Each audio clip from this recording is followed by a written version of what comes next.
All right. Welcome back to RPG Quest, and we are back.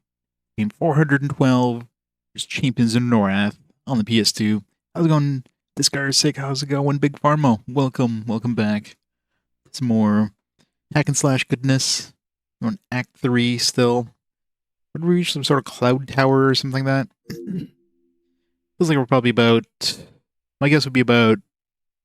I don't know about 2/3 of the way, but I'm close to level 19. No, what level am I now? 18, 17? I forget. Need to hit 19 so I can equip all my new gear. I got like a bunch of armor, I got like a new weapon. I mean, there's a potential of beating this today. Like the average level for the post game or the new game plus kind of thing with the harder difficulty, the game recommends 25 to 30. So I'm guessing we're gonna be like high 20s by the time this game ends, which is like 10 levels away. If I go to start new game,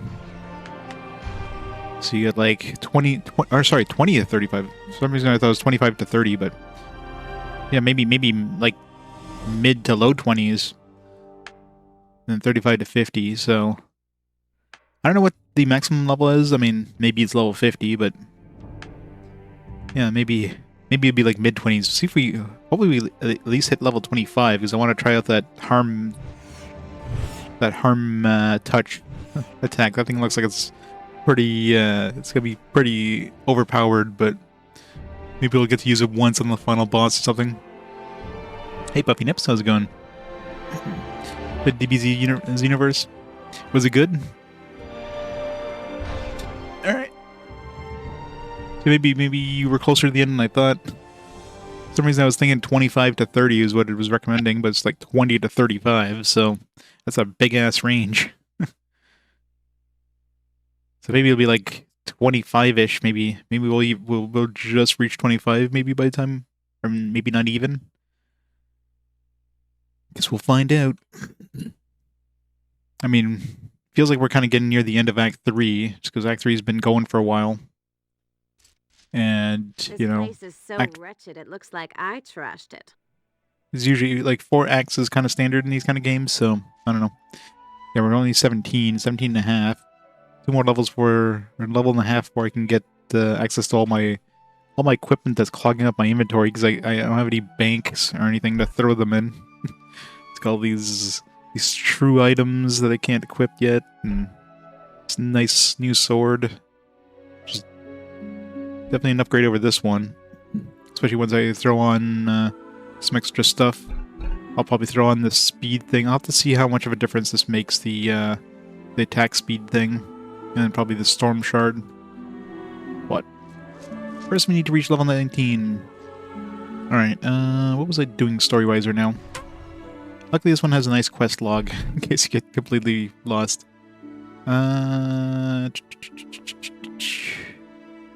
Gotta find Laszlo, the horn. I'm assuming we teleported from somewhere, so let's go back.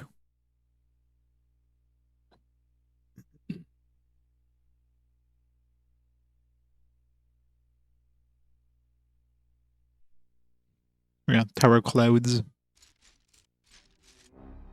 There are clearly dragons at the bottom. We're gonna fight a dragon.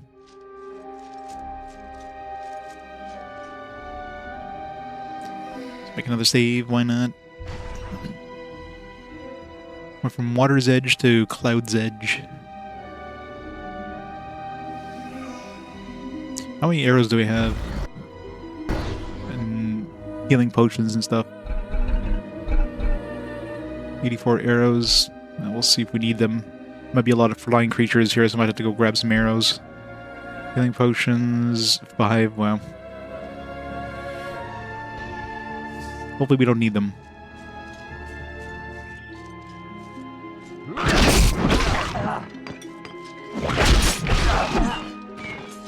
So summon Skelly Bro.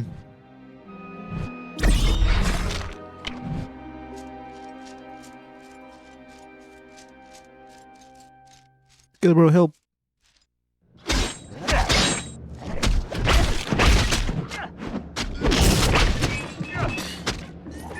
Makes a nice shield against arrows. Skelebro, no! You were so young! Oh. He's got a enchanted weapon.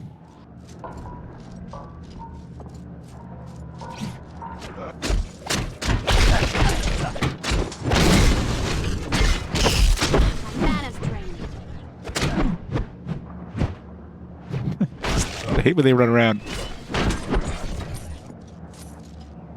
Yeah, Skelebro was actually really useful against the last boss. Like, the last boss was basically attacking me constantly. And he was ignoring Skelebro, so Skelebro was just, like, slowly chipping away at him while he was, like, chasing me around. So this thing is really good against bosses.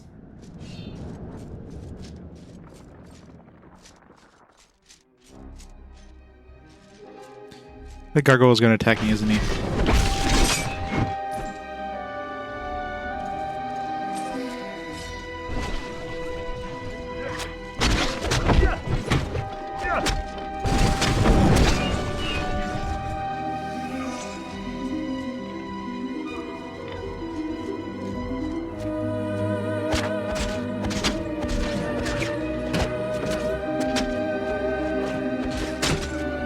It's really hard to accurately aim at things that are on the edge of the screen.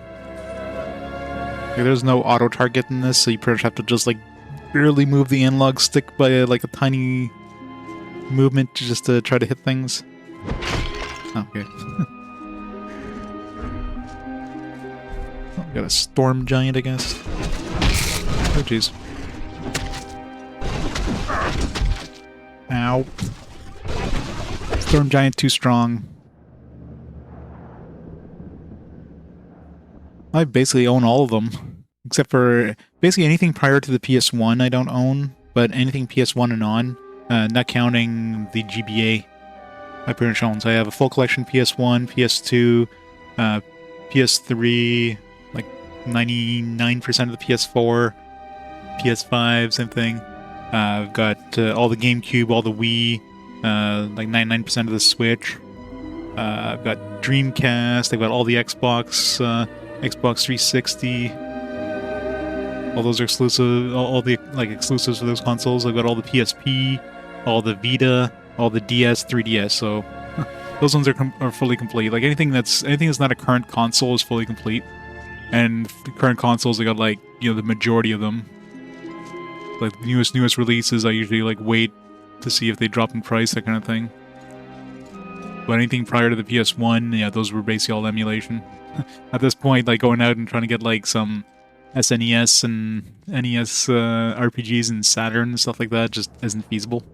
Or like some of the smaller systems, like getting like a 3DO one would be really hard.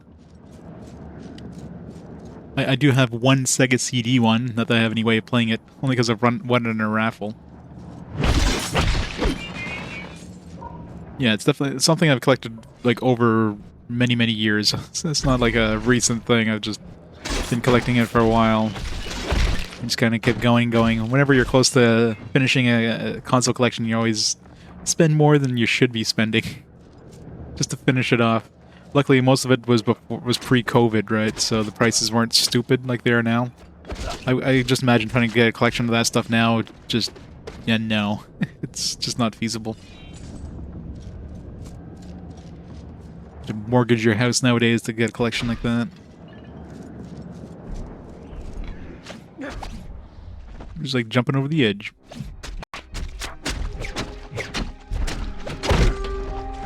Just take damage from like 5 feet away.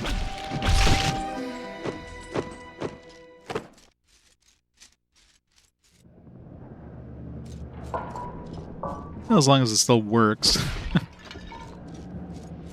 One of those things, like, you never know, some of those discs could, by the time, like, obviously I've gone through the entire PS1 collection at this point. There's only, like, the only game I can think off the top of the head where I had some major issues in terms of, like, game, the discs having issues was, how was it? I forget the name. But look at the games mail come out to me. Is the one with the it's like Guardians Crusade or something like that? Is that the one? Yeah, Guardians Crusade, that's the one. I actually own 2 copies of that. One of them complete, one just the disc. And yeah, both of them had issues in different ways. So I had to play like a burnt copy of the game for that one. Guess there's just like issues on the disc just in the wrong spot. Okay, I'm taking so much damage in this area, what the hell? This place sucks. But yeah, everything's complete in box. Like that's why like collecting anything prior to the PS1 would be really expensive. Complete in box like SNES and NES and all that stuff, just no.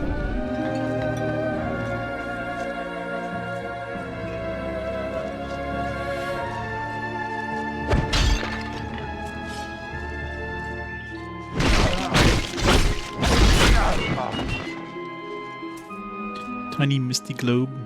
That's the thing that gives me speed, I think? Or is this a better one? No, it's a worse one. Do we have a weapon right now that has a spot I could throw that on? Not really. I mean, I'm gonna put the better one on this one, obviously. I don't know what the difference would be between the different speeds. Like, is it really gonna be different between 399 and the 99 version?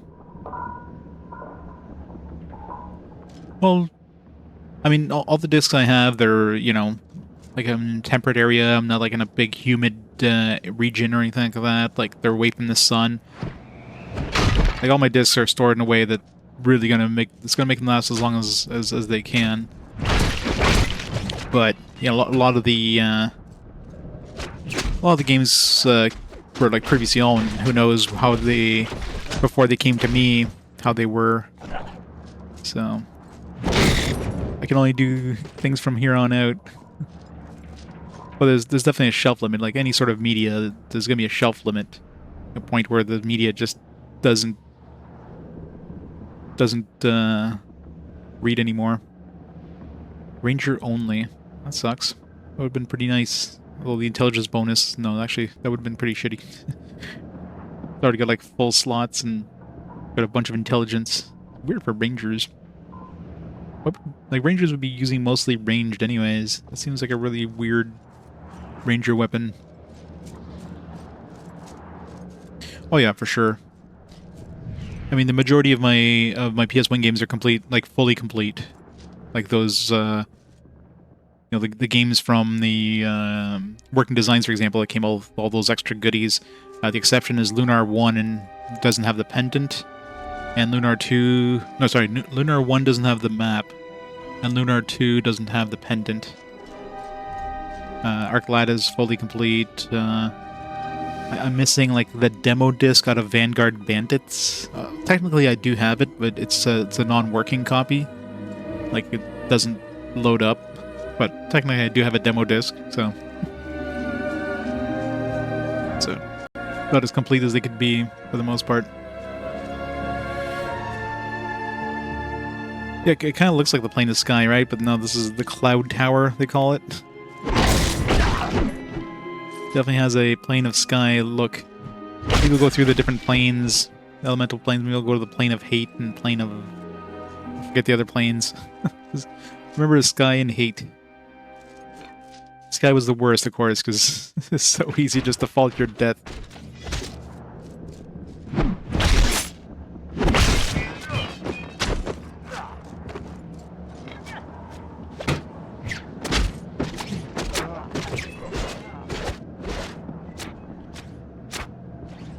Stop touching me. Yeah, I might have to go get some more arrows here, because these guys are pretty damn nasty. And I need to get some more potions.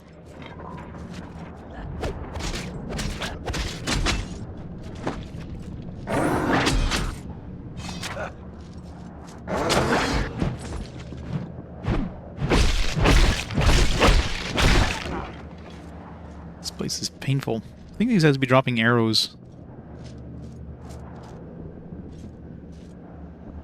Strings flying around, chain floating land masses. Yeah, maybe it is supposed to be Plane of Sky. They just didn't call it Plane of Sky. They call it like the Cloud Tower or whatever. But yeah, it definitely feels like it should be Plane of Sky. They just, I don't know. Maybe when whoever designed this didn't. When did the Plane of Sky and all that stuff come out in terms of expansions? Like maybe it was still like it was about to come out. They were just going off of some like concept art of the Plane of Sky or something.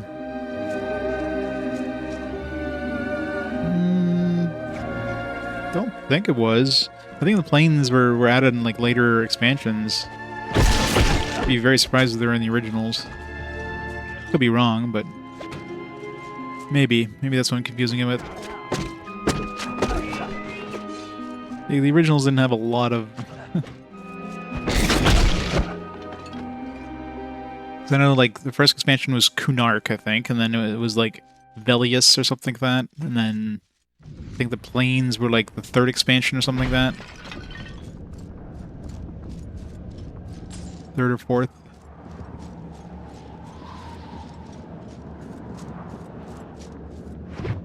But you could be right. My memories of Everquest is vague at this point. It's been a while. I'm almost out of arrows.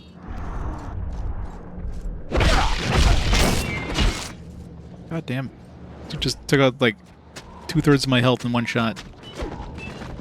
Alright, definitely need to get more arrows. There's no way I can face tank these guys.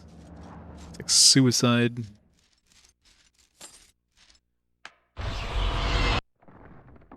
Three planes available in the start of the game. Hate, Fear, and Sky. Oh, very possible then.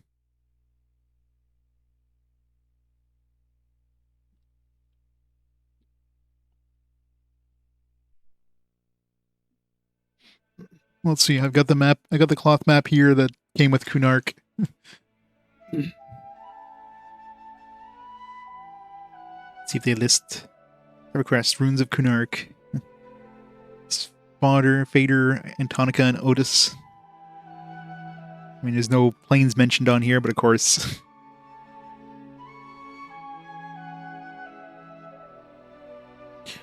Akanon, Kaladin, Felwith, Report, Neriak, Kanos, Riverdale, Ogok, Grob, Erudin.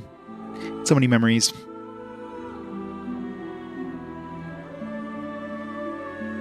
Can get there only by wizard teleport. Yeah, they would have been like definitely like very end game for sure.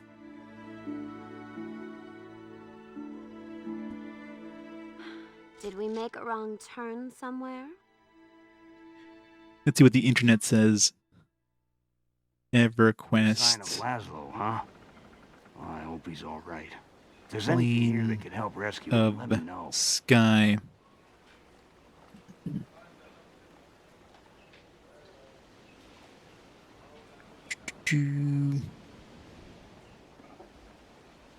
Yeah, it came from the expansions, the planes expansions.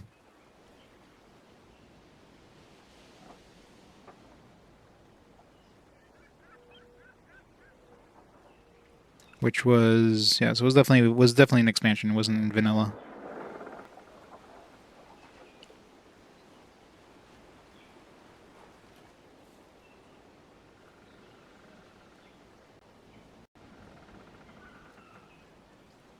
No, this is Plane of Sky. I'm looking up.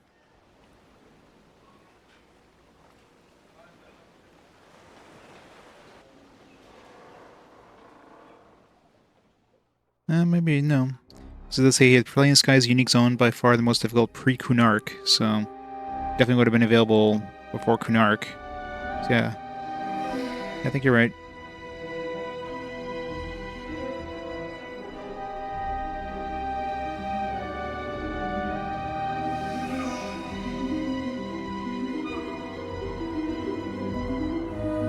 Yeah, so it was basically like basically end game before Kunark came out.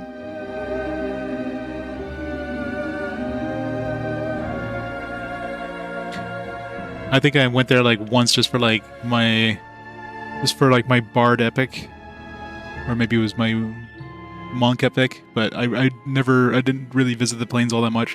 By the time I had access to those, there was no real reason to go to the older plains, because other than epic like items for epic quests, because why would you? There's like way better equipment in later areas, right? Hey, Sales Caron, enjoying it quite well. This guy's vision, yeah. I'll stand corrected. He's your done. Yeah, so it's pretty much content I like really didn't see too much or use too much myself.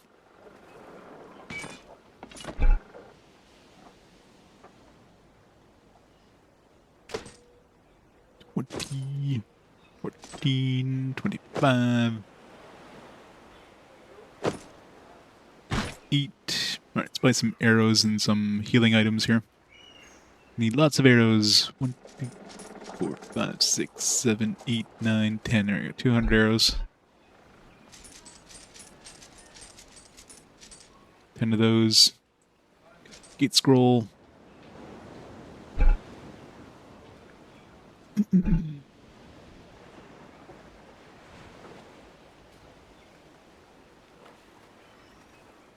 Yeah.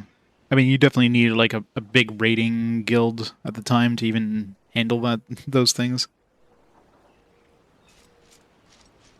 As once the expansions came out, there was no reason to go there, because like everything you could get there was definitely weaker than the stuff you could get in the expansions. Like, you know, most expansions. Why is this one? Oh, I'm like, this one's like 11:11. Why is it in front? Oh, it's PM and AM.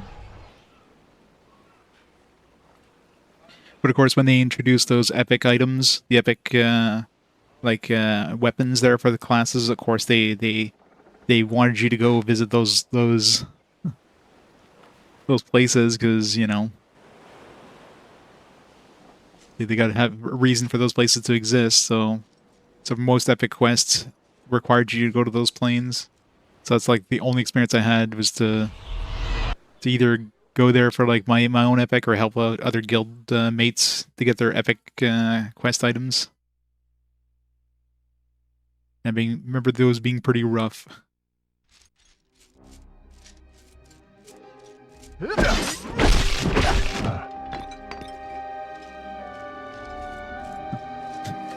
Again, I teleported literally a foot away from a portal every time. It's a weird place for a portal too.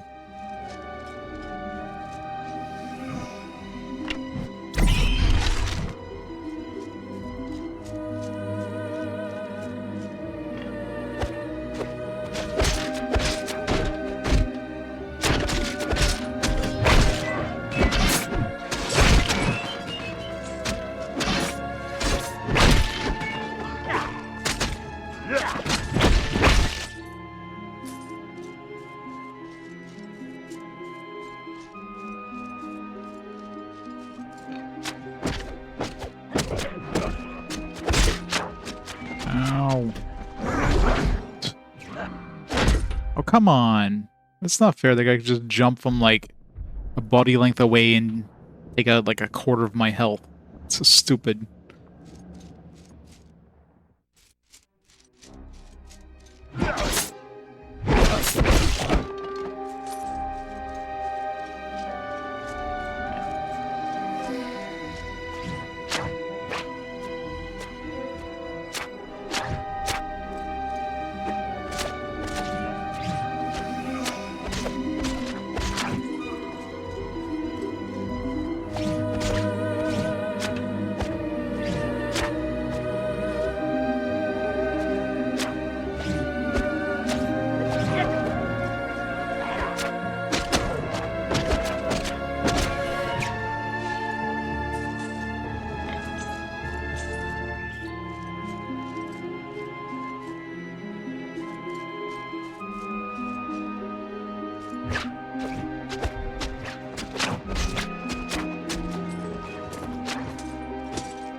I'm going through a lot of arrows. I get to spend my money. Yeah, he just dies in like one hit from those bastards, so why summon him to his death? He's kind of useless in most aspects. He's really good against bosses, because bosses seem to ignore him, so he just gets free hits on the boss while the boss chases you around. Just kite the bosses. It's great. It's just like the real EverQuest. Fight hard things by kiting them.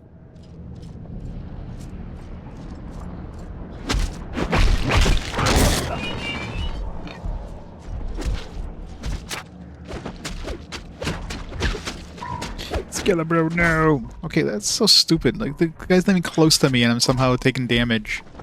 Let me just jump over here, like, oh, there goes fifth of your health. Like, what the hell, game? Like, how am I supposed to guard against that? There's, like, no way of guarding against that.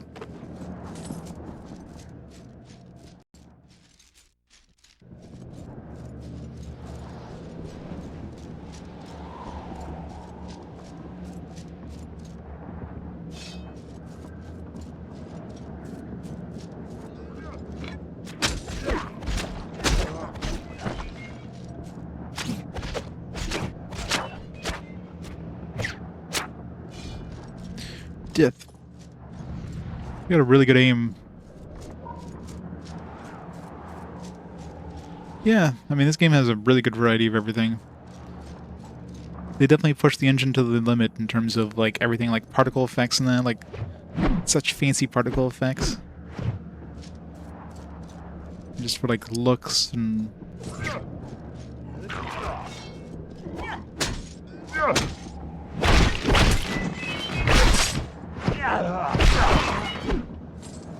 Arrows.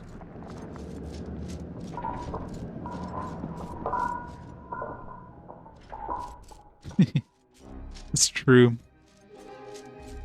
Well, I mean, if this was EverQuest, there's no way I'd be able to move anywhere with, you know, 700,000 gold. If I had 700,000 coins in my inventory, I would just, I'd be moving like this, if at all. This would be like, this would be the game right here. I'll get there sometime.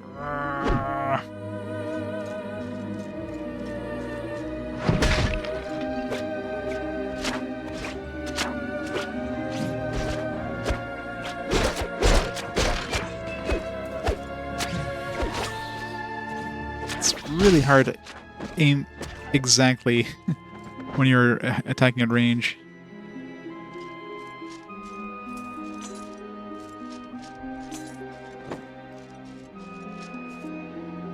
Rod of Storms. Sounds like a wizard thing. Yeah, a lot of unique items. Yeah, wizard only. I mean, all it does is physical damage, which wizards would suck at, so...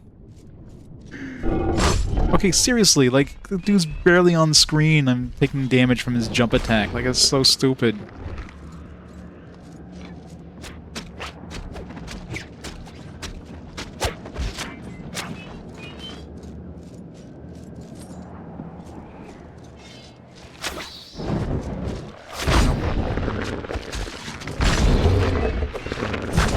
God. Oh god. Oh god.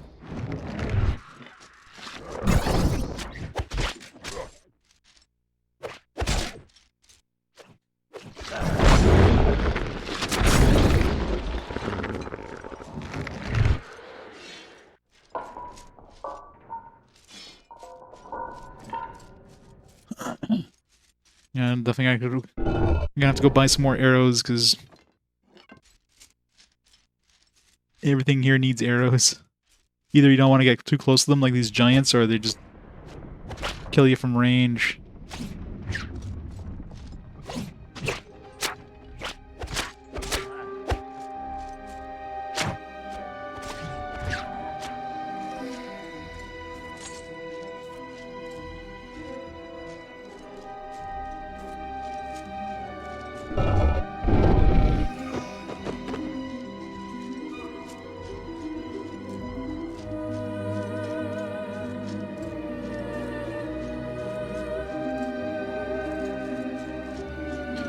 Let's just go, like, look at the corner, because get too close, they can start massacring you before you're close enough to see them or to attack them.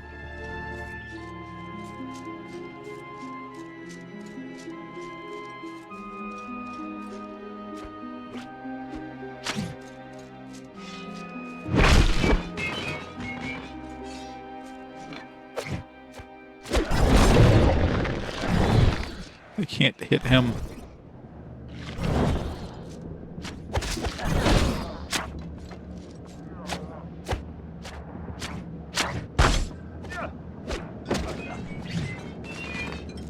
Notice every once in a while I hit some of those guys and I take damage.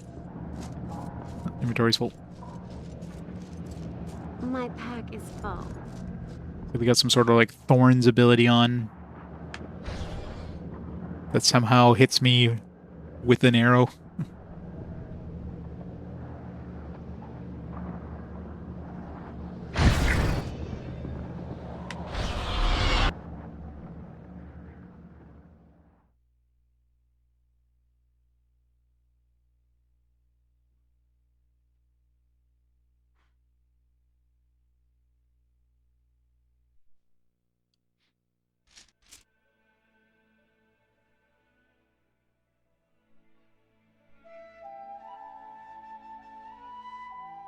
Already down to 61 arrows.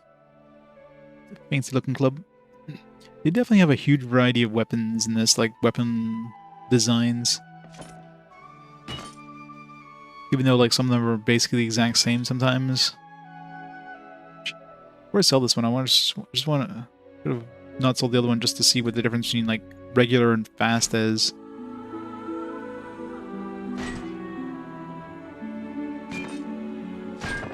Because I'd really like choo, like way faster, or is it basically like the same swing speed? Oops. So this is regular.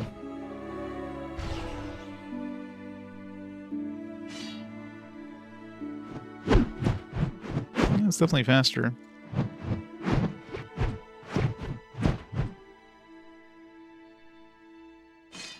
I'm assuming that's like tier 1 fast.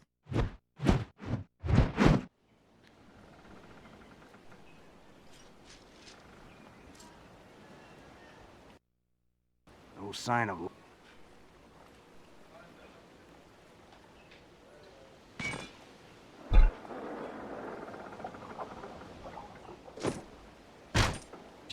16, 17.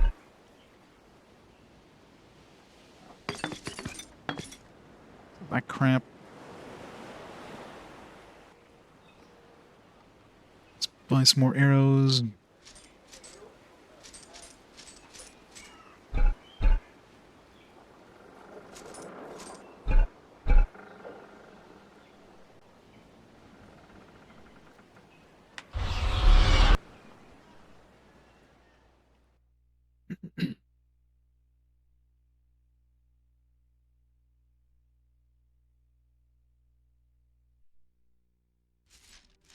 Doesn't feel like I'm getting a lot of XP either. I got like 1 thing of XP since I came here. Figured those giants would be worth a lot of XP. Alright, I mean, it's clearly the right way because there's a save point, so let's go back.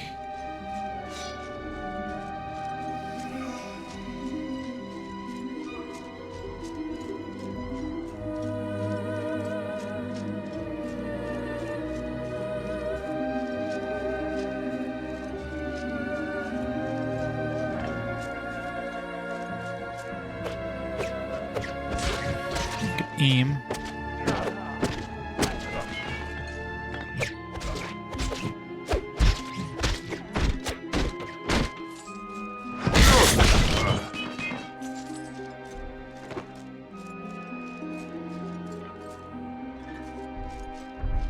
Okay, run away.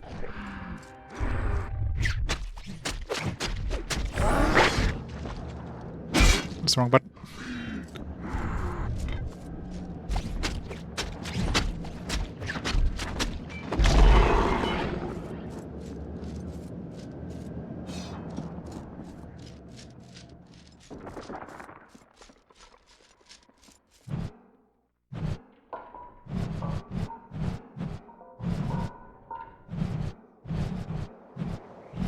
Get rid of this. I'll never use it. 7 Skillabrew. Got the Skillabrew. Abattoir's Initiate Staff. Sounds like a wizard thing.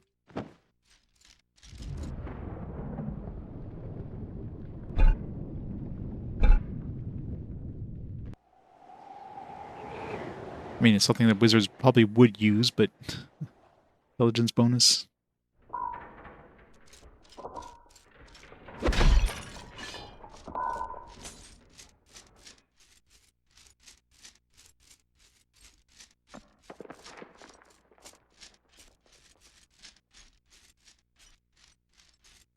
Nope. Goodbye, Skelebro. He just jumped off the edge, apparently. Oh, he's back now.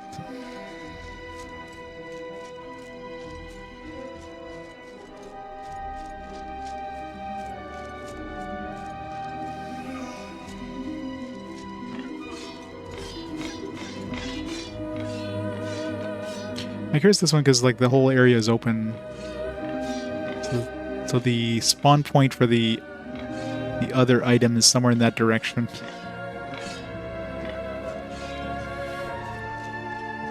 It's kind of interesting how they do that, just so they don't have to reload like the items. They just teleport in and out of your hand from like a hidden area in the map when you swap between them. You can usually just use this to triangulate because of the little tiny particle effect. You can use that as like a trail. It's like, alright, it's in that direction.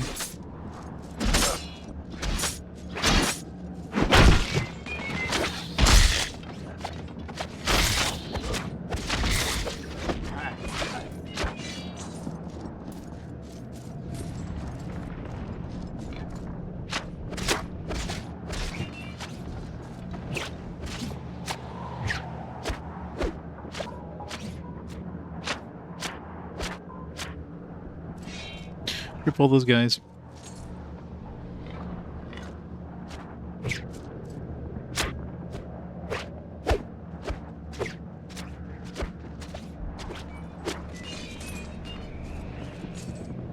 In areas like this, Rangers definitely reign supreme. Not so much in the indoor areas, like the caves or something like that.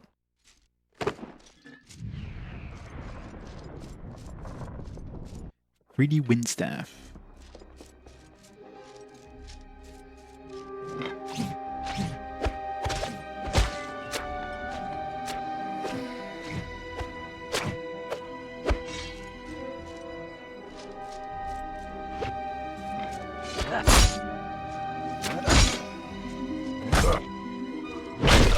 Ow.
Badoosh.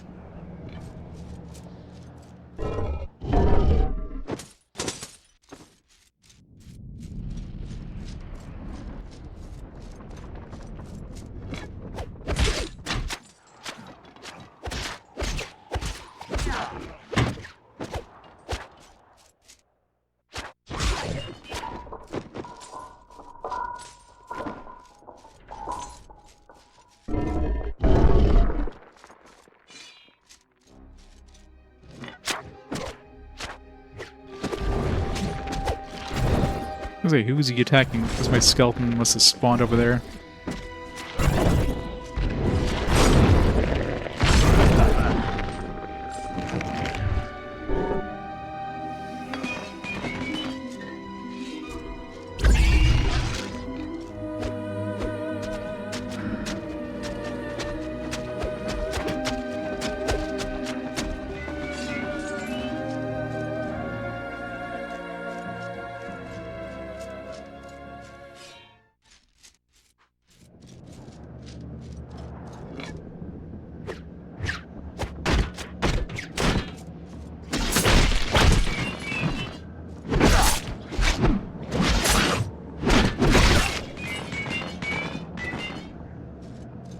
Inventory's full. Oh.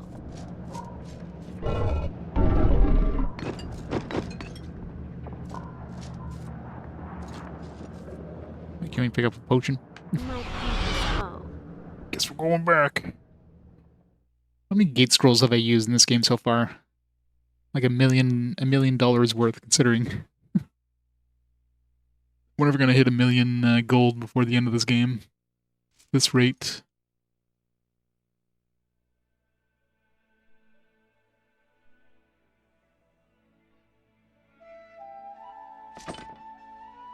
Halberd. Battle pick. It's 10 dexterity bonus. Oops. 51 is 68. This one's already got the critical hit bonus. No thanks.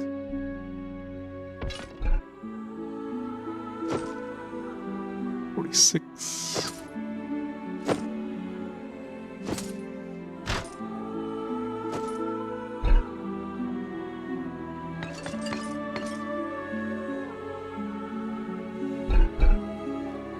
Down to 86 arrows.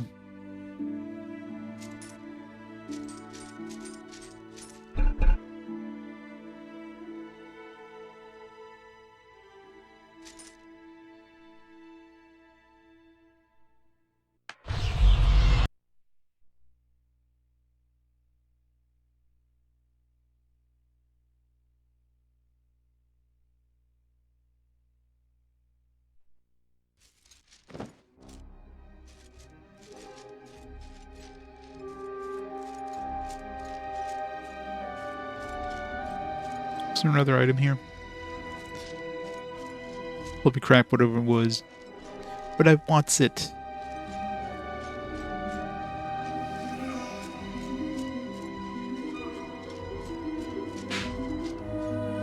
It's gone.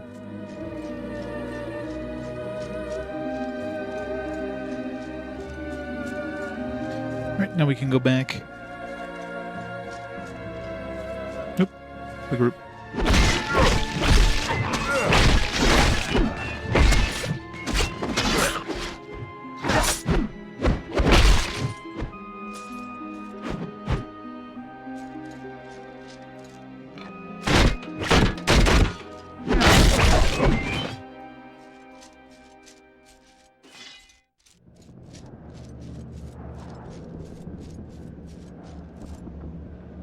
Dude's just like sitting in the air.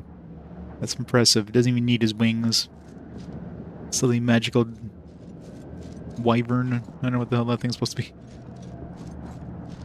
It's a dragonite. A dragonlet.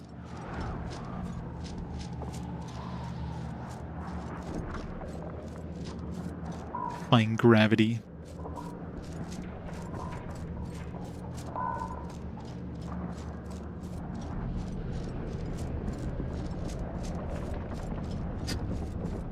Skeleton just like falls to his doom.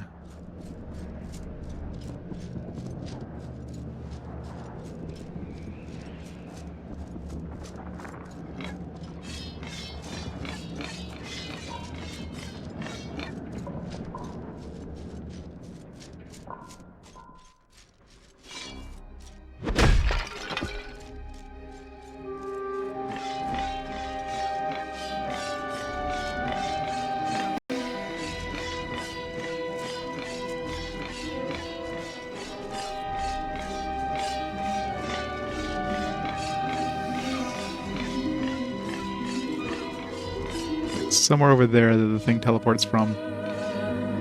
I can't quite see it off screen. It's definitely off screen, but not too far off screen.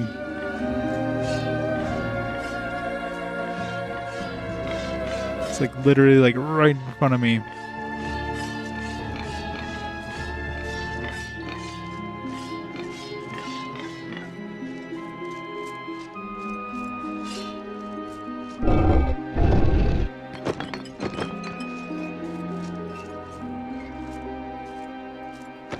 This one had everything in it.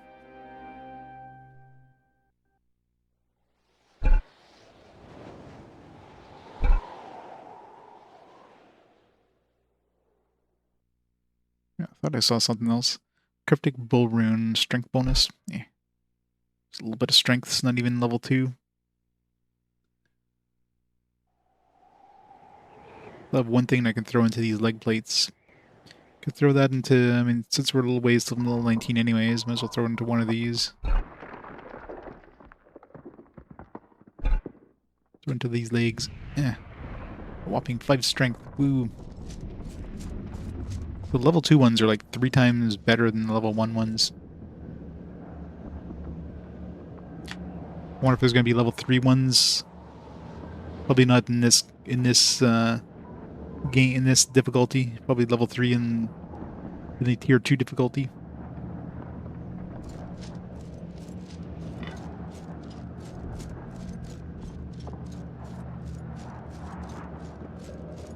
Feels like we're heading towards a boss fight.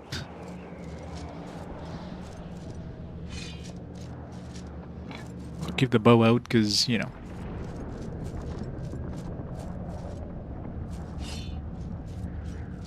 I'm gonna be fighting a dragon, aren't I?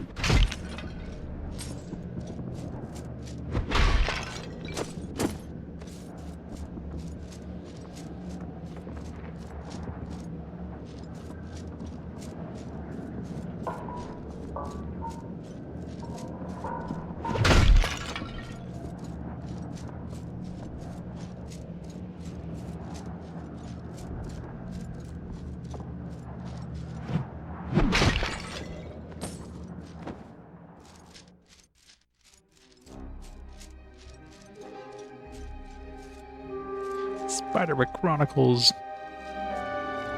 I wish that one just make a comeback all of a sudden, just win the fast forward. Voting for pain. Well, Dragon Guard 2 would probably be pretty painful.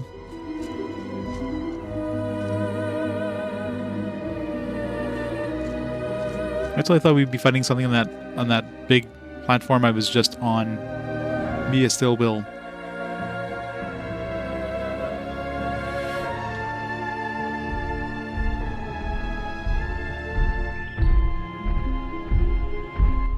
All this trouble over one so small as you? In my many years, never have you small ones caused as much trouble as you have now, with all your deals and oaths and deceptions. I regret ever allowing Pellis through my gate, and I regret the oath I swore to aid him. When he told me you were coming here and ordered me to slay you, I thought you must be a giant. Some great hero of legend. I actually thought you might be able to kill me. But I see that Pellis has insulted me yet again by delivering a nuisance to my door.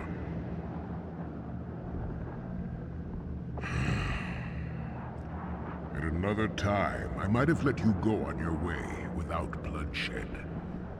But I gave Pellis my word that I would dispose of you. And I am no oathbreaker. You may have a moment to pray to whatever gods you will, little one. It is the least I can do before you join them. Oh, he's dead. Run! Cloud Giant King. Why is he already half dead? Was my skeleton attacking him during the cutscene? That would have been hilarious.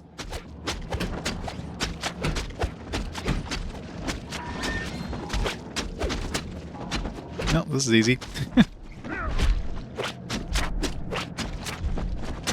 Just kill my skeleton. Bully.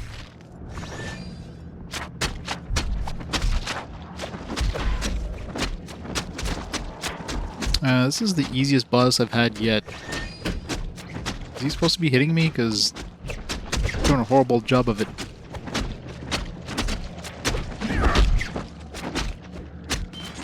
Well, that was easy. Didn't even take any damage.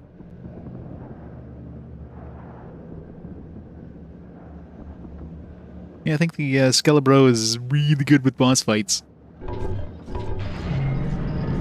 Wait, get the loot. Go back and get the loot. How come you're not in chains? I am. I'm No, you're in not. chains. You're not in chains at all. The skin. That's not right. The guy's brother, right? I mean, why should you be free and not Laszlo? It's all right, Laszlo. Calm down. Take it easy. Don't get mad. It's not this one's fault. This one might even be here to help you. Yeah, I hear that a lot. I'm sorry. I got carried away there. Played a bunch of this back in the day too. I remember nothing about it, but Well, since anything. The slavers, they tortured me, and then when remember having they fun with it. understand what I was saying, they sent me here to work for that cloud giant. He's got a secret portal, a portal not even the slavers and their orc leader know about. But the giant's too big to go through it, so he sends slaves out into the ice beyond the gate to look for something. But he's not going to find it, though, is he, Laszlo? Not among those frozen ships with their skeleton hulls. No. It's already gone.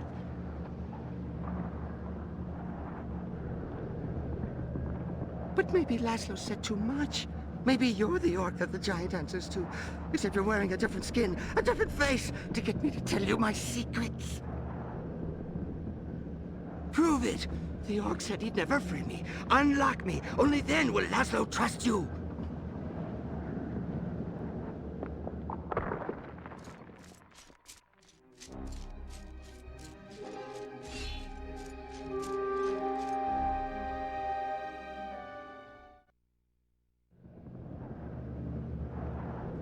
Yeah, I don't remember any of the plot whatsoever because, you know, the game wasn't about the plot. It's just about the fun of just going around and killing a whole bunch of stuff. Hey, Baines, how's it going?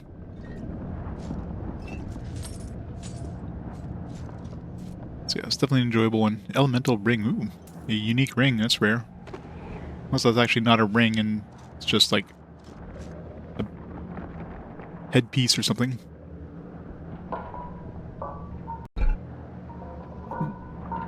Well, it's pretty good.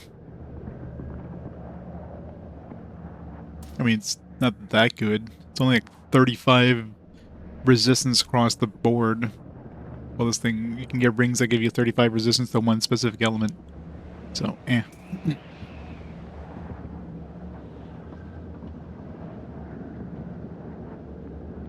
Yeah. I don't know how many playthroughs I gave this game back then. I'm sure I probably would have played, like, you know, the harder difficulties as well. Unfortunately, I tried to see if I still had my old save games, but it didn't, unfortunately. Not surprised since like a save game for this is almost like a meg.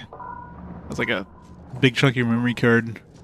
Like you save it twice and boom, there's a meg and a half.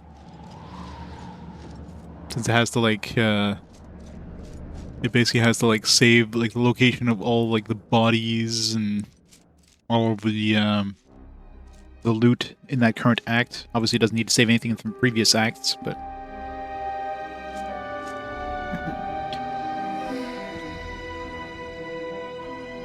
it's nice that the pace of the work has slowed down. Last couple months have been pretty busy. Yeah.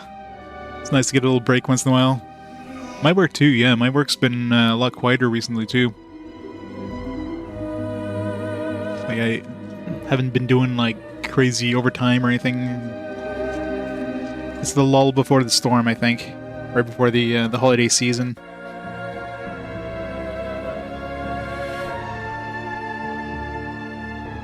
Yeah, I mean, this game is very Diablo-esque in that, and like it has like the different difficulty modes.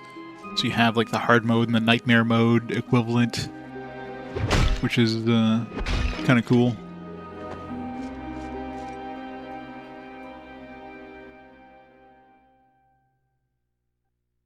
The key! You found my key! I had it. I was waiting to use it, but the slavers sold me before I could escape.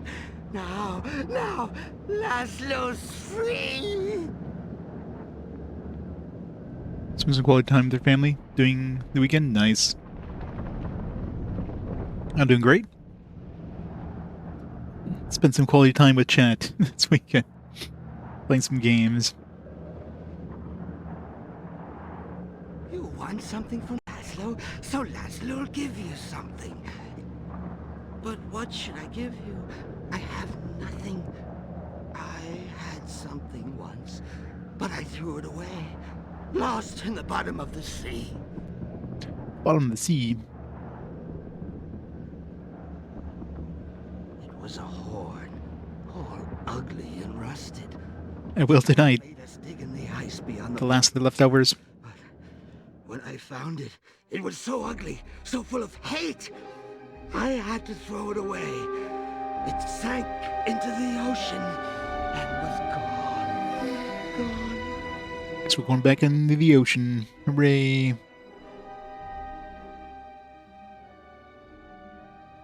I can still hear it, you know. I know where it is. Laszlo will help you find it, but you must follow Laszlo. I'll show you the Giant's portal, the secrets, and all that lies beyond. Let's go, Laszlo.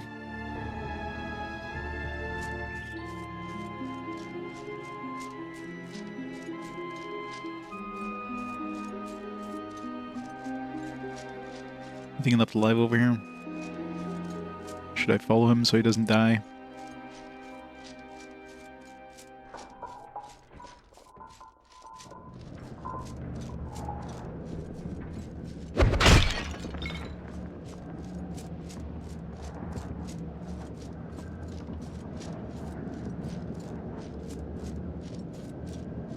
This is further than I expected. Maybe I have to... Found it. Alright, so this is clearly the teleporter. This is probably where he's going. You know, like, they need this really long, large area with, like, no enemies. At least make it so you have to, like, keep them alive going through some enemies, or, you know, just make it a short path.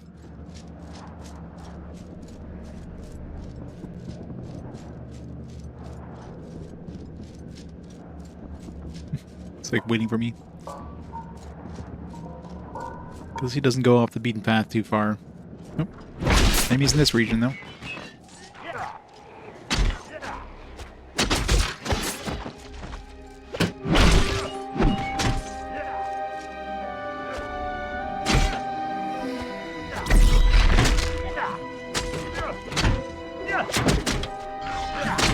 My mana's drained.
Hopefully enemies don't spawn while he starts walking. Well, if it's anything like before, he seemed to have been waiting for me, so I'm fine to explore over here without having to worry about him getting himself killed.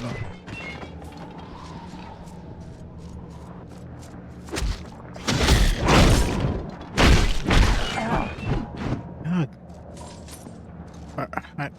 Are like are dark elves like really weak to fire? Because it seems like anytime I get hit with anything fire, I take so much more damage than anything else. Like cold, lightning, anything like that, no problem. But fire is like boom, half my health in one hit.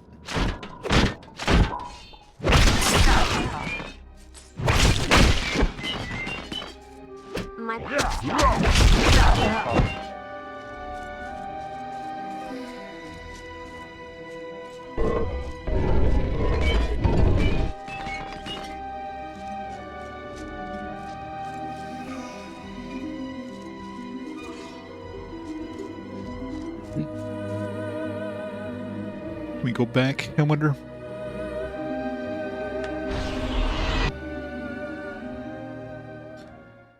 It's one of those escort ones that they actually let you return without having to worry about the other guy dying. Hey, Mr. J.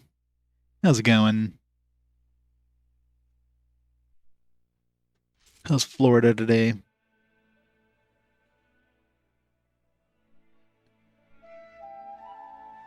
Yeah, it's going good.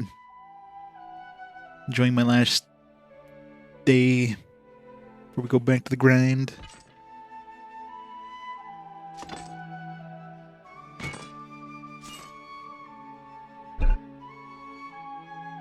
Oh, level 19 pants. It's more armor, but it doesn't have the mana bonus, intelligence bonus, so... eh.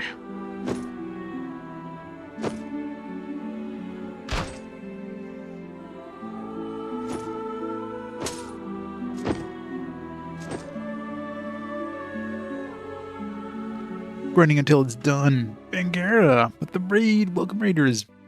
Jungle Junction, how's it going? How's it going, Bangara? What are you playing today? It's Masquerade on the PC. That one sounds familiar, but not super familiar with it. Finished Phantom Hourglass? Nice, congrats. Shout out as well. Good old Phantom Hourglass. I need to go back and play those Zelda games. Those were fun. Definitely different, though.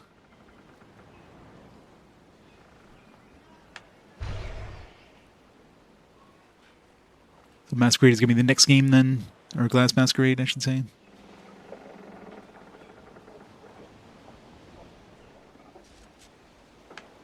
Oh. Pick up an extra gate scroll just in case I accidentally forget. So we kind of suck getting stuck.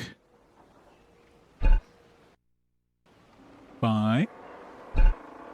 Go. How many arrows do we have? 202, we're good. Healing potions, we're good. I didn't have to use any during that boss fight because that was a ridiculously easy boss fight. Sell this. Hold on to that just in case. Jigsaw puzzle game? That's why I've never heard of it. Okami? Nice. I tried a little bit of Okami on the PS2, mind you. And never beat it though, but... yeah, I guess the Wii one, you probably actually like do the calligraphy or something like that on the screen, I would imagine. So that kind of game seems to make perfect sense for the Wiimote.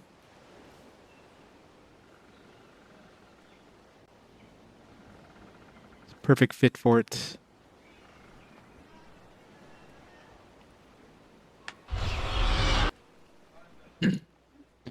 Almost level 18. Hey, Bruce. How's it going?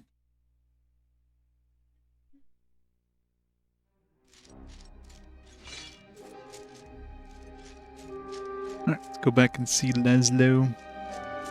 Or he jumps off the edge or something.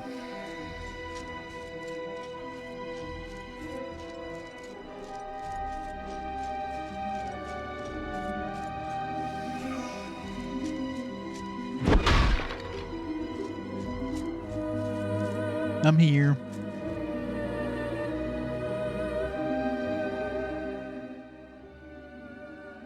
Laszlo will help you find it, but you must follow Laszlo.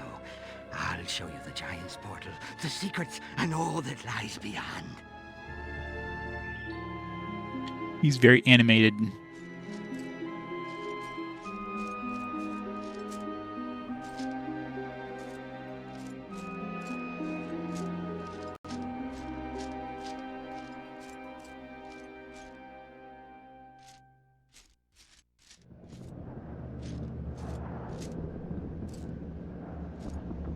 Bit dehydrated. That's not good.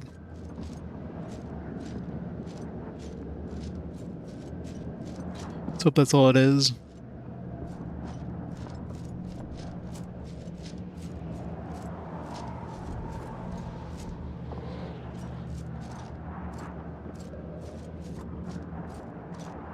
Have you ever had migraines? That sounds more like a migraine than a headache. I never had any myself, but Sister had a bunch. I just put her out for like the day pretty much.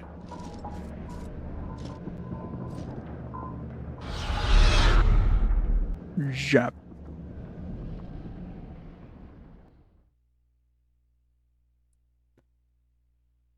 Alright, under the sea.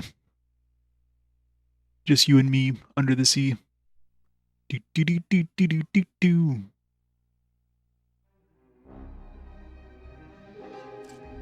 This isn't under the sea at all.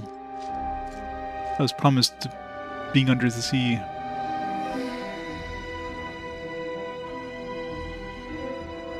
The giant made Laszlo and the other slaves dig here. All dead now, except Laszlo. Laszlo knew he'd end up like them, so Laszlo got smart, planned to escape, collected pieces for a raft. I don't know if I want to put myself on a raft made by this madman. I could just use that ship.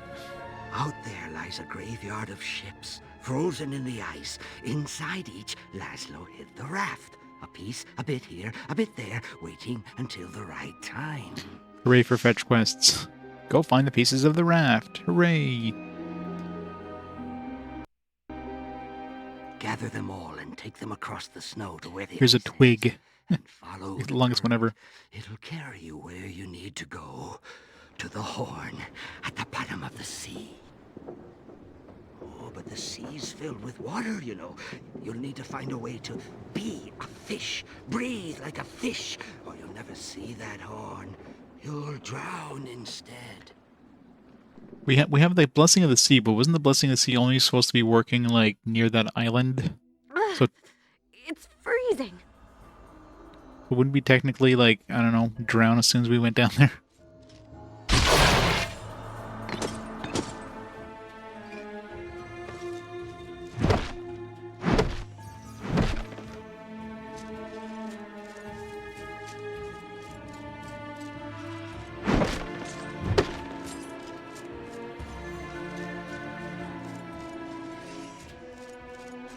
Can't go past Laszlo. Go find the raft, I guess.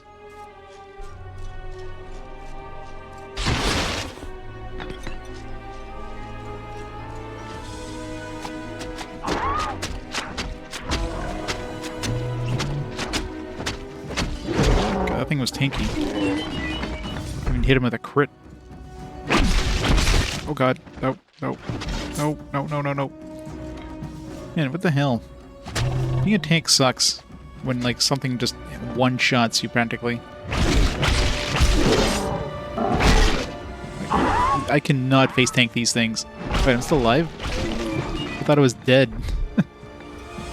My health was, like, non-existent.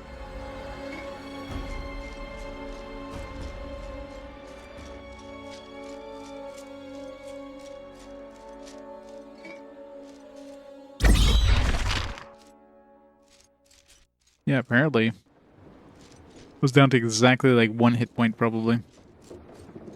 Well, I guess we're switching the bow from now on, because, yeah, we cannot tank anything that is, like, slightly bigger than us. Unless we want to die.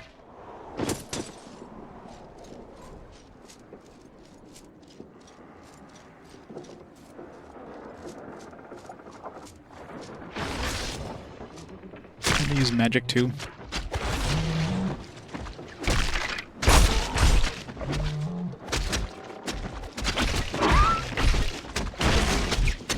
These also have 1,000,000 hit points, which doesn't help things.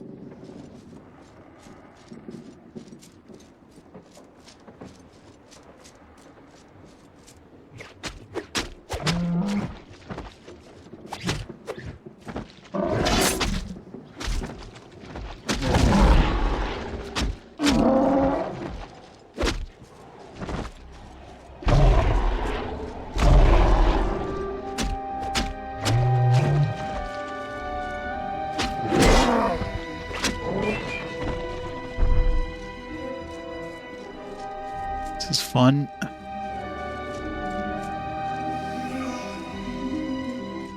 My mana's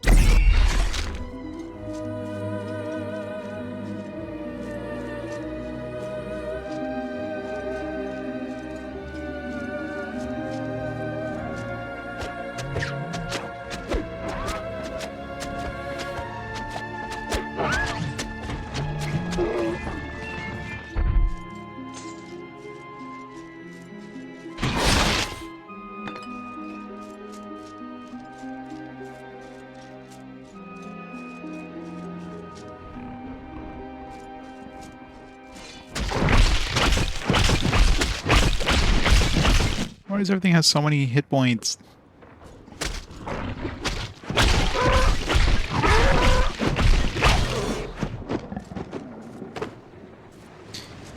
Alright, level up. One more level so we can carry all our good stuff, or use all our good stuff.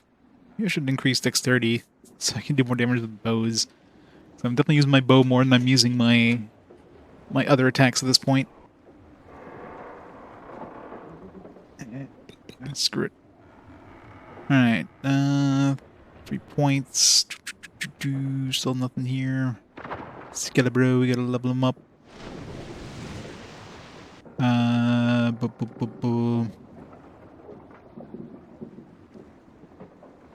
Extra secondary confusion is probably good to have. And more weight carrying capacity, I guess. Done.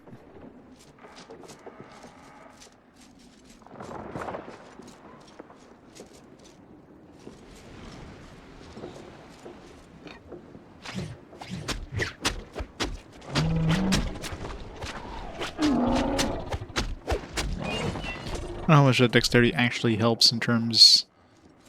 It also says like the chances of hitting enemies, but I've never missed. So, oh geez.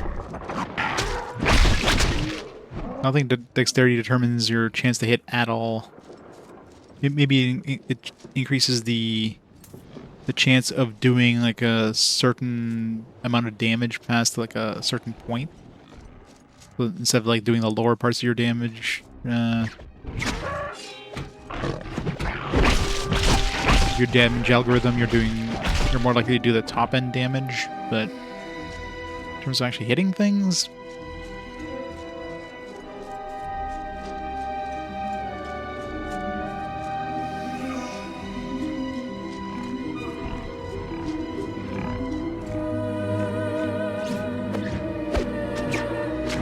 like hitting is all manually controlled, so you have to aim the analog stick just the right way for arrows anyways.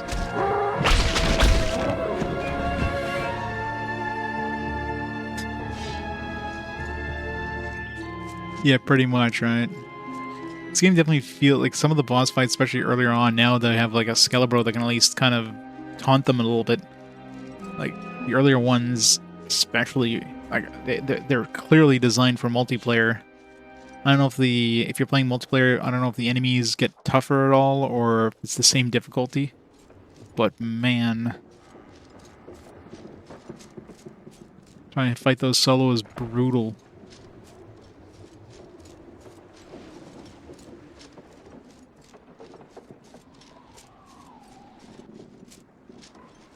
Like even if you just like chain, like just keep downing those healing potions, there's only a certain speed those things can heal you.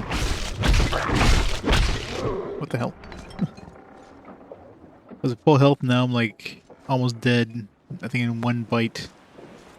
Now I've got like some of the best equipment I can get right now until I hit level 19. So like extra armor wouldn't really help me at all here. Even level 19, like the armor class I get from those new items is not that much higher than what I have right now.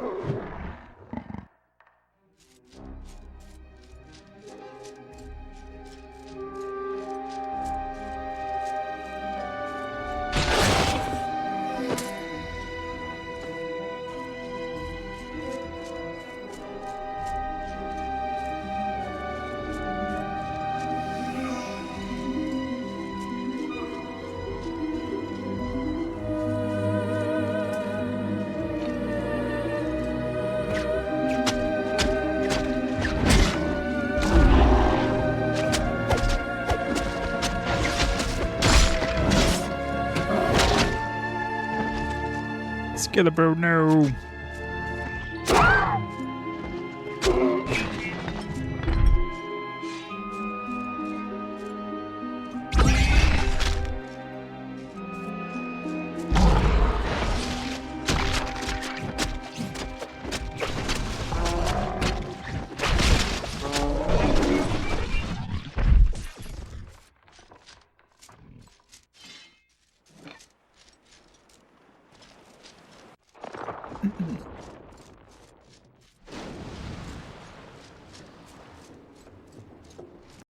You brisket.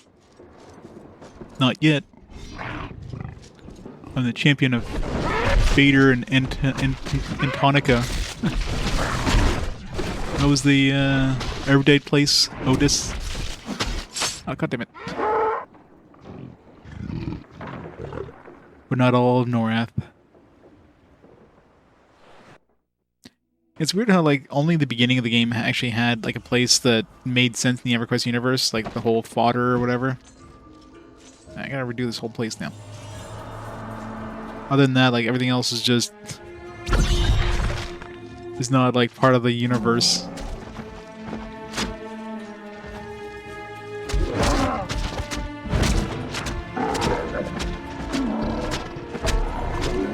Well, the main... It was the human continent. Otis was erudite, and then fodder was the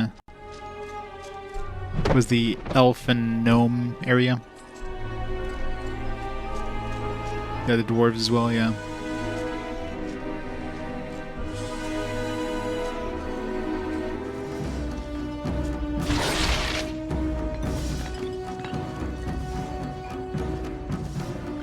And Antonica was like the barbarians, the humans, the dark elves. Was that Neriak as well? It had like the trolls, the orcs, or the ogres, I should say.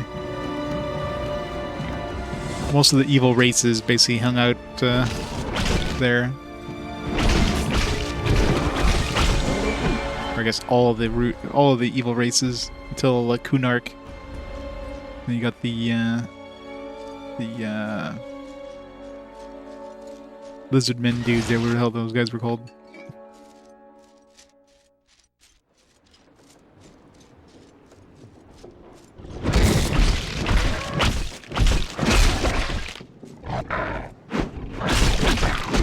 What the hell?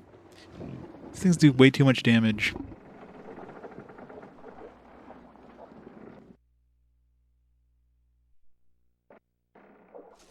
What I need is like damage numbers. But like my own damage. Like if I take something like 100 damage, like let me know. I'm about to die. Big warning thing comes up on the screen. I mean, it wouldn't help because I literally went from full health to like a quarter of my health in one hit.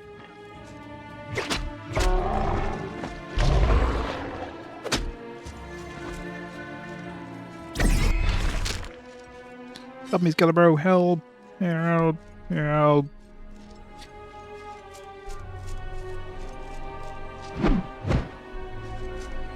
I thought that was still chasing me around.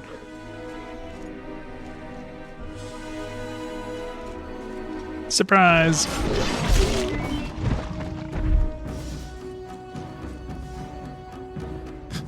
Press X to get bound.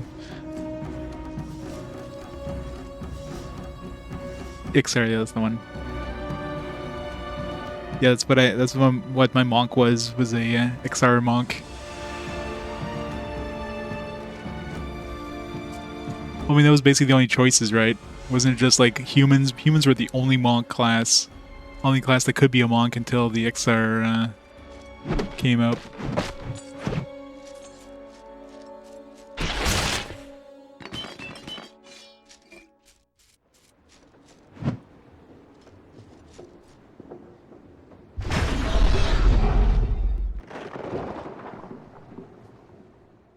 Yeah, definitely after my time.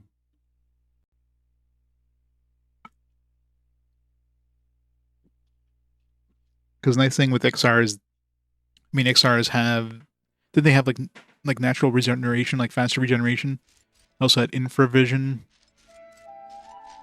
which definitely made them a lot more of an attractive choice than humans for monks.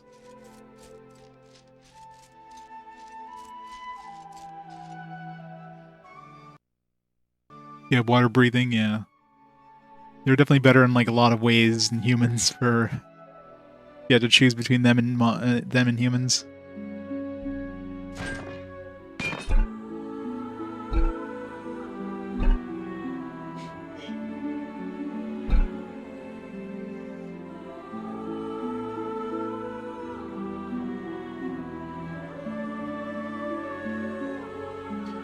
The tail slap, yeah.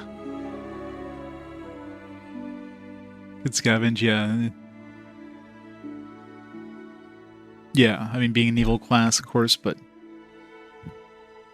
I mean... Who cared about the minor downsides compared to the upsides, right?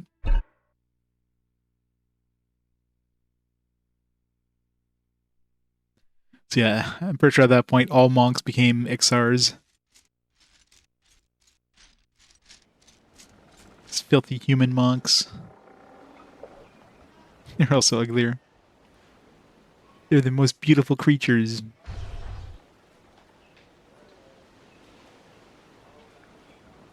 I think my mom was literally called Sexy. S-E-K-S-I. So he was a sexy lizard.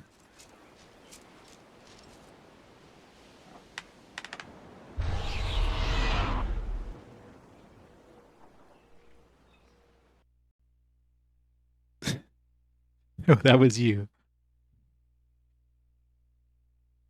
He was a very sexy lizard.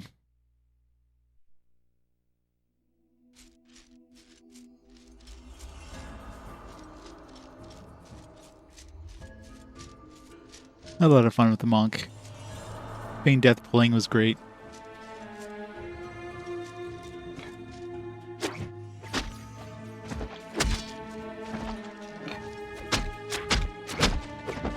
Apparently walruses are afraid of water.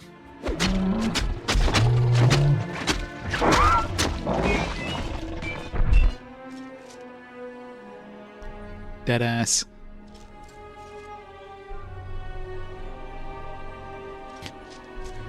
True enough, but I mean, it's not like Everquest, especially early Everquest, didn't really have much to look at until they added the newer models or whatever later on.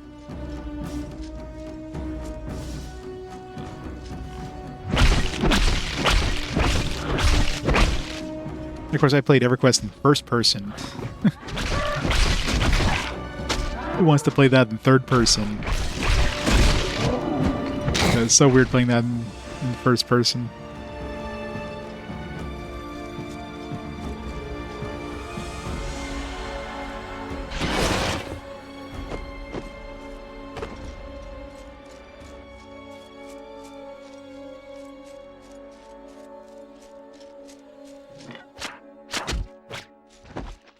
Help.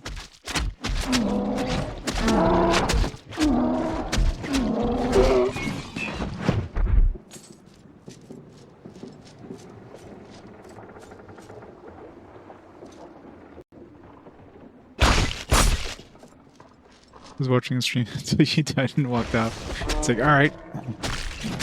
Seen it all.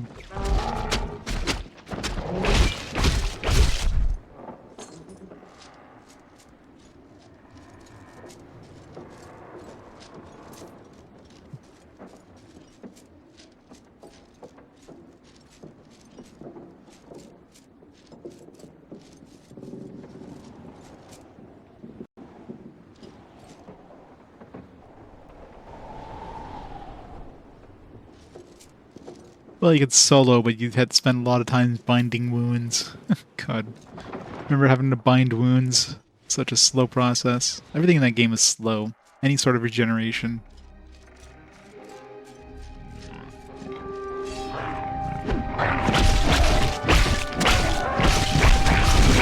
And just trying to level up Feign Death, I mean, that just took forever.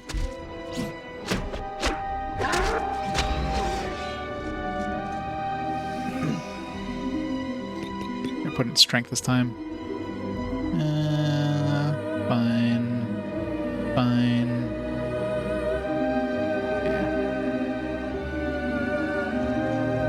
3-second confusion time is pretty good.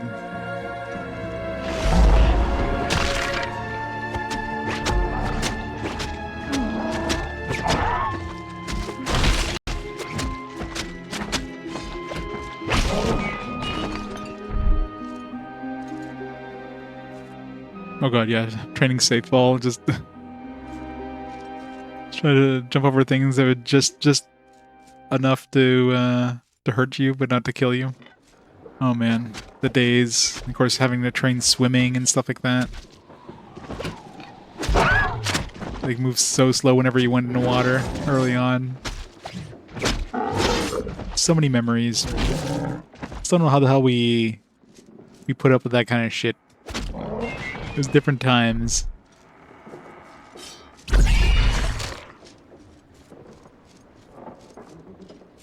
Like nowadays, if a game came out like Everquest, it just would not fly. Or RuneScape, I guess. I mean, I never played RuneScape, but similar idea was just grinding skills. That's all you really did. Look up that blue thing? I was gonna say, I didn't feel like I picked it up.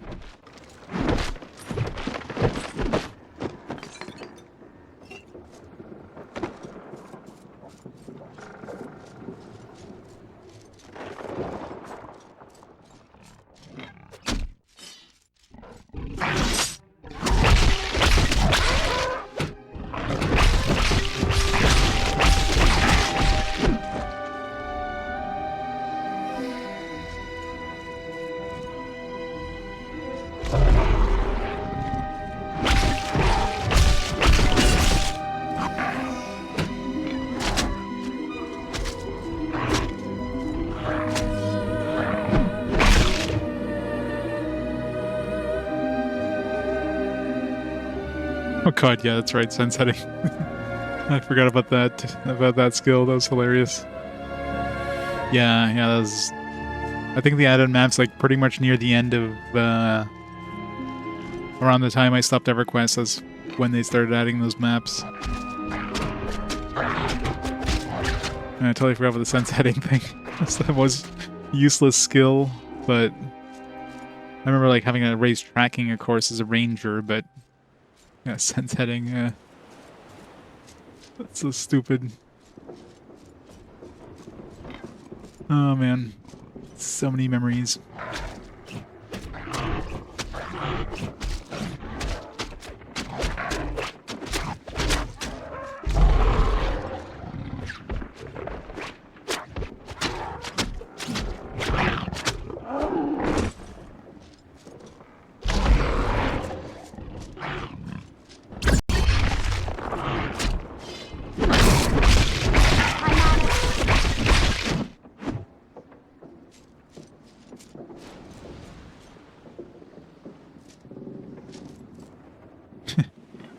Yeah, otherwise that wouldn't have made sense, right? Like, yeah, you can't sense heading, but you can just pull up a map and see what direction you're facing. I mean, see, they should replace it with like a cartography skill, and your map would be just blank until it like raised up, and it would just get better and better over time, and you can start off just as being a circle, not knowing where to go. You can kind of draw your own, and then eventually we just auto-draw. That would have been a neat thing, but it probably would have been hard to implement, so they just didn't do that.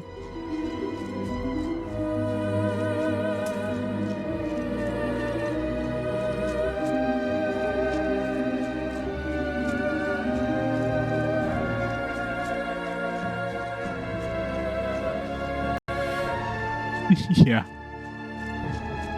So many memories. That's when we started off in Calithan, and this one is like, alright, am I gonna go down to the bottom of the lift and see a bunch of noob corpses? Because there's always noob corpses down there. Because Calithan had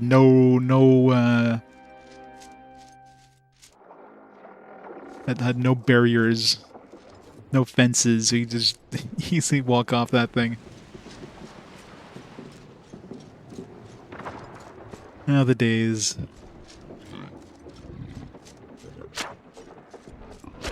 One of my main characters is a bard, so imagine with the speed of the speed of the wolf, or the bard equivalent of the speed of wolf there. That made you like super fast, especially with a good drum. You could just fly off cliffs. There's the higher tier song that lets you like levitate and have that speed boost as well, but until you got that, so many times I just end up flying off a cliff to my death. It's great.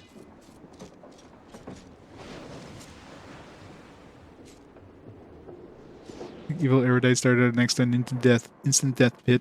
Max level dungeon with no guardrails. Nope.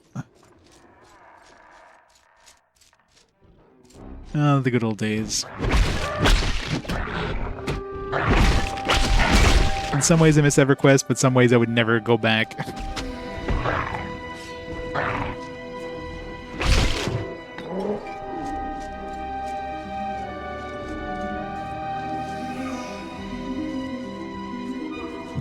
Accidentally hit the priest of Discord, yep.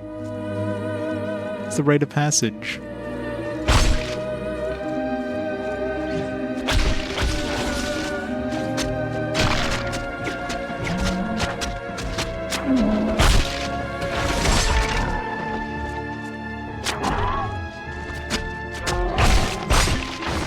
Ow.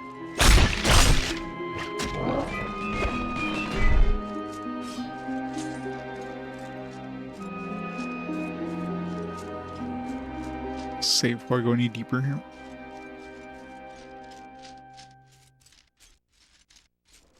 Oh god, yeah. It was like, it's definitely super frustrating. It's very beginner unfriendly, which is why, you know, well, it took a certain breed of person to like enjoy that kind of game. Most people would have played it and like, nope.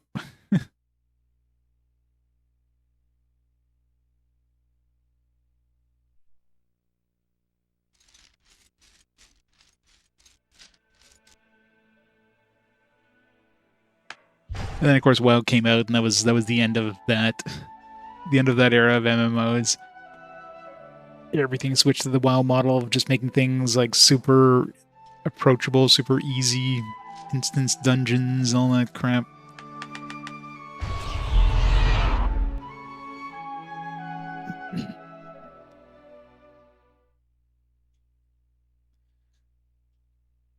I wonder if my characters are still like active. Like if I went back to EverQuest, I don't remember what the hell I even used for accounts and stuff. Or if those characters still exist, if they've been like buried away now.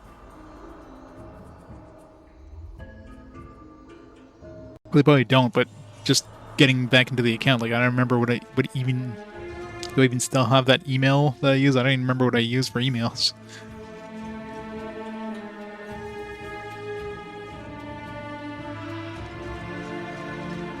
Oh yeah, for sure.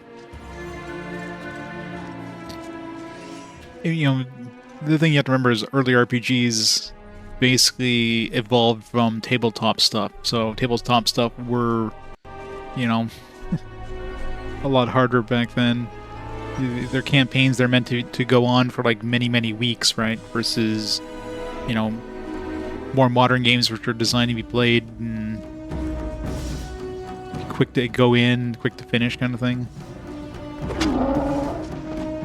That had those like the early games were very difficult because of that.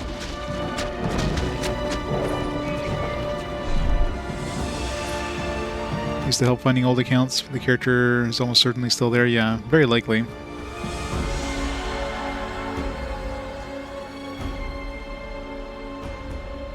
Yep, we're almost there.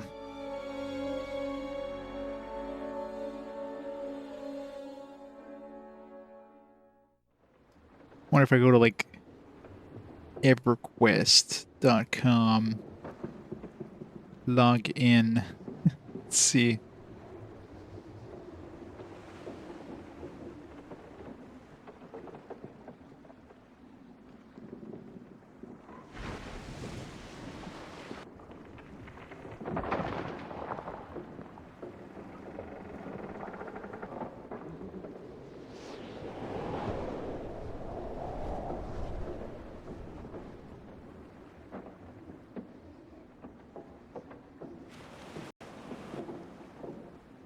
Wonder. I don't remember what the hell I would have used.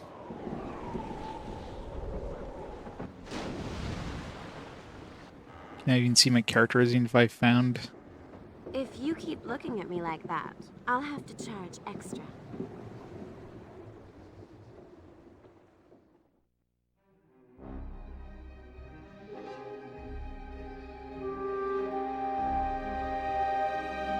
No, I definitely wouldn't go. I remember trying. I remember trying it like I don't know, a couple years back, and it was just like no, it just isn't the same. I'm just kind of curious. I don't know if I even have any way of just finding or seeing the characters, looking at their website. Like, how, if I somehow logged in, like, what would I even be able to? I think I have the account that I logged in like last time I attempted it, but I don't know if this is. I doubt it's the one I had my characters on.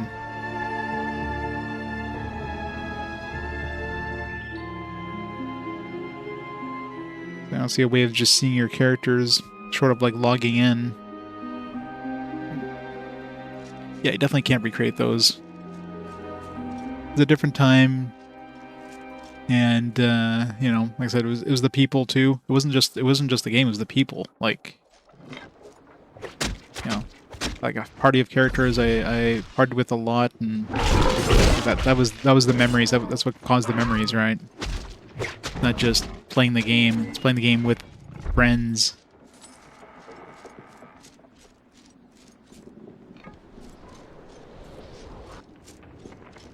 So many memories.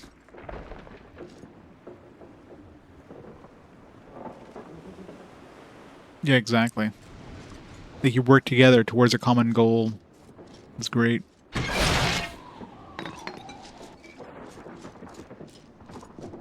Wasn't the game just giving you the, it's like, here you go. We'll give you everything you want right off the bat. Because, you know, our generation wasn't an instant gratification kind of generation where you need the thing right then and there. Otherwise you move on.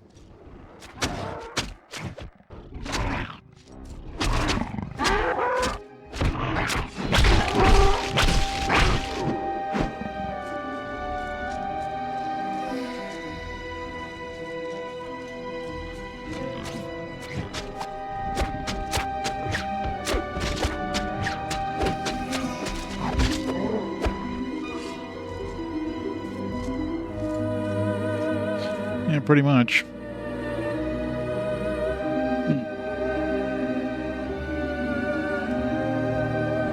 Everquest at alakazam.com.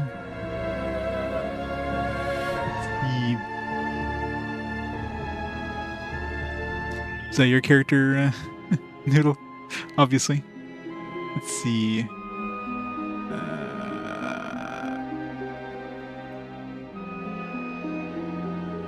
How do you search?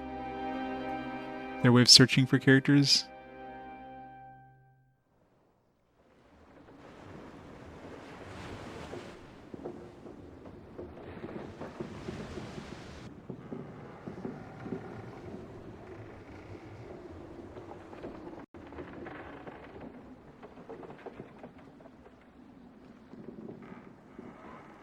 Let's see. Named. Well, let's try Landale, because, I mean, it was my barbarian shaman. Landale. He was a barbarian.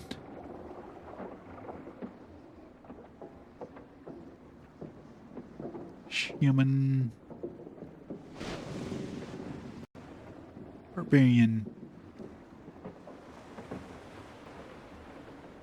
Search. If you keep looking at me like that, I'll have to charge extra.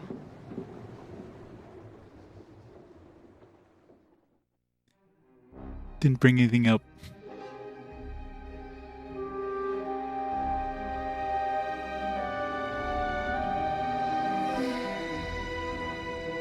What about my bard?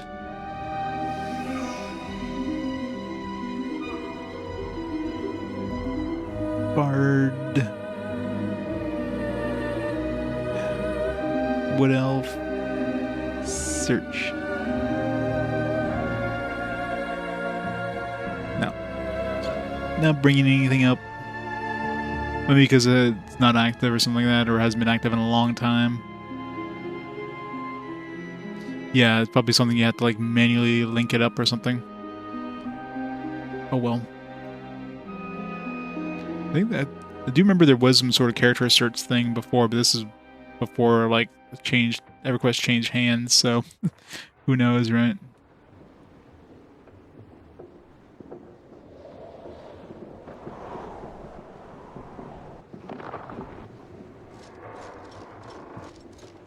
Either way, it wouldn't help me with the account.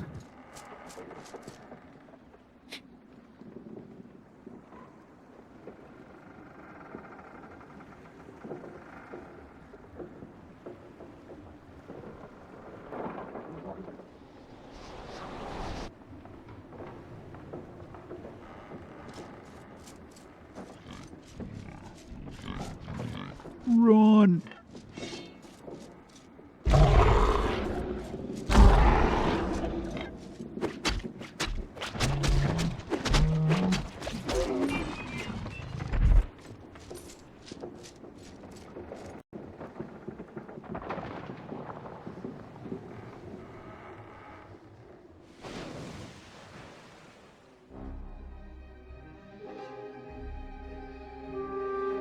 Yeah, possible.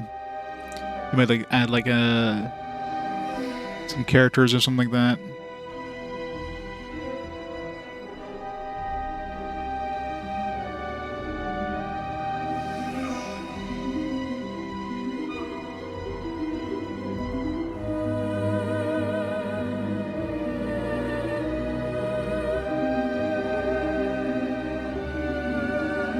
Yeah, if I went back, I mean, the names would probably be like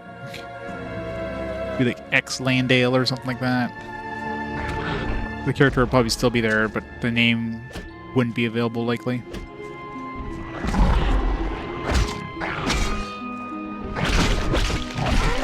Ow.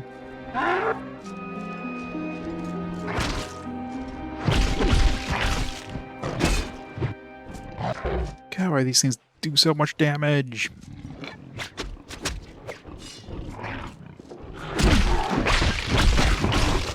What the hell? Like one hit and like 3/4 of my health just gone.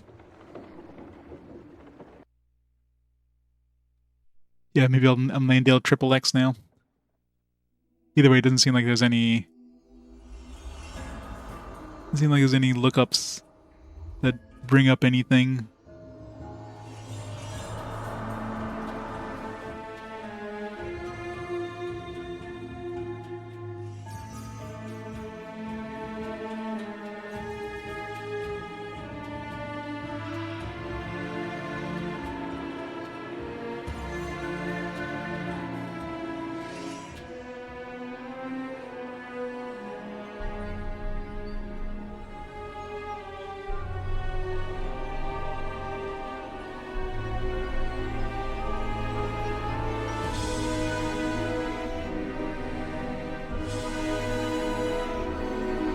Yeah, long gone.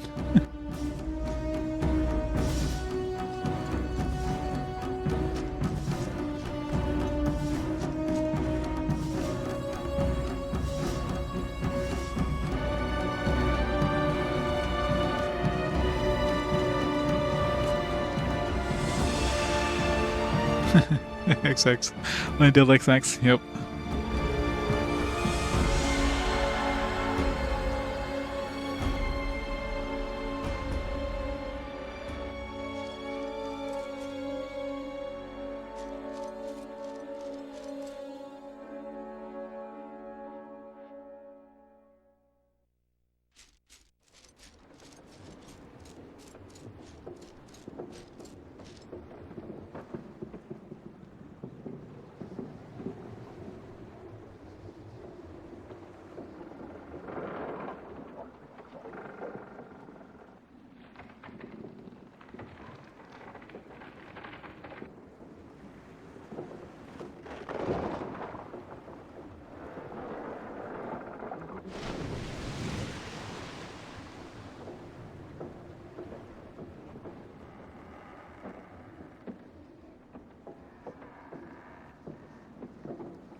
No, quick search is bringing up nothing. It's buried, it's pretty well buried by now.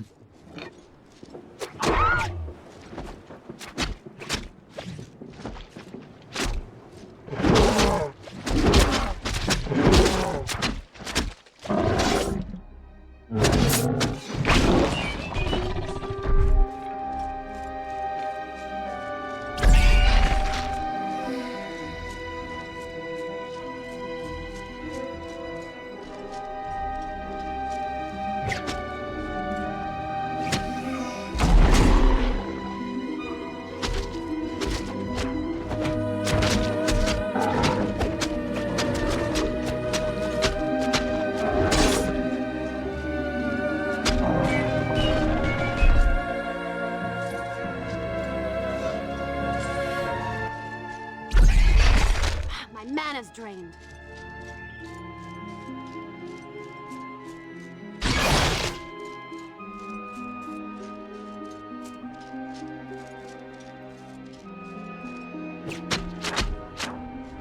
Help.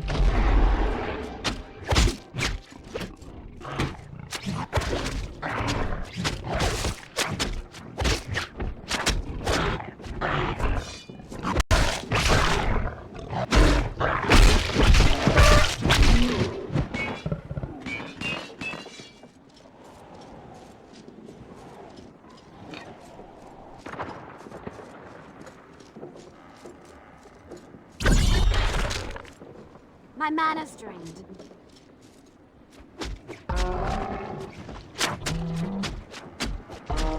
Oh, I'm out of arrows.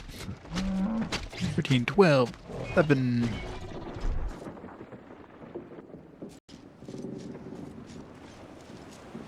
Hey, Andrina, how's it going?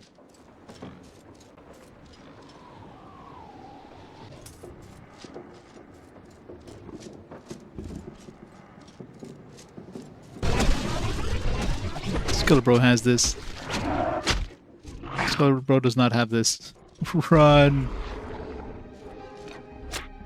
3, 2, 1, 0. Nothing left. Wait, how did I poison him? I don't have anything that poisons. This is weird.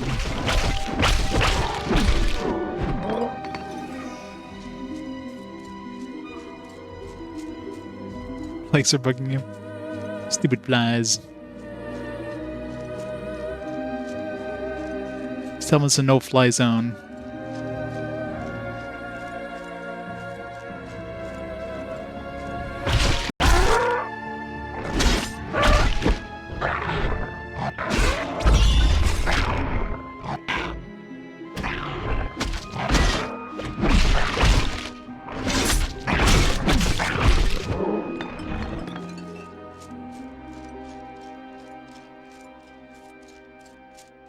Let's go back to the save point. Actually, it's not even a save point, it's just a portal. Anyway, let's go back there.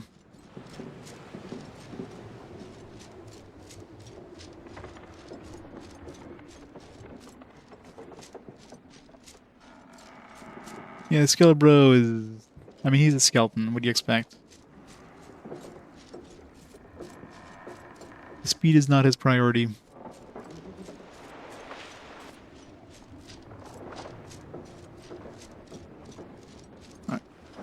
Go buy some arrows before we go in there, just in case there's a boss fight coming up.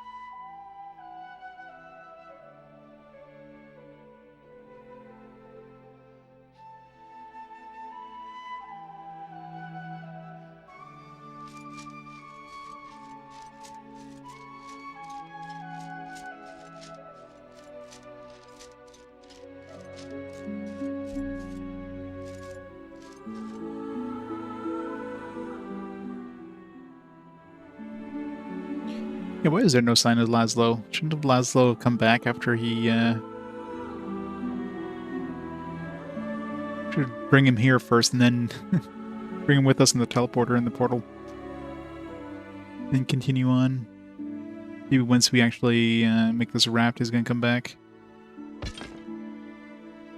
Nice axe, 57 to 84.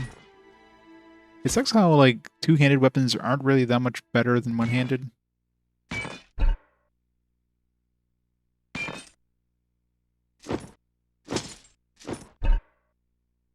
The hell? Oh. It's all the parts of the raft's like, what the hell is this thing? And then the other ones came in, it's like, oh yeah, raft parts.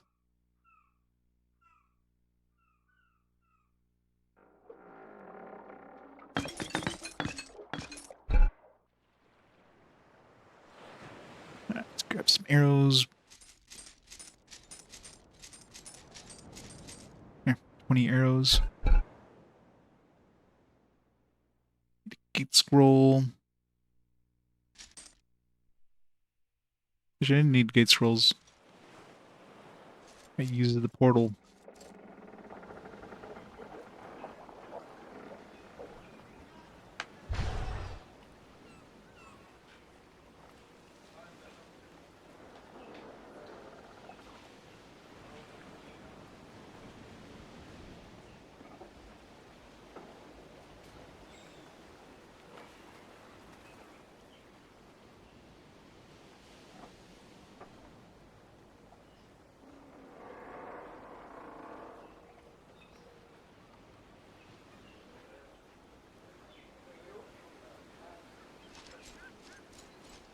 Well, you can go back and play it now. Just gotta find a PS2 and a memory card and a copy of this game. Easy.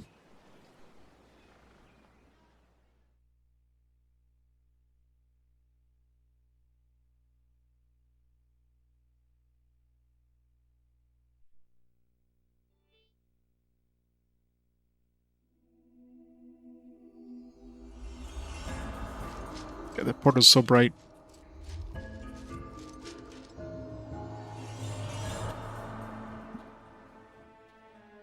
You found all the pieces of the raft. Take them across the snow to where the ice ends. The current will carry you where you want to go. All the way to the bottom of the sea. I would need a raft for that. Or just like, I don't know, sink.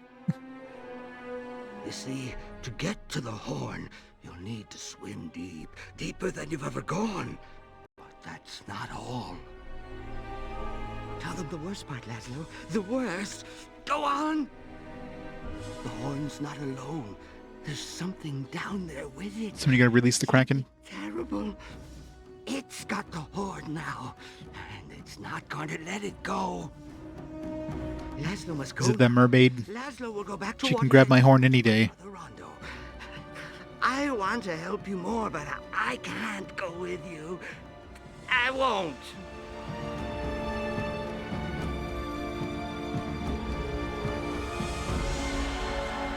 Let's see if his brother gives us anything for bringing them back.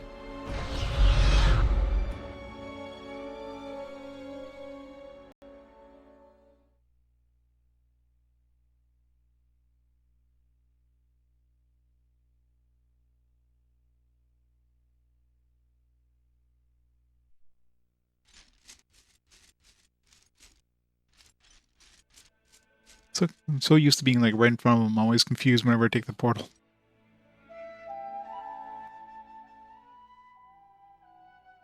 You found my brother. I can't thank you enough. I can't offer much in the way of a reward. I but doubt here, it. Take this. It might prove helpful on your journey. Says he'll cut his prices for him, but let's see. Gate portals or gate these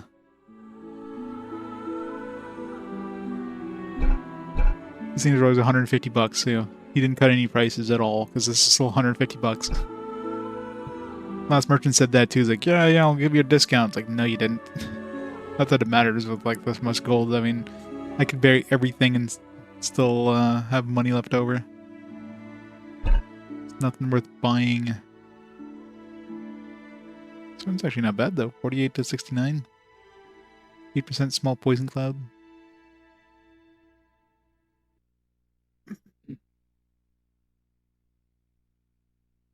5% critical hit. Maybe the next act we can get some decent upgrades. Alright, so what did he give us? He said he gave us something.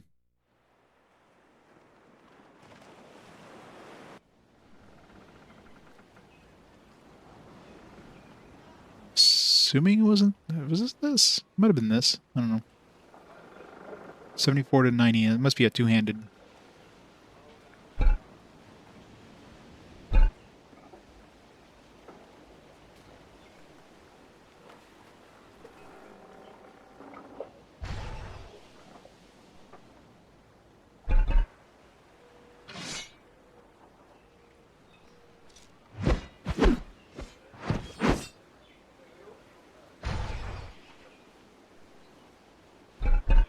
Let's throw this weaker speed increase thing on it.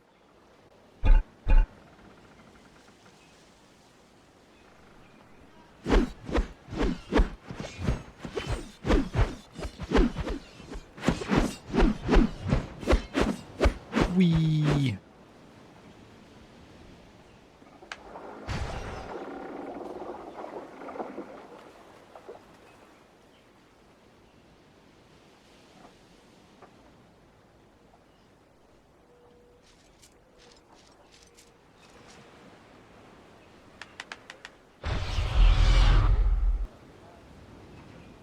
You know, we still have to build the raft. For building raft takes a while. Hopefully it's designed to, you know, take the weight of somebody in full suit of armor and multiple weapons and almost 1 million pieces of gold. So otherwise that thing's gonna sink real fast. Brunsholt.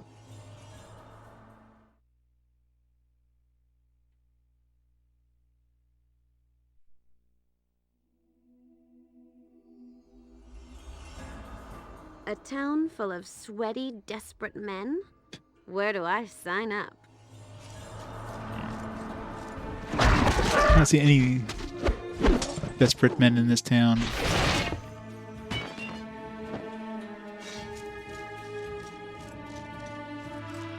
Penguins. It's the best place ever.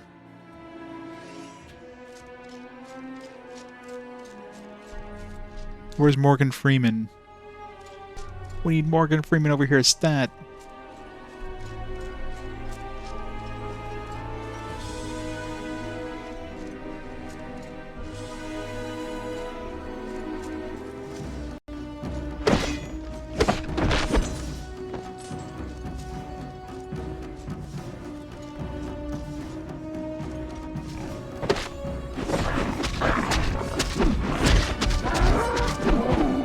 Actually works pretty fast with the speed increase.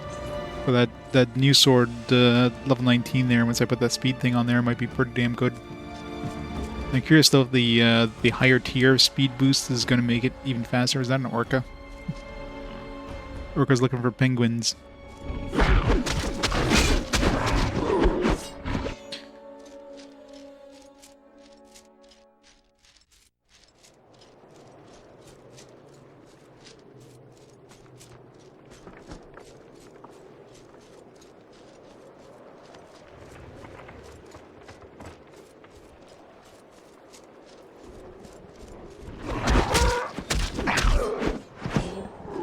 Squids really hit hard, that's for sure.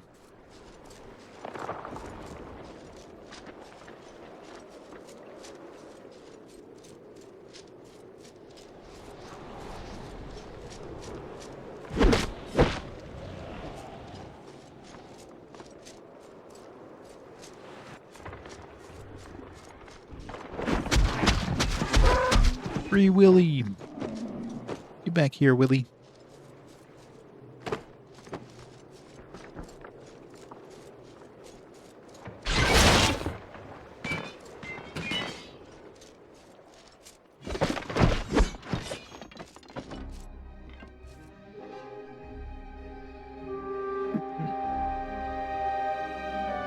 It's faster.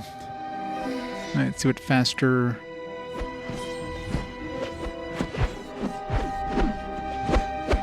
I'm assuming that's what the sword's gonna have once I throw that second tier one on there.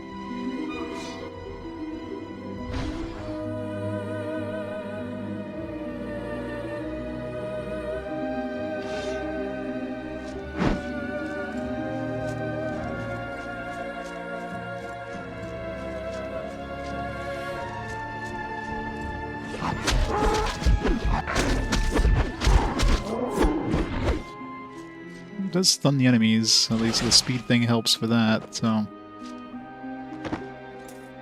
In a regular whetstone. It's a critical increase. So maybe with this one I'll throw the whetstone on there and the speed increase. Because having a crit's pretty, is definitely going to be better than adding the electrical damage, I think. That's like a tier 3 critical increase too, so it's probably going to crit quite a bit.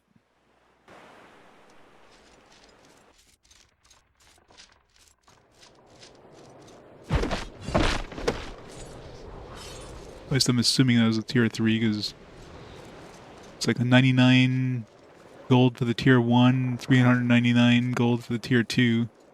So it's definitely stronger than tier 2.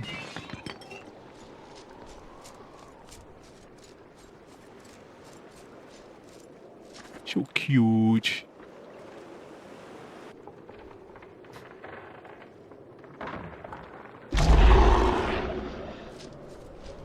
Couldn't murder the penguins.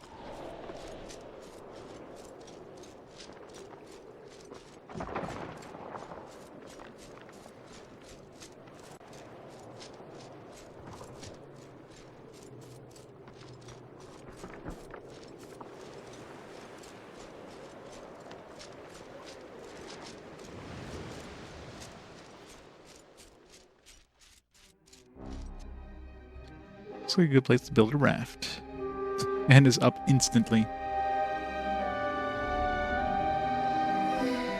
No montage or anything, just boom.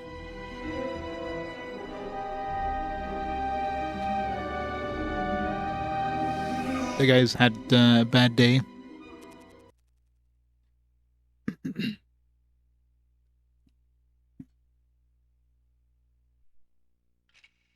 We're just instantly underwater.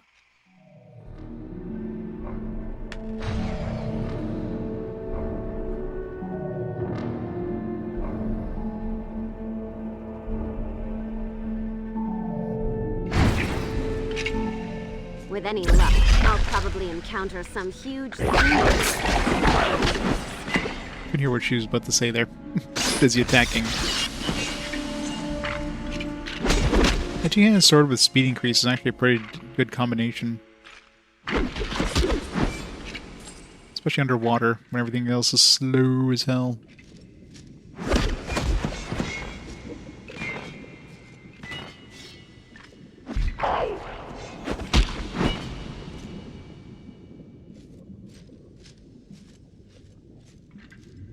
Was this supposed to be like deeper than we've ever been kind of thing?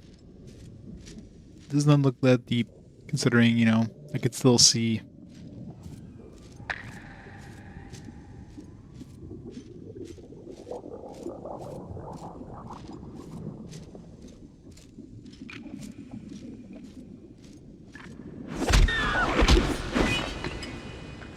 Yeah, the extra reach helps a bit too.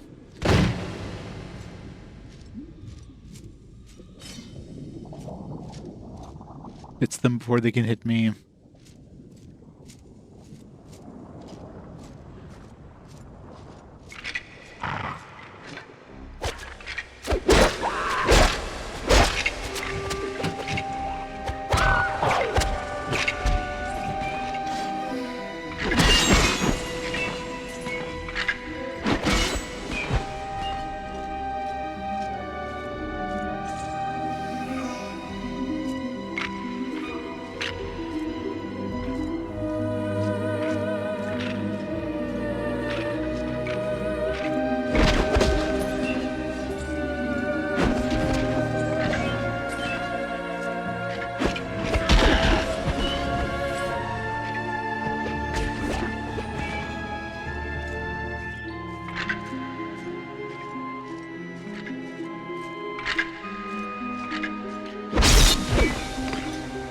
Primal Cudgel.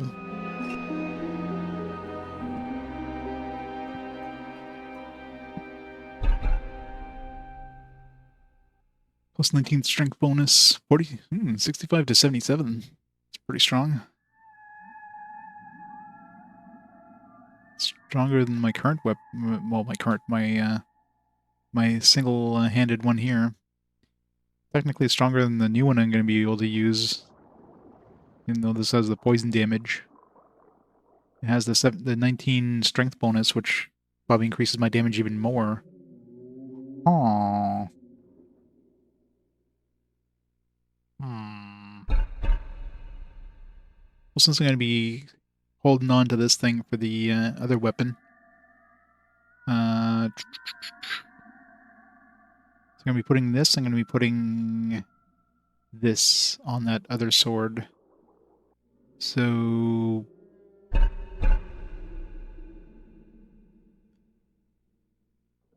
10 to 19 lightning damage and give it poison burst maybe, or give it some disease damage too. There.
Sure that disease damage is going to do really good against the skeletons, though.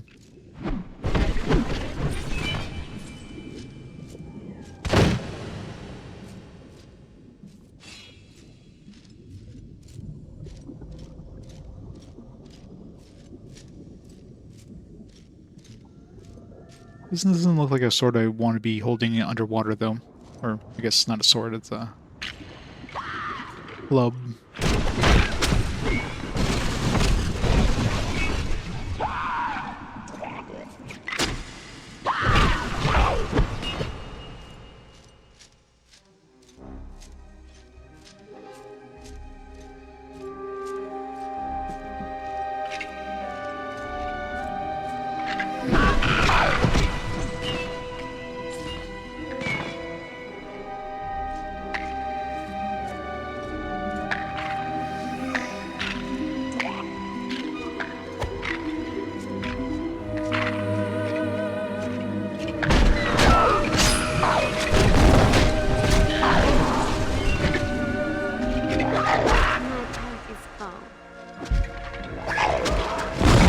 Ow. Rude. Ow.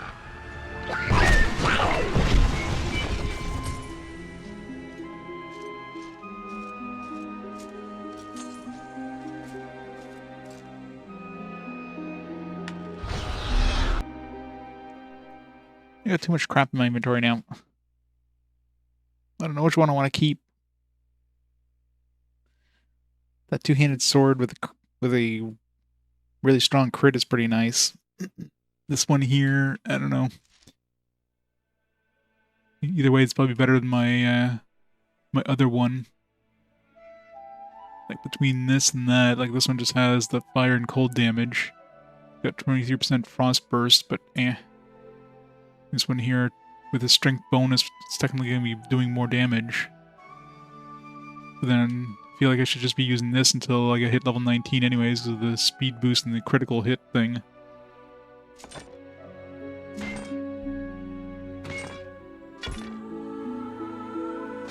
I'm just gonna sell this. This one's worth more money. This one's worth less money, but seems to be better. This one will definitely be better once I put those gems in it.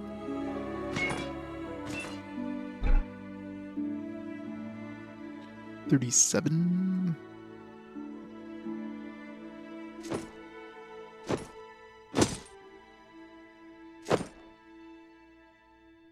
$2.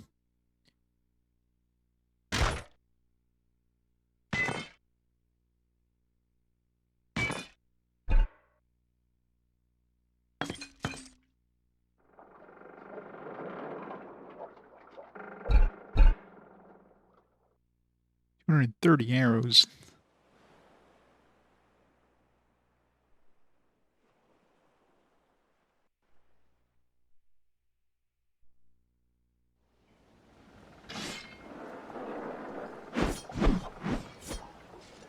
like the fast swipe.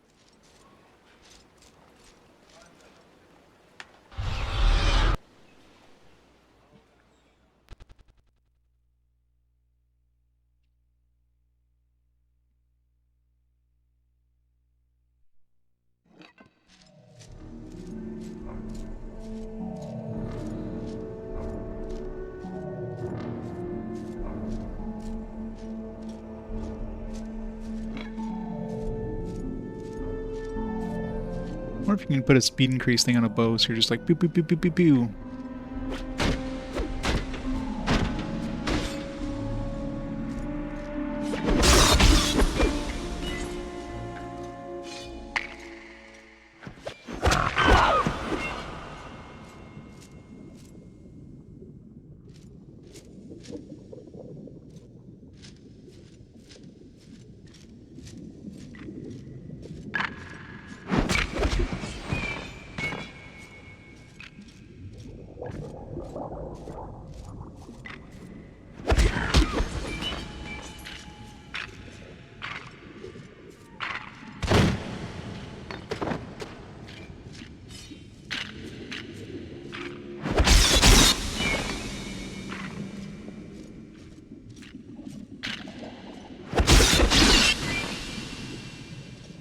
Yeah, 500 damage crit is pretty nice.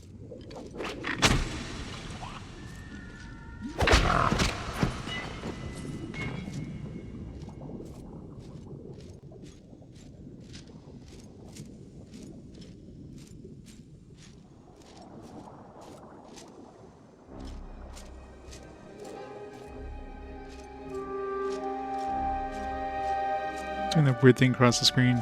It's like those trees in the Baldur's Gate 2.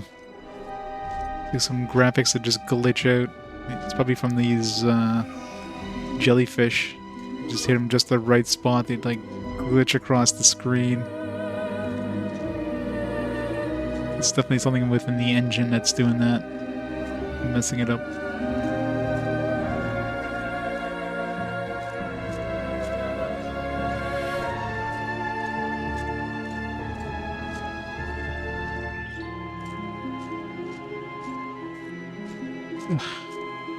Why is walking underwater so slow?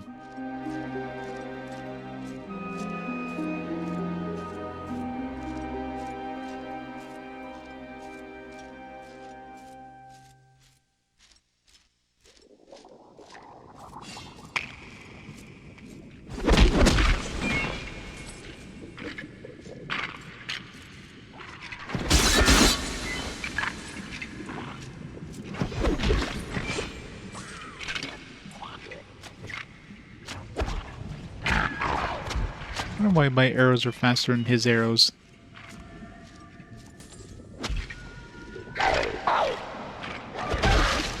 Let's get it, bro. No.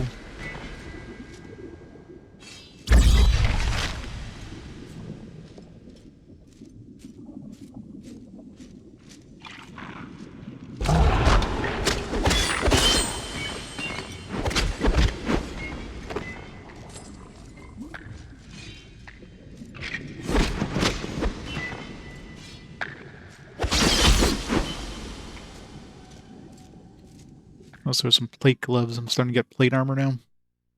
What's plate armor look like? Oh, basically like the true gauntlets.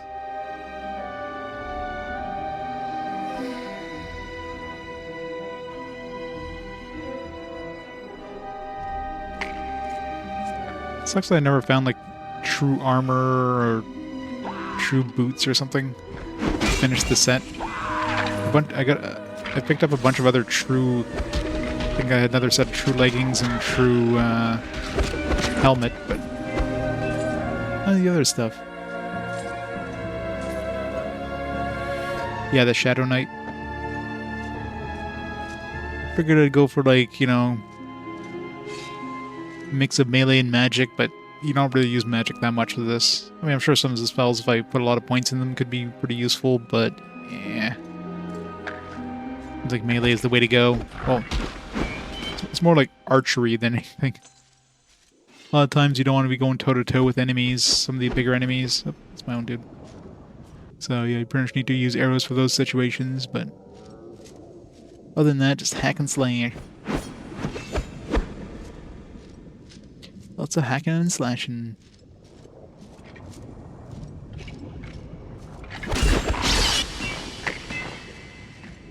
Inventory's full. Inventory's full times 2. So we're going back to town.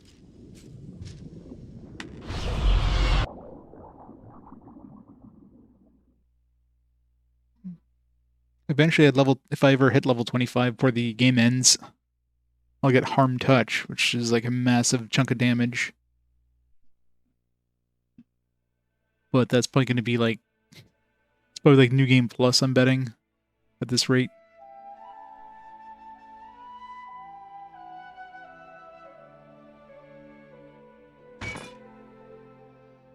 Gotta make sure I don't accidentally sell this in case I want to switch to it. This one's easy not to sell because it's like, oh, the red thing, don't touch the red thing. It's not a red thing, it's like, you can't buy back things. Same thing with the shield there, I don't want to accidentally sell the shield.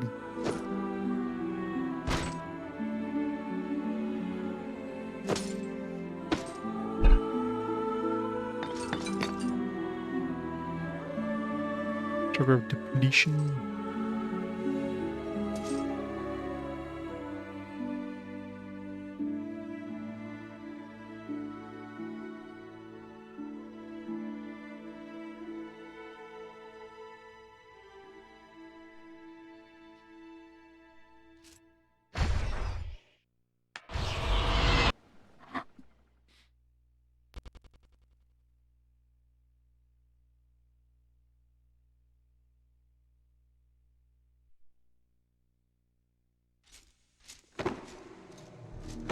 And inventory's full again.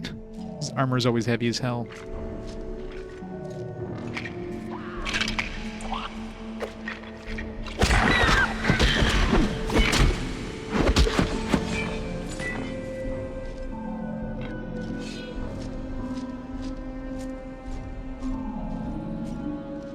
Can I make it through there?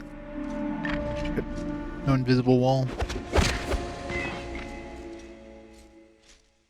The worst path in this game was the one like on the beach where there was like a tiny little path that was on the edge of like a forest and a thing, and it totally didn't look like a path. It looked like it was one of those impassable terrain kind of things. That's ended up where I had to go. It's the only time there was you had to walk in that kind of path in the entire game.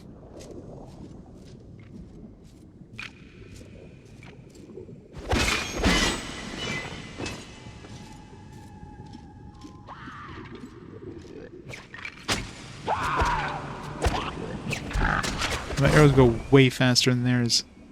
Except for that explodey arrow.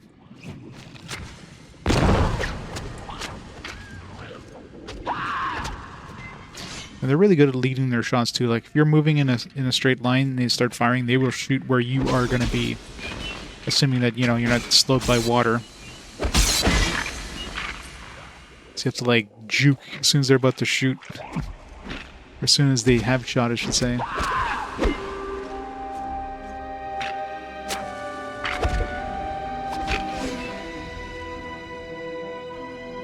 Hey, Games by Design, how's it going?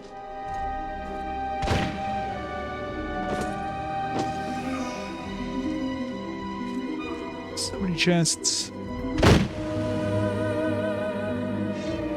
Well-built circlet.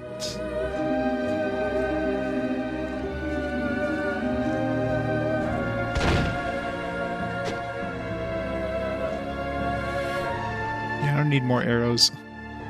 I've got too many arrows. Until I hit the next section where there's going to be like a really, really tough enemies that are just going to require me to use arrows. My pack's full.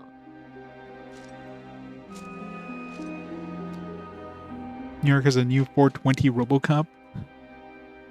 Over that weighs 420 pounds and patrols the subway named Robocop. That sounds dangerous. I'm assuming he's like he's not like completely AI controlled. I'm assuming it's, you know, human controlled. Because otherwise it'd be scary as shit.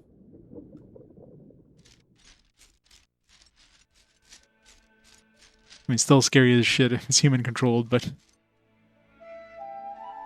fully AI has no weapons. Oh, I'm sure an AI could probably find a way. Thing you need? Let me just grab this pole over here and start whacking you with it. It's cameras and mics.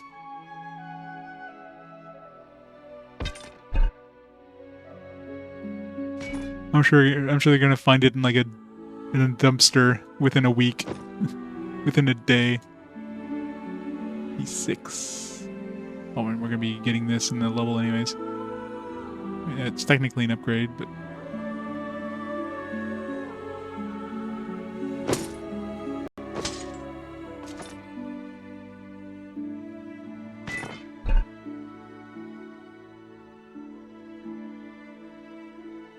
it's real fancy text parser. Let's hope not. I'll work the midnight shift.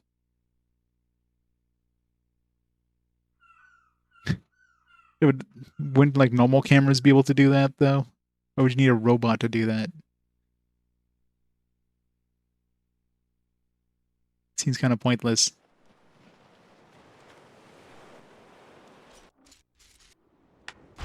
How much of the taxpayer money was put into putting that robot out there?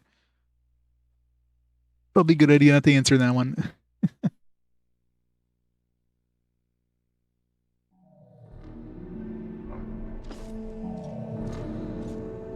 They just wanted to have RoboCop.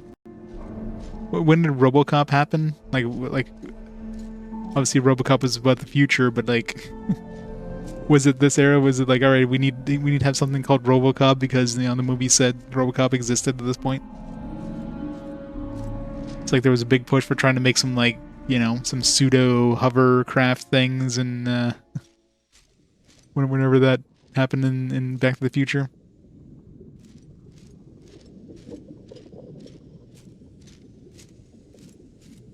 RoboCop is in better shape, yeah. 2000, Jesus. I keep forgetting how fast time flies, right? Bring like 2001: A Space Odyssey and like, yeah, like RoboCop and stuff like that. Like any of the 80s movies, like, man, 2000s is gonna be like so advanced, so high tech, and here we are in 2023, and like, yeah, no, that was nothing like that.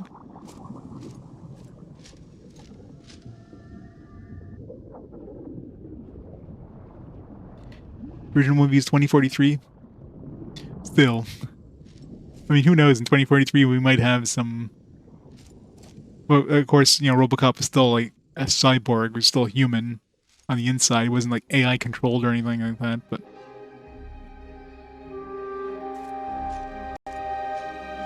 it's crazy how movies depicted, you know, the future. Like, at what point did Total Recall take place, right? Like, what year did that take place? Like any of those like classic sci-fi movies. There's any lost treasure down here?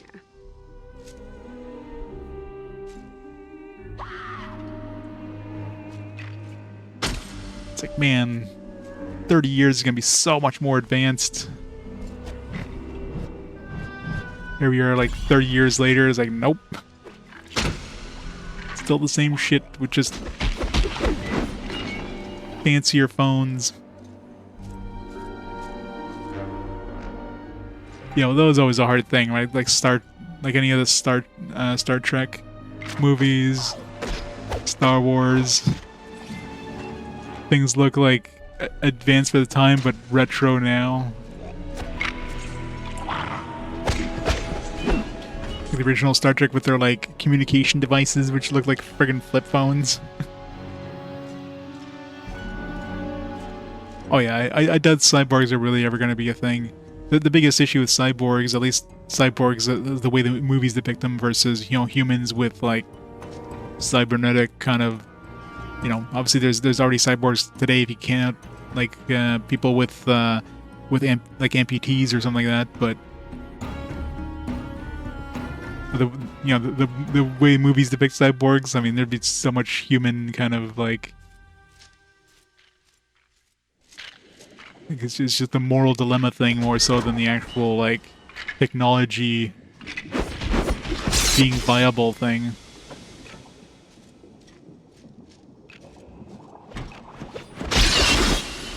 Yeah, exactly. It's just like cloning people. Like, it could be done, just, you know, and it probably has in, like, some, you know, in some, like, secret laboratories and stuff. It's just not something that people would accept. And, of course, clones in real life would be nothing like clones in movies where, you know, it's like, hey, here's an exact copy of you. No, it would just be like a new baby with your DNA. You wouldn't carry any memories or anything like that. It would just be like, here's something else with your DNA.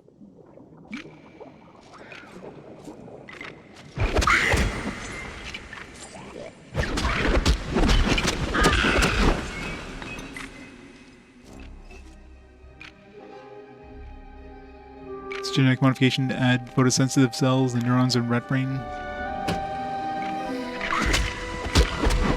And they use fiber optic cables to send light signals to the neurons.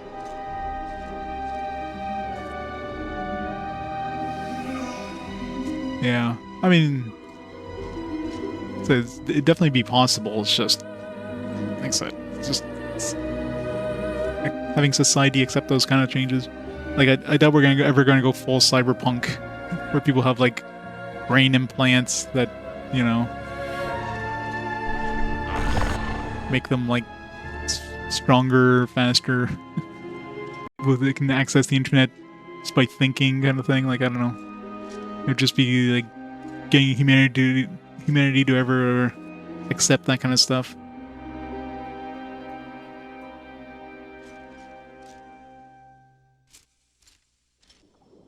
Computer command gets him off, yeah.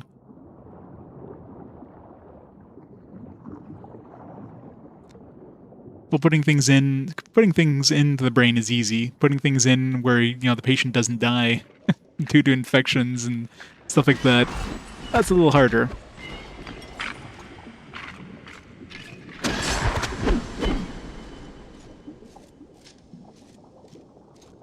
Information, yeah. Well, I mean, yeah, getting things out is easy, but deciphering that information is a little harder.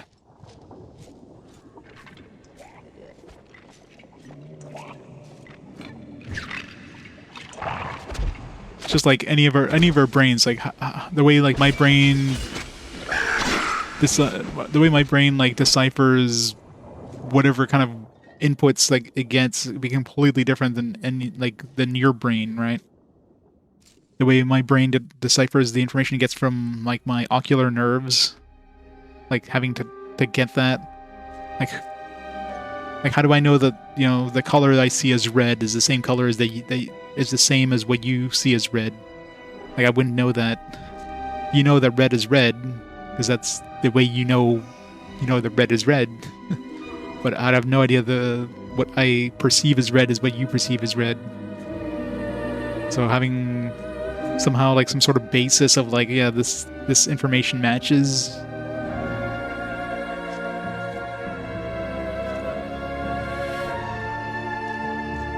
Yeah, I mean, who knows, right? My red could be your green. It's only if I try to decipher your vision and be like, what the hell's going on? This is all wrong.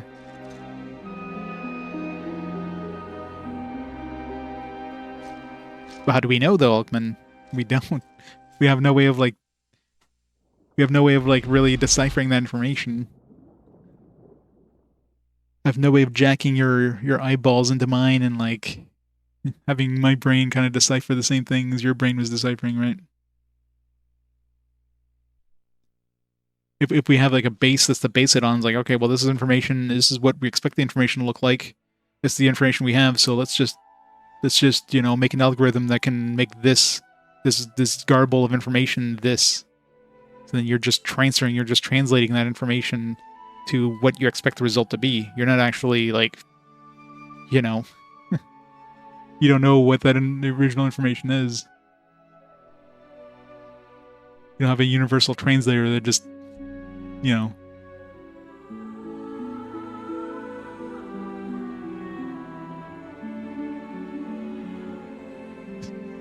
Well, like colors even exist. Well, and colors are basically just like information from your eyes, where your rods and cones get this like information and just kind of send it to your brain as like, I don't know, some sort of electrical pulses, and your brain just interprets that in the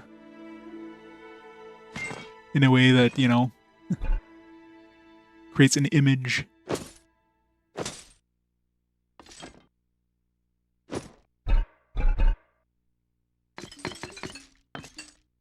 Go.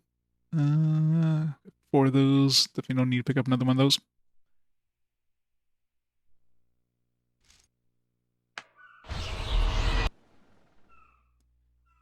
Brains are weird. It's crazy how, like, you know, how advanced, you know, medical technology is advanced, and so, like, the brain is still like one of the most complex things.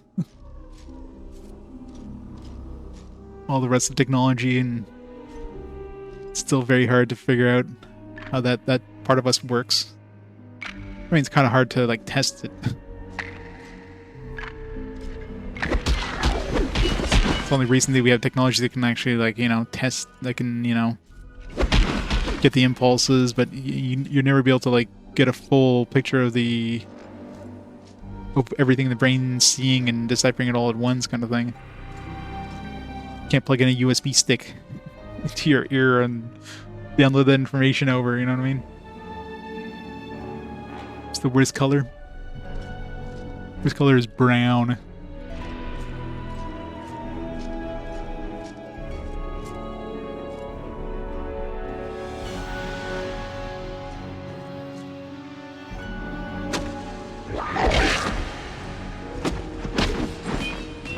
Don't get me wrong, like, I'm not saying, like, let's say, like, I know that what is blue, and you know what blue is blue, but let's say, like, somehow, let's say some weird way I was able to take, like, whatever your brain deciphers the color and, like, the ocular information, and then somehow jack it into my brain, like, what I would see in the world from your, like, what your brain would interpret as vision.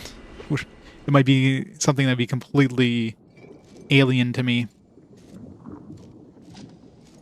Like, everything could be inverted for you to be looking fine, because that's what your brain, you know, interprets, and that's why you've grown with your entire life, so you wouldn't notice any difference. But I would, you know what I mean? You'd never be able to do that. Nice lion. Thanks to the raid. Welcome, raiders. Well, maybe it's the most common color in the universe. How's it going, Ice Lion? Thanks for the read. What are you playing today? Parasite Eve 2, nice. I'm enjoying that one. The midichlorians, or the power cell of the, or the power units of the cell, or whatever it is. One day I'll have to play Third Birthday, but at least we have the good memories of 1 and 2.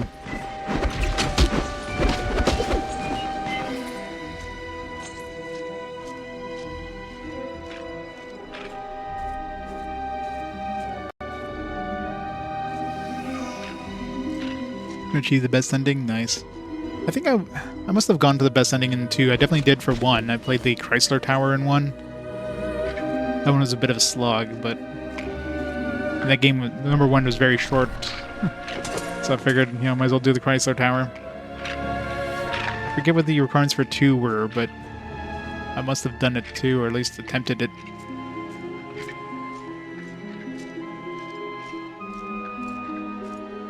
They're definitely quite interesting games, very unique for the time. That was my skeleton there.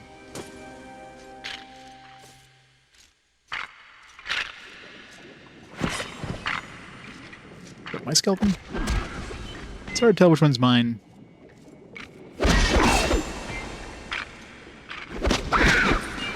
Inventory's full. We're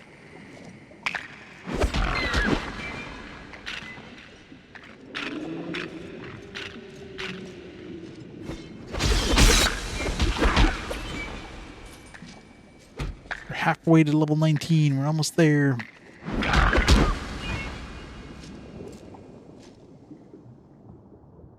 Seen double length? Yeah, at least double. Trying to remember. I think it was like a little bit over 8 hours to beat the game initially. See how much time I actually spent in Parasite Eve. No, there's no way. maybe it was 18 hours, but I definitely wouldn't have spent. If it was 8 hours for the first playthrough, I definitely wouldn't have like spent that much more time to go through the Chrysler Tower. So maybe it was like 18 or 20 hours or something. So yeah, maybe it was double. There was definitely a lot of grinding to get there though, but at the end, had some such badass weapons. It was fun. Extremely overpowered equipment.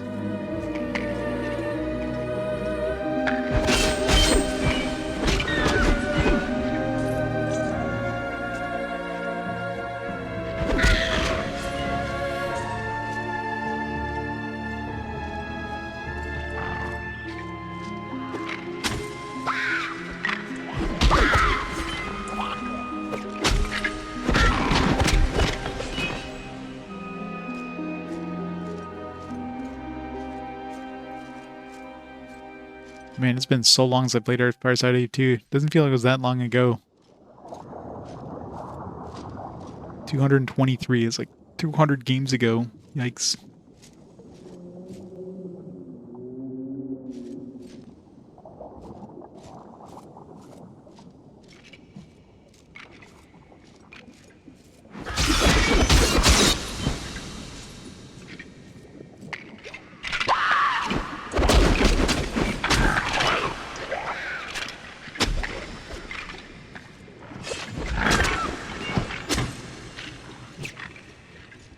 Yeah.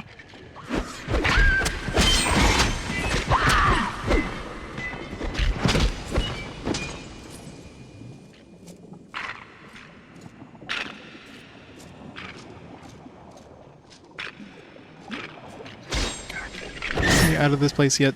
I hate underwater areas. It's so slow. Let's murder my Skelebro again. Oh, it's got an enchanted weapon now. It's fancy, glowing blue.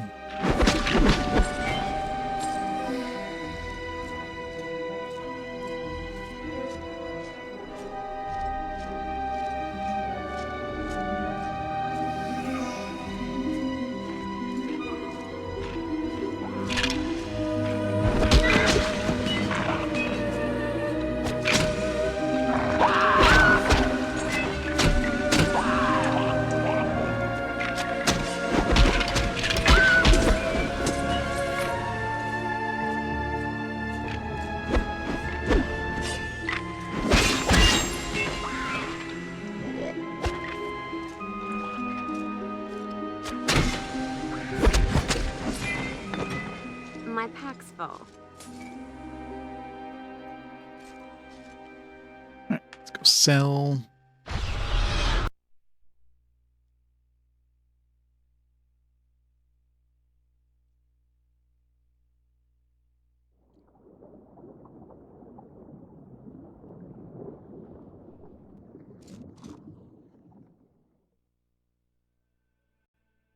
See anything? I find it's better. It's better graphically. It's got better use of the engine.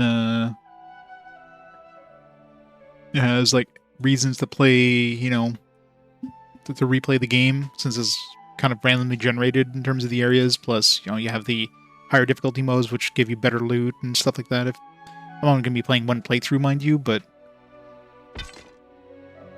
this one can support up to 4 players. You can even play online, which is obviously a rare thing in the PS2 era. So definitely better in practically every way.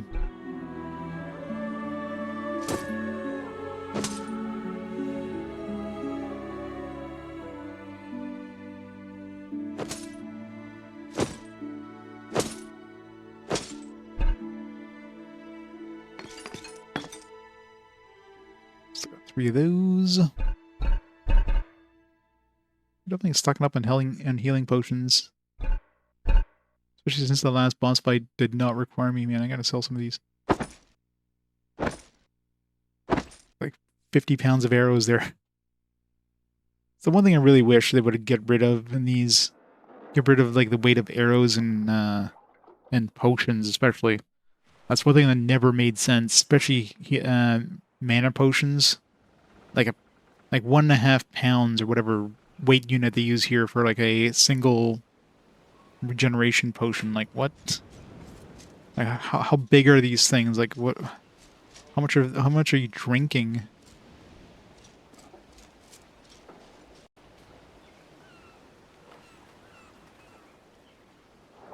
Oh yeah, for me I was big into Everquest, so of course I picked this up back then. Everquest was huge for me.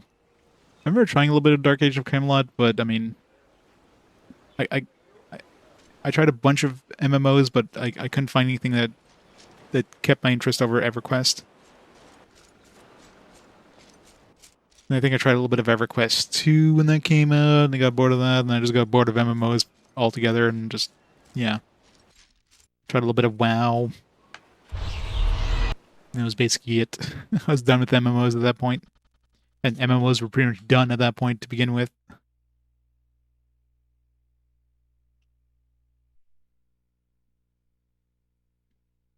Nowadays, it's pretty much like Final Fantasy XIV and WoW, and that's it. Gold! Can't forget to take my 28 gold. Chest.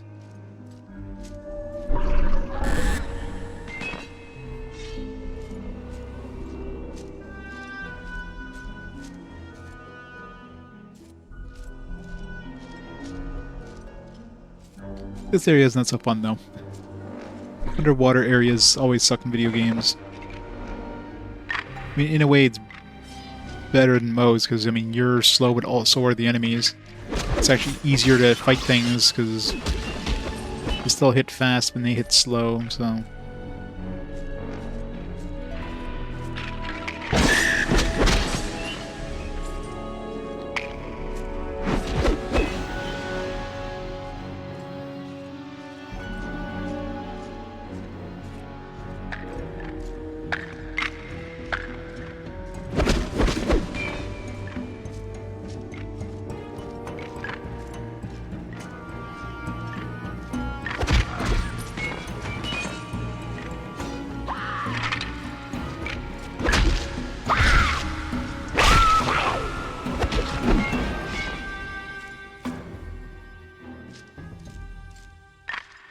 Looks like we're coming up to a boss room, potentially.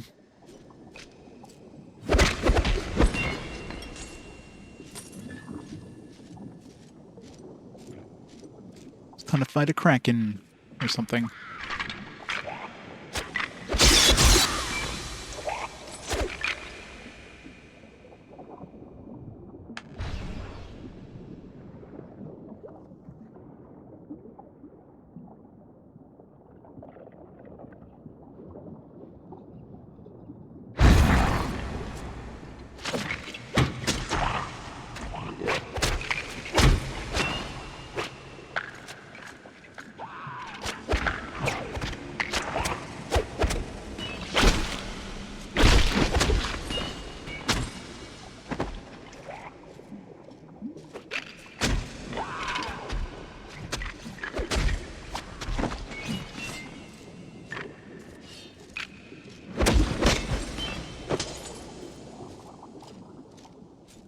Two more bars of experience to hit 19. Almost there.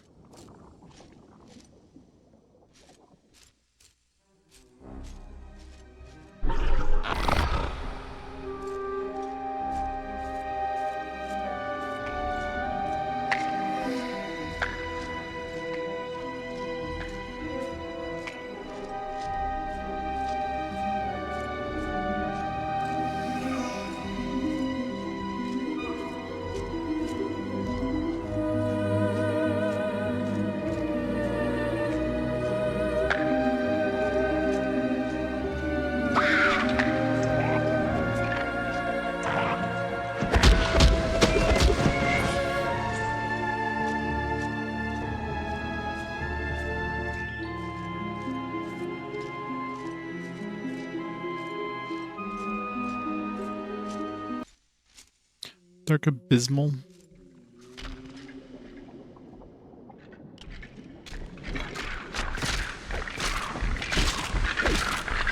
That critical hit did nothing. This will be easy. It's too big to fit through the door. What you gonna do?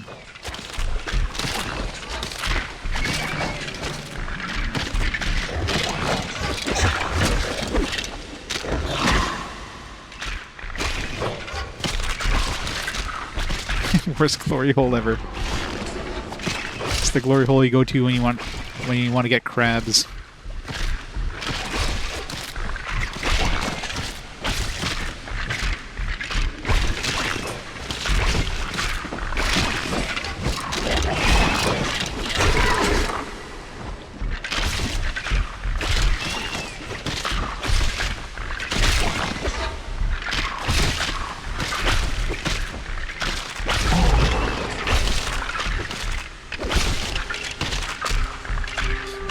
Hunting dory hole.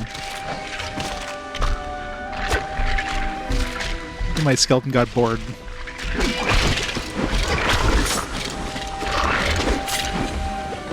That was easy. Horn of Ill Omen. Success. Hateful Black Mace. Level 21. 68 to 77. I mean, so this is already like 65 to 72. So, and this is like level 21. It's got less poison damage. So, nah. This one will at least give me the slashing bonus from my skills. This will not.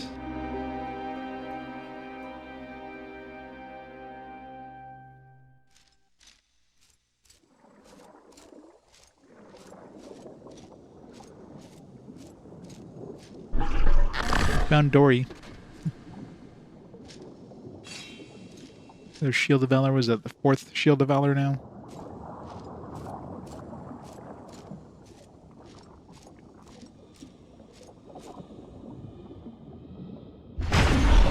Alright. Let's go see the dude with the horn. Assuming this will be basically the end of Act 3. Not sure where the horn's going to bring us, but...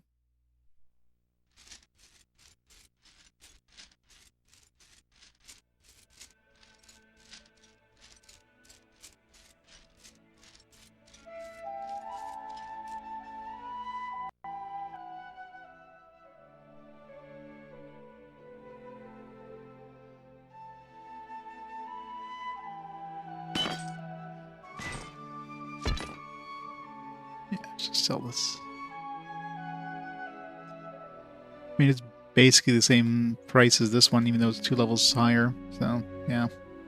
Even the game's like, yeah, they're pretty much the same.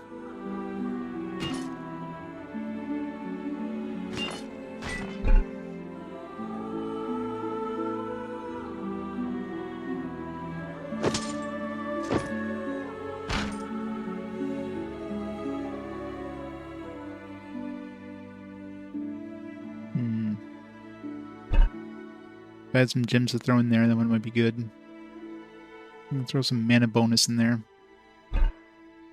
But well, we don't have true boots, so...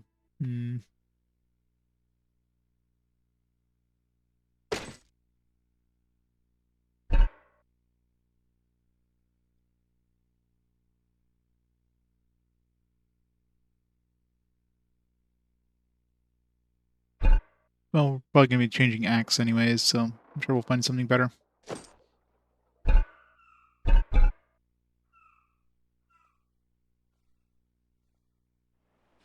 $124 arrows. Alright. Let's bring this together, dude.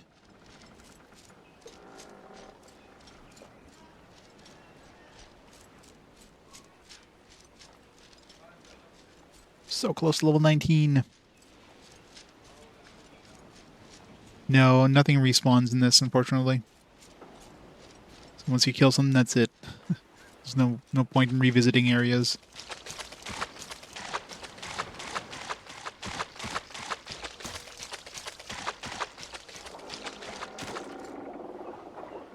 Like this game is like Diablo, where it has different difficulty modes that unlock once you beat the earlier ones. So you can have your like nightmare and your hell difficulties kind of thing. They give you better and better drops, but require like higher levels to enter.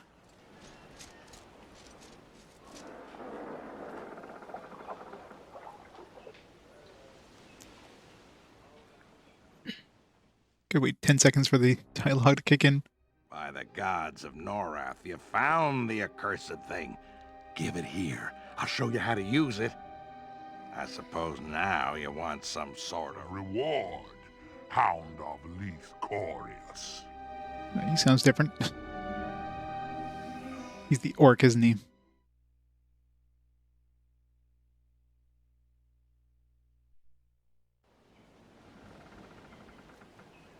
You have pursued me all this way, slain my allies, but now you've found the one thing I've been searching months for, and the last thing needed for the war on Norrath to truly begin. When I summoned that storm that killed your ship, I thought you were Vanarost.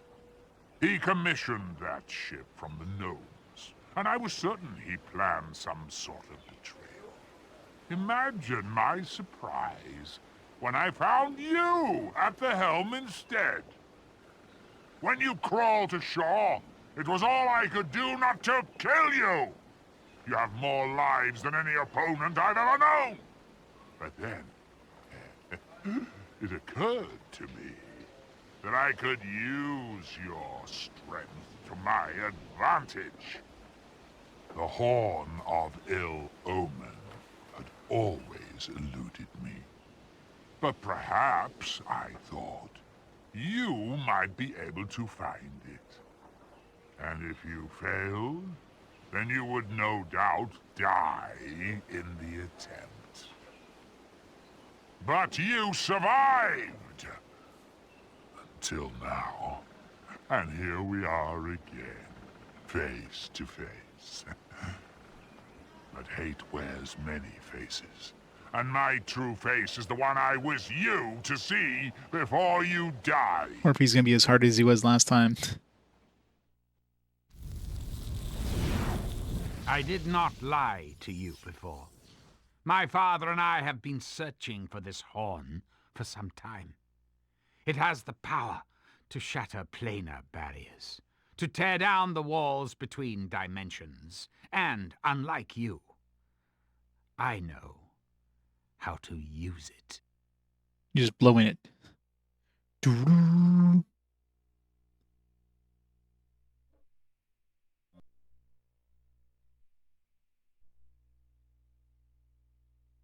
You don't get to fight him.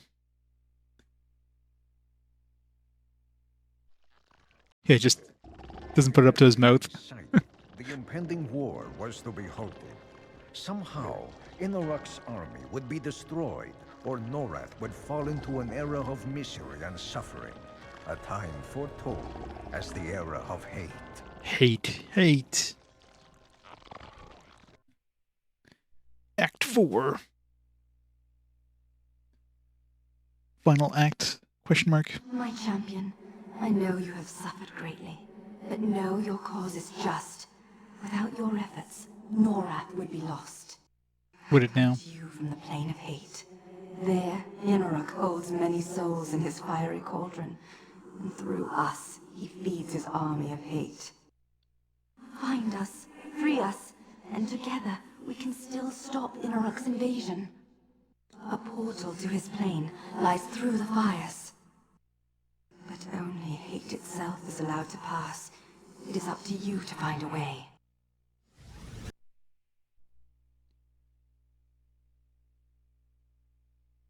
You gotta go save Furiona.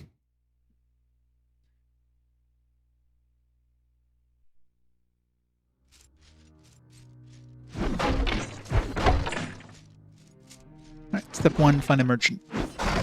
Step 2, buy all the good stuff out of him.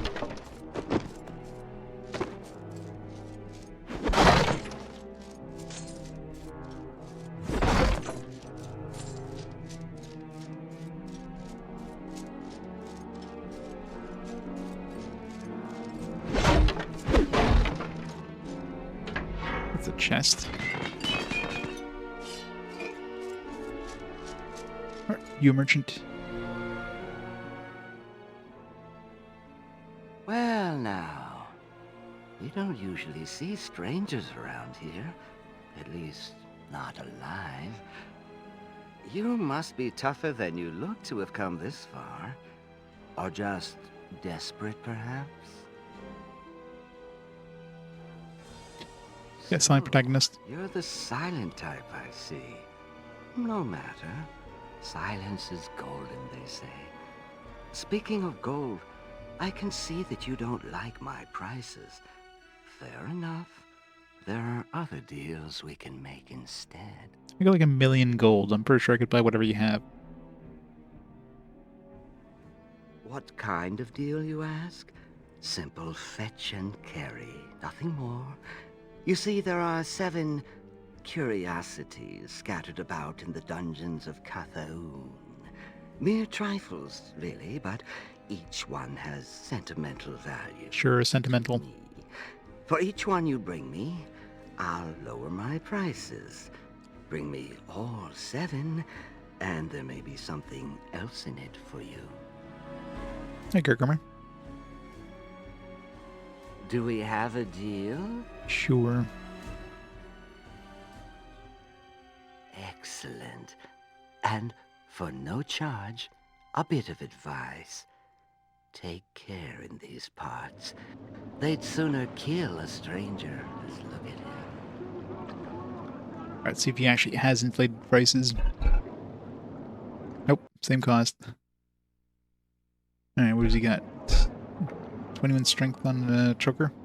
Sounds fun. 21 dexterity. What am I using right now?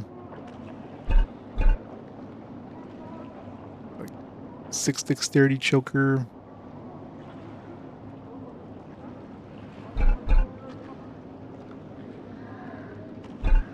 Buy those. Buy that. Buy that. Buy that.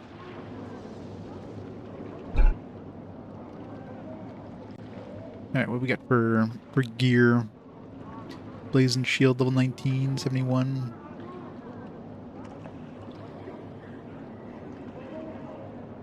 Stronger shield than what we have. Oh, weapons. 55 to 85.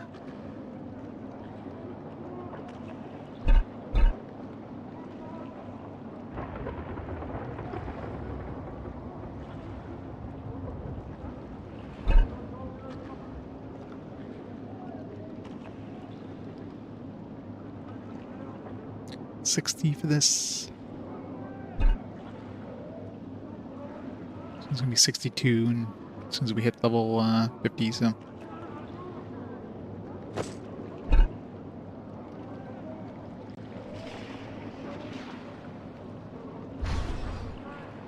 We're charging this advice. Don't die.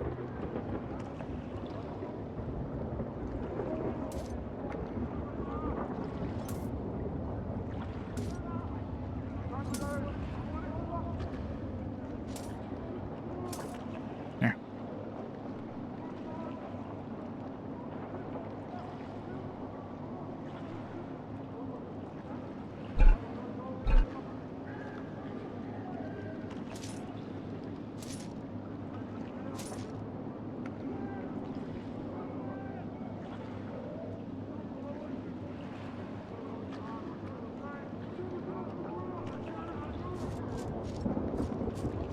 Save point.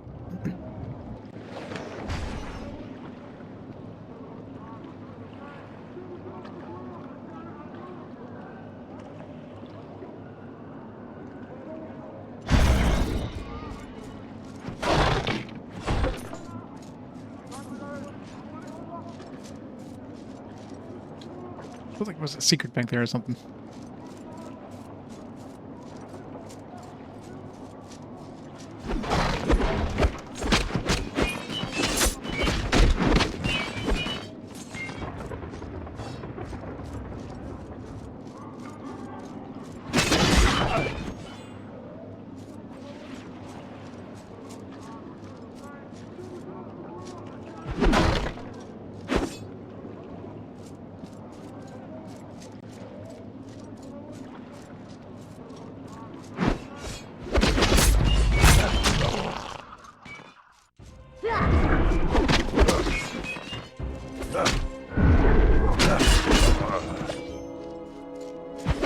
Imagine you'd be able to cast like any sort of resurrection spell this fast in EverQuest. Doesn't casting like a resurrection spell in EverQuest take like, I don't know, a minute? It's like super, super slow.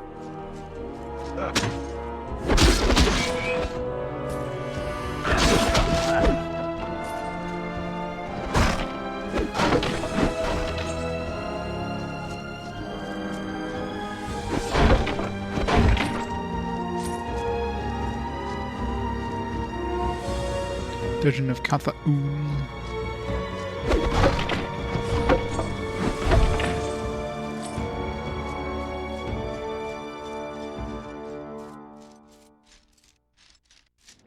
And the music's on. Such a weird thing with the Snowblind Engine games, is the fact the music just gives you a little bit of music for a bit and then it just goes away and you just got environmental sound effects. It's just so weird. How do I get up there?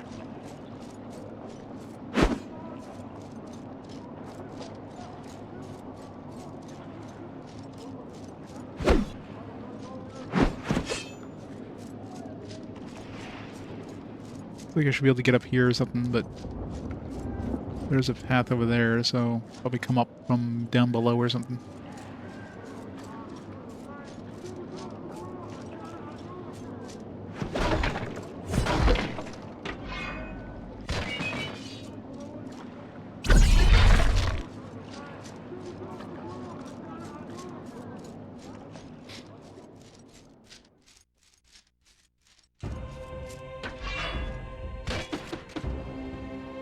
Ship Storm Shard.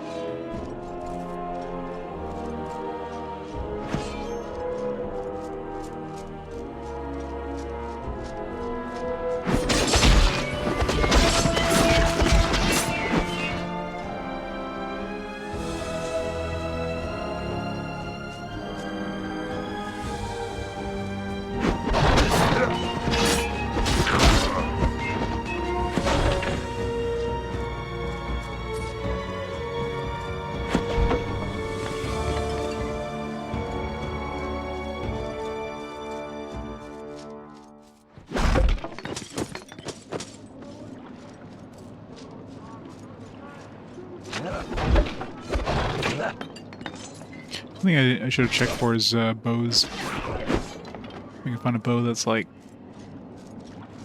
I can put on some sort of freeze onto.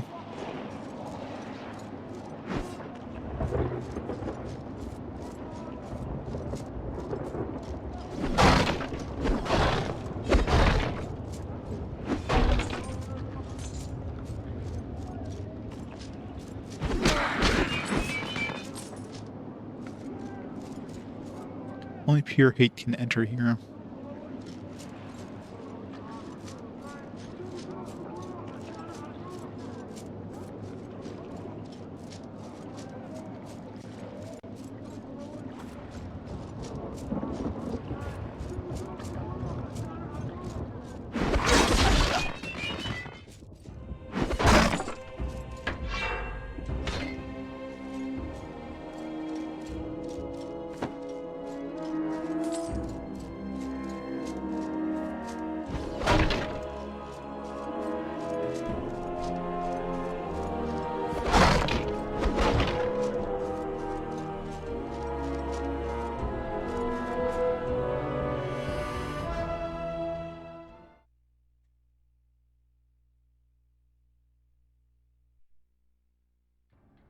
You, a guts dungeon.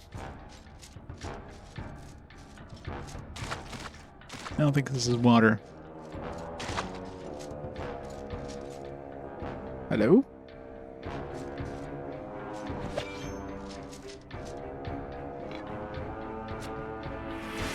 Would have been funny if it blinked when I did that.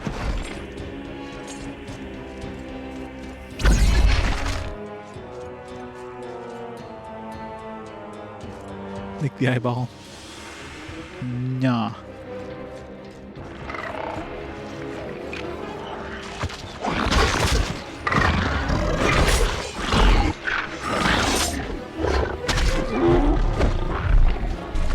hit the damn thing.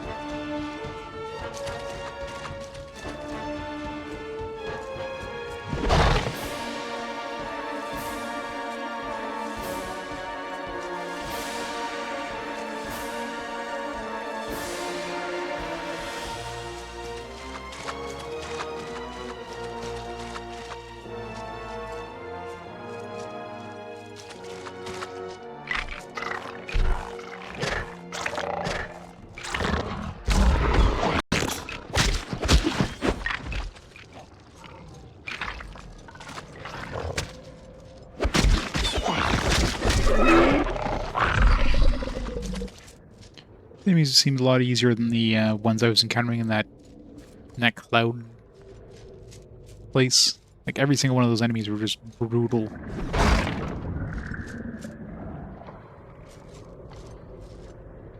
Is it just chilling there? I know, right? They're just staring at me. Nope, they lost the staring contest. I mean, if you were just a big eyeball on the wall, what else would you be able to do? I mean, all you can really do is stare at things.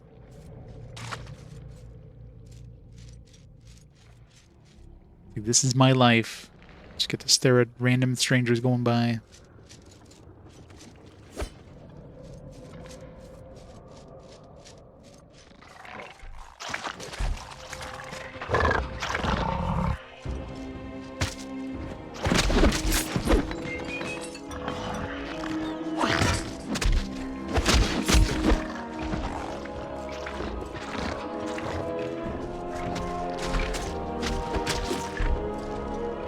Yeah.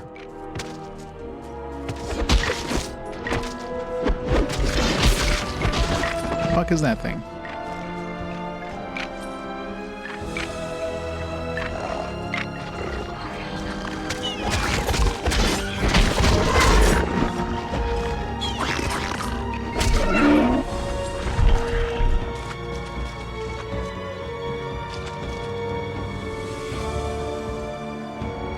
Chest. Could basically use the same model as the clam. They just give it spikes.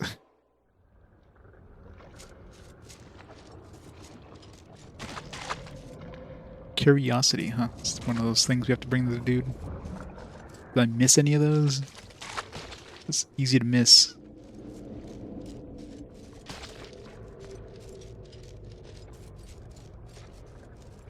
I'll probably have 1,000,000 once I go back to town. Maybe not.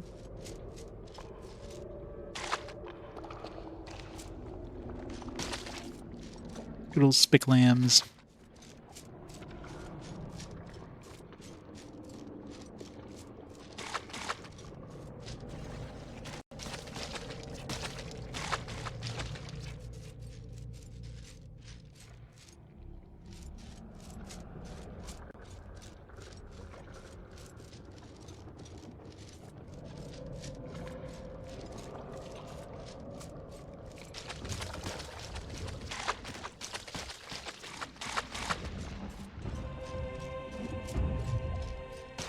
Doesn't look like I missed any of those curiosities. Maybe on this little one here. No, okay. The little tiny island, just like the one I had picked up the last curiosity. Oh.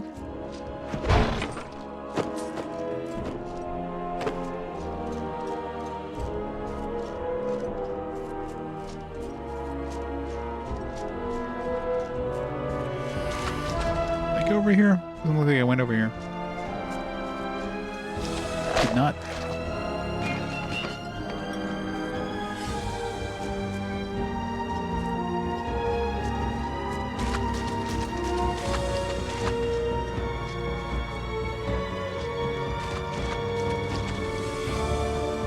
Those eyes blink at the same time. They use the same animation cycle. Seems like they do. Yep. Same animation cycle.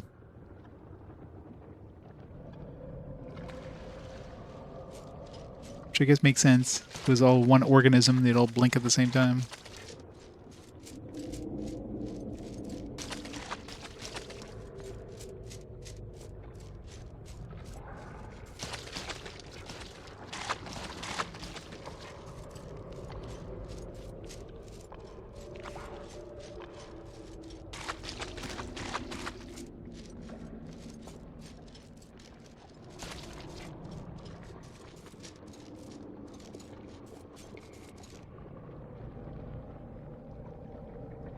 First game with the name of your credits comes out next week. Nice.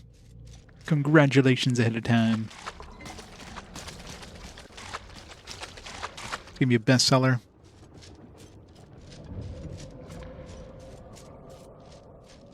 Now you have to pick it up and beat the game so you can see your name.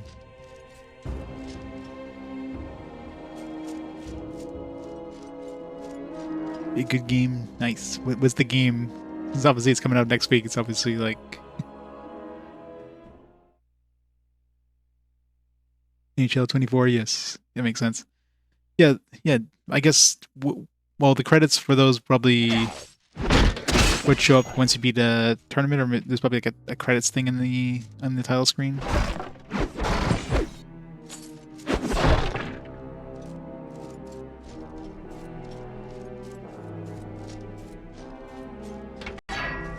I don't play enough sports games to know. I imagine like a season or something like that probably end up getting credits. Very cool. 66 to 80. Well, that's an upgrade. Definitely an upgrade. Except I don't have the critical hit on it. It does have one slot though. I don't have any gems. Add crit. Crit is pretty damn good. I mean, I'm not going to use this. I'm going to use this with my sword. I'm going to use sword. Same thing with my speed.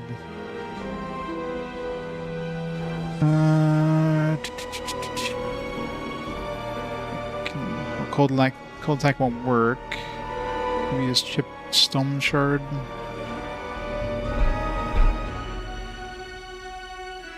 Or maybe I hold off and see if I get a crit. Or speed increase, because I mean it's definitely better in like practically every way. Except for the crit thing. And it's a lot spikier like the rest of me.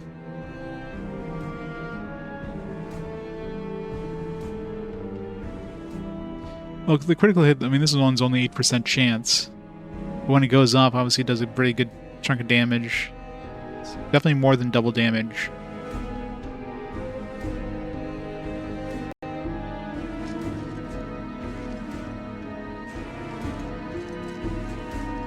Question is like the extra damage I'd be getting out of the sword, like 400 and something versus 100 and something.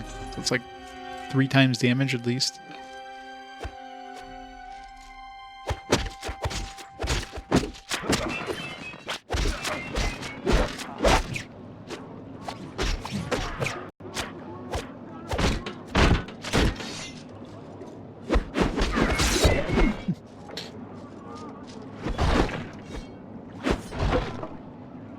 Is huge. Really sucks that this new armor like has a coif built into it. So I have a helmet that's supposed to show off my beautiful hair, but this thing here has like a built-in coif, so it doesn't show off my awesome hair. It's kind of annoying.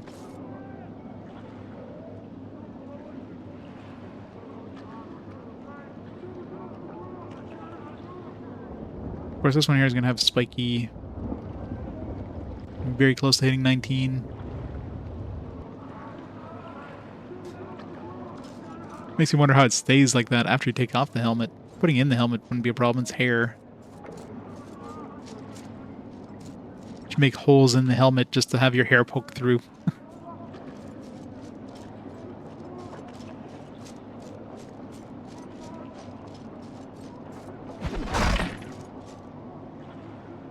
Ah, there you go.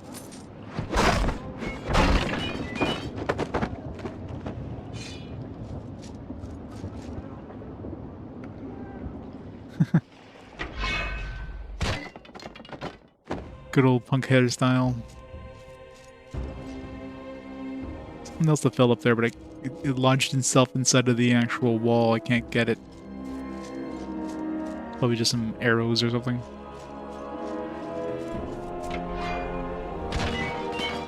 My pack is full. Go back to town and sell.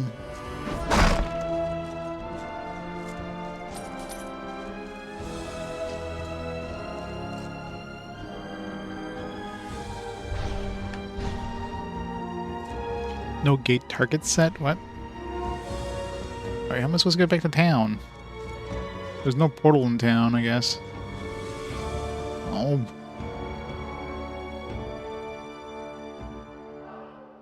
The Chad Gray from Mudvayne, look. Big blue spikes over your head.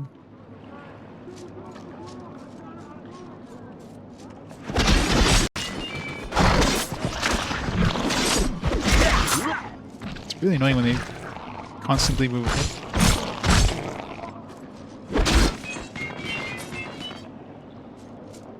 Alright, well. Need to get back to town. This looks like the same town I had left. Is it? Maybe it is. Maybe that's why it's like... Maybe here I'll actually have a...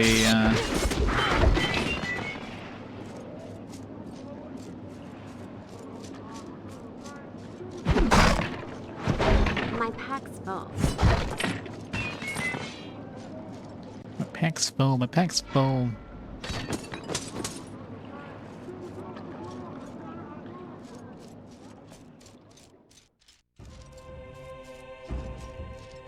Well, this well-built steel shield might be good. So let's see. Can I dump? This one's like 17 pounds. It's like 15 pounds a pop. 17 pounds.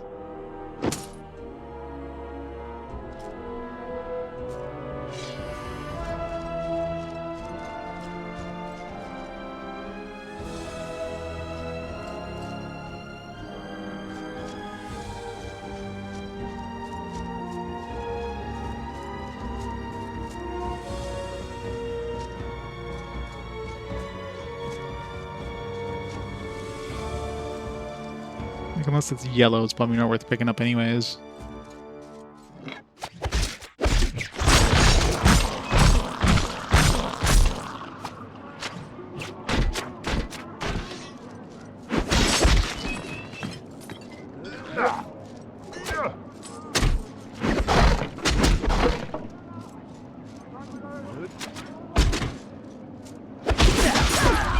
Ow.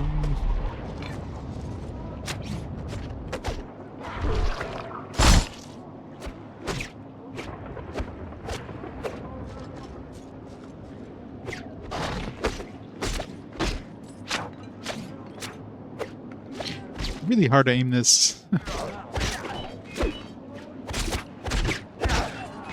Using the analog stick. You just have to just perfectly aim.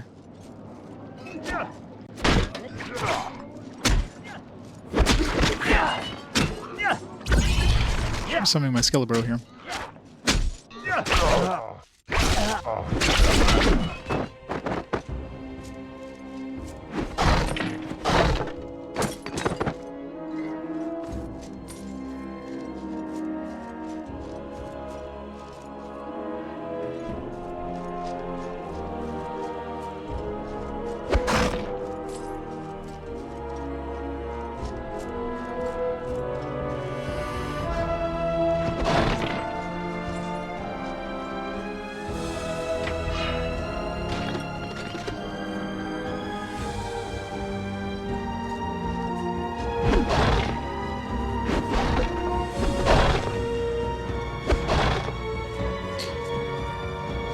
I don't know if I want to go deeper or if I should go back to town. Like, there wasn't a portal there that I forgot to activate, was there?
So close to 19.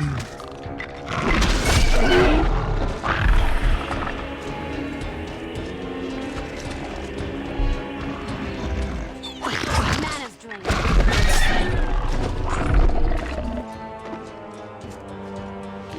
Stark leather gloves. Well, we're gonna have these true gauntlets in a few seconds. 79 though, jeez. Might hold on to those. They're relatively light. Gonna be losing the strength and intelligence bonuses. So unless I find a lot of gems.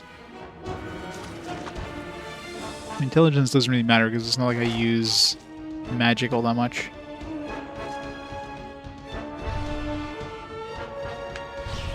Oh, okay.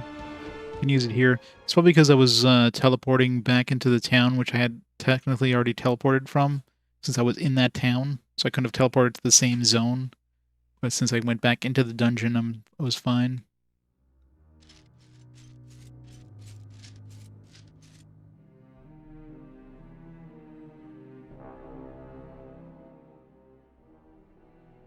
That's it! Oh, you surprise me with a job well done. But there are many more pieces out there calling to me. Bring them, and I'll see about dropping my prices further. Yeah, like I need low prices.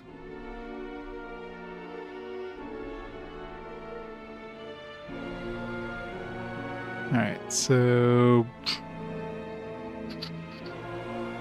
I might as well sell this.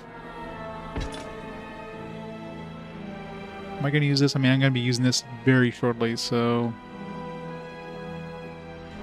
I'll just sell that now.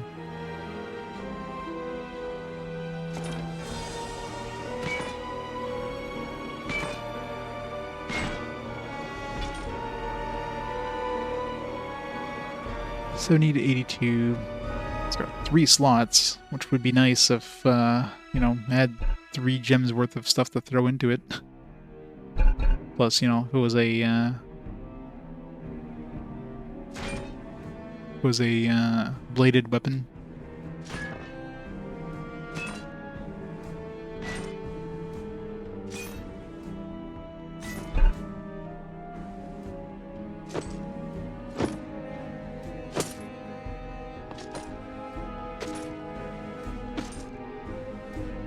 Alright, keep these.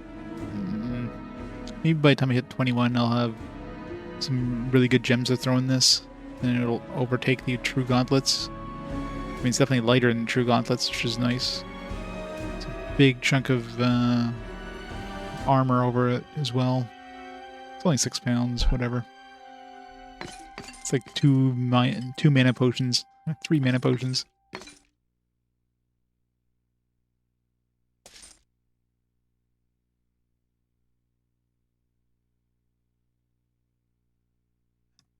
I'm gonna sell this. I'm never gonna use this. Like, I'm not gonna waste a slot in a piece of in a weapon to increase my armor bonus. Such a stupid thing there. Arrows 97.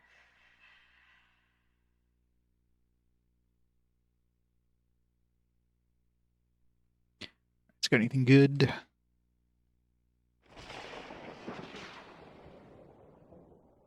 To 66. 67 shield. 4 boots. There's no new equipment that has, like, you know, abilities built in, is there? Acidity. There's nothing that's good. Like a bow with a fast speed or something, or critical built in would be nice. Otherwise, they don't show you, like, they don't have a different color. Like, this one has a 5% critical hit, but it's still the same color as this. It's not blue or anything. Some of these have that pre-built. Same thing with, like, the fast speed. All these have critical. Yes, so this one has fast speed, but again, there's nothing here making this look different than, let's say, this one here.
Bro, no.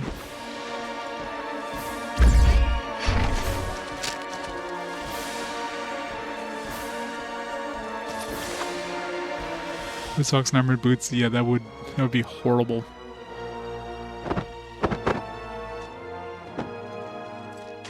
Luckily, she doesn't wear socks. It's so weird how like my boots and pants make it look like I'm not wearing anything. It's all skin colored. Like I take off my boots and it doesn't look much different. So it looks like I'm just wearing a top.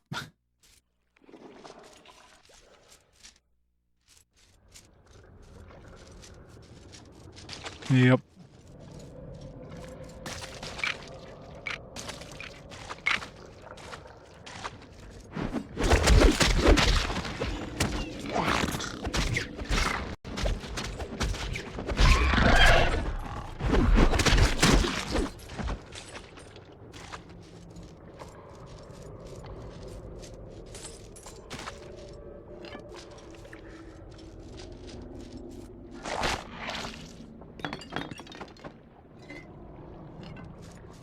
Elven spears. Throwing weapons just seems like it would be a waste of time. There's 20 of something that you can use for like a couple of attacks. And it's going.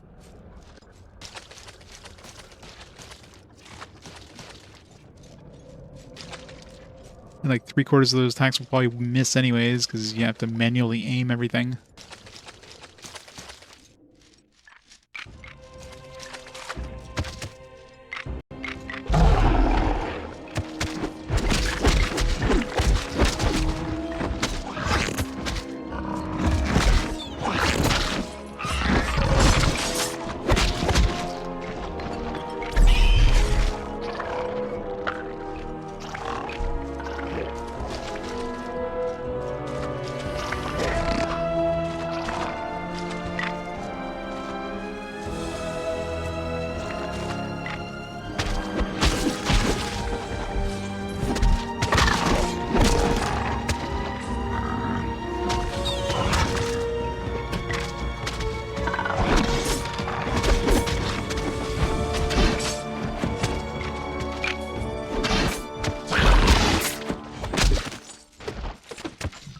Midnight Shield.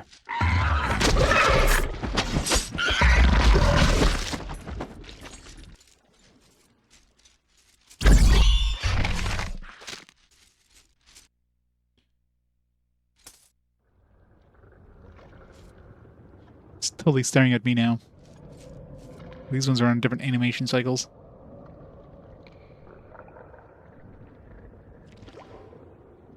"14 disease resistance." It's kind of shitty. Good defense, but this one I added the. I mean, this one was pretty shitty anyways. It was like 5 strength bonus. It's the only thing that this one had on it. Health regeneration I added, and I shouldn't have added. I could have added to this and used this one instead.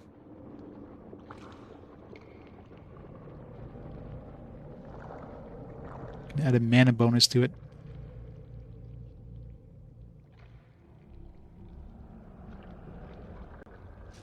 I did.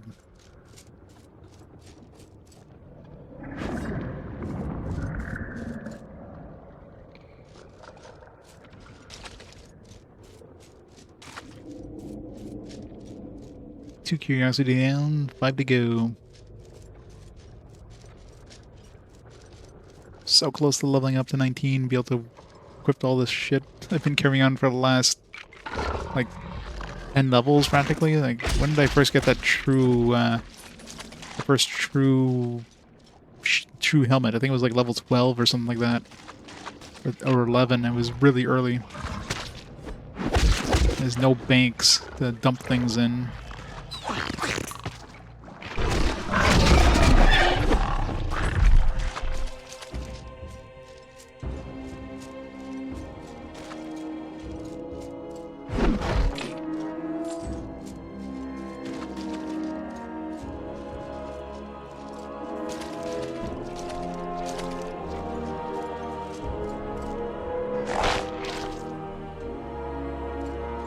Nothing.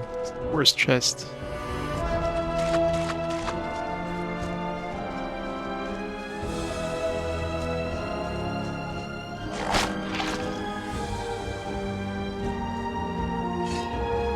Hoping that was a gem. It was small. It was not a gem.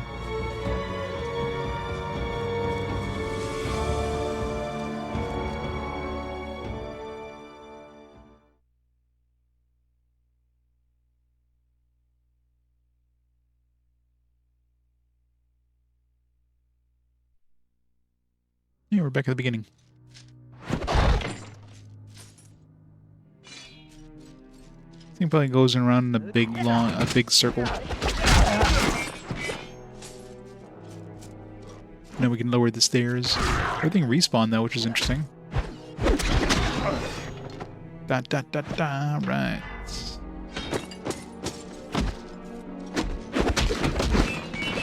Oh shit! No!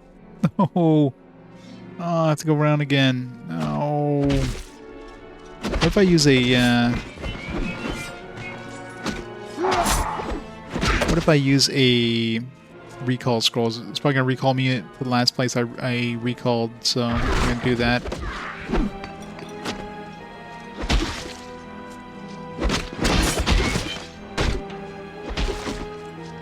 Or I could just die. That's another option too.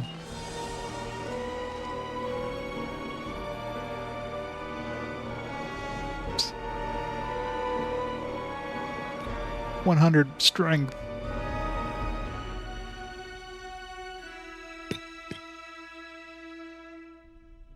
Alright. Skeleton.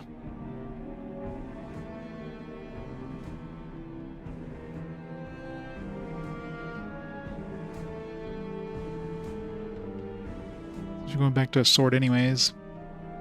Put points. Let's put 2 points in this. Alright, before I do anything else, let's see if this works.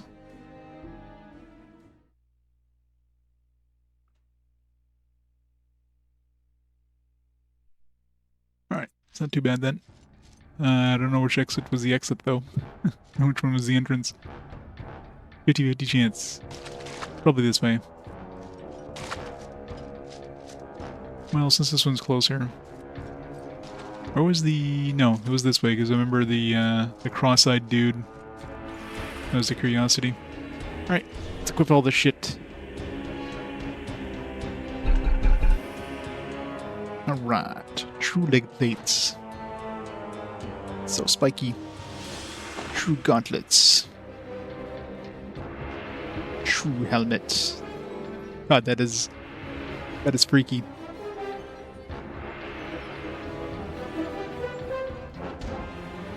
Still have a slot on our pants to we can throw something into. Sort of pain.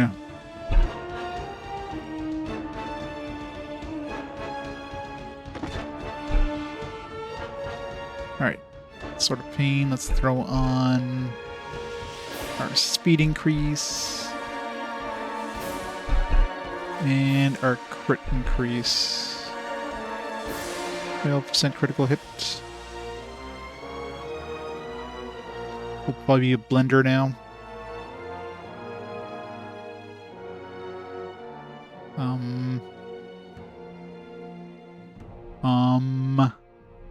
Okay, good. Game took a while to like load in the assets, I guess. Blender activated. And the assets were already there, technically. I mean, just loaded for the other screen. This is awesome. This one actually is pretty large too, so it basically has the same range as that other sword I was using.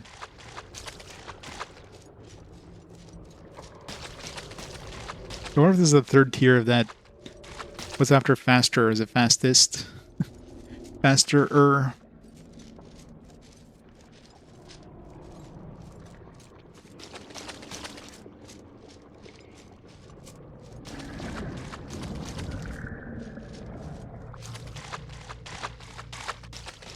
Fasterest.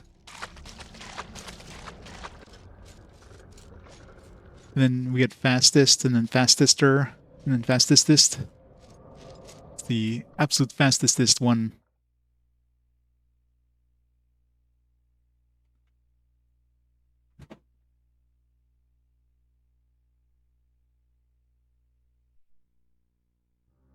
Ludicrous speed.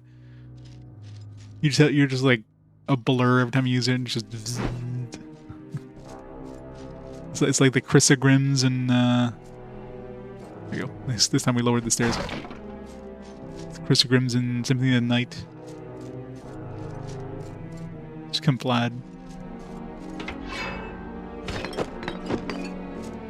Ooh, a bull rune. What did the bull rune do again? Forget. It's like strength or something. Yeah, strength bonus. And I can add that to the pants, I guess. Done. Aw, it's the crappy one. Whatever. I didn't even notice if that was like... I figured that'd be like the higher tier one. Otherwise I would just waited. Whatever. Oh yeah. I mean, this isn't... Well, I guess it says Everquest, but... I'm at 120 strength now. Get all the strength, which is gives me a lot of weight limit gain too, which is nice. I mean, I'm only playing on the first difficulty. There's 2 additional difficulties on top of this, so I imagine you could probably get up to like 999. Might be the maximum you can get on a stat.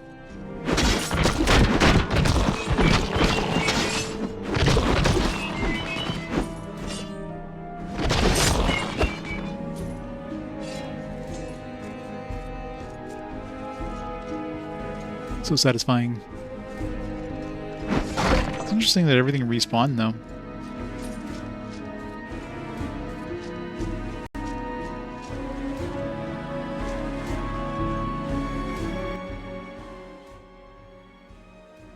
Ah, you do not disappoint me. This is beautiful. But this is only part of it. Get the others, all of them, and your time will be well spent. Well, I mean, 99 would have been like... Usually if it doesn't cap at 99, rare games let you go to 100 because, you know, just display limits. The way that they have things displayed. So if it goes to 100, it probably goes over 100.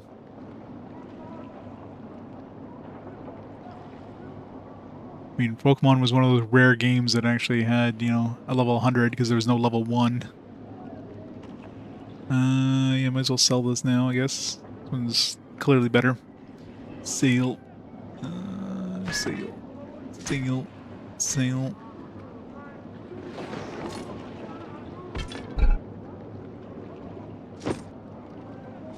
I love the racing stripes on the pants. I wish I could have racing stripes on my pants.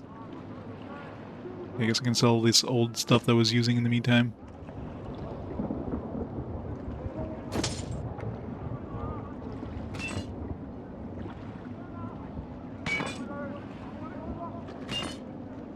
Hold on to these, I guess. Should hold on to this in case I get some good runes that I might want to throw in there. It's 19 pounds though. I mean, I did have a huge chunk of strength, so it gave me a lot of extra weight room. I just know I'm going to accidentally sell this.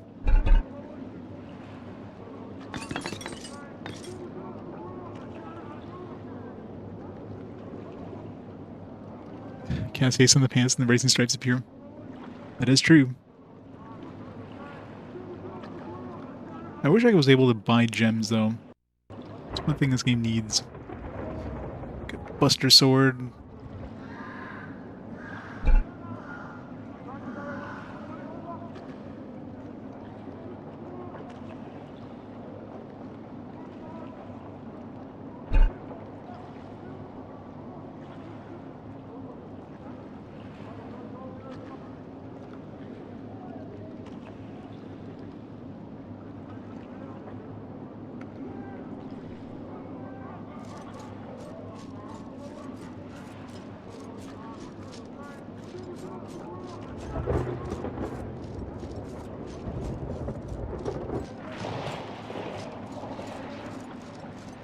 Any more enemies respawn over here?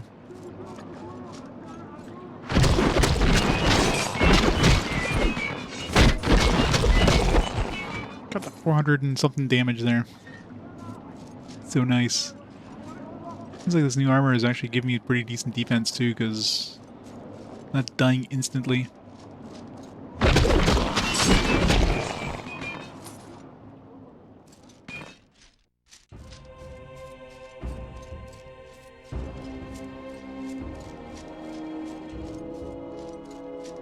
Let's go back this way.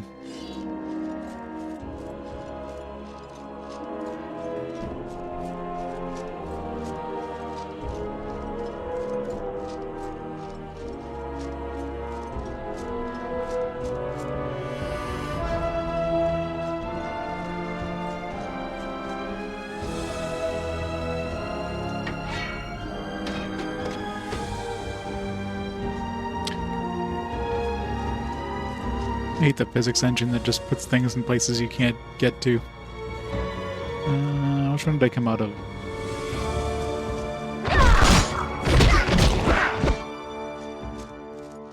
Oh, I guess. Okay, I guess that was the end of the path. The other spot had like a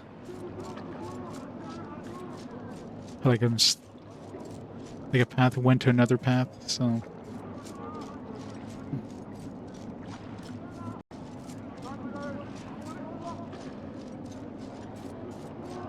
Yeah. Well, I had once like a gem, like literally like jump out, like fall out of the chest and into a crack. Like it was like next to a set of stairs. It fell into a crack and I couldn't reach the gem. That was a pain in the ass.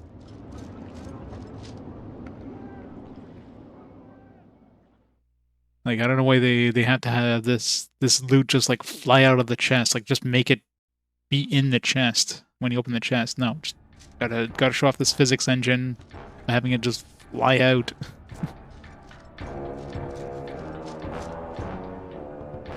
Yep, pretty much.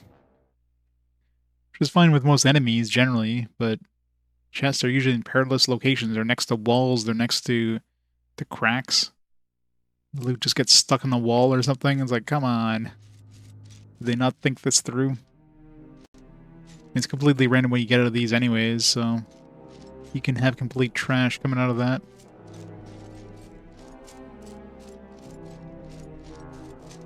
But that one time you get something good, and then it gets stuck on the wall, pisses you off.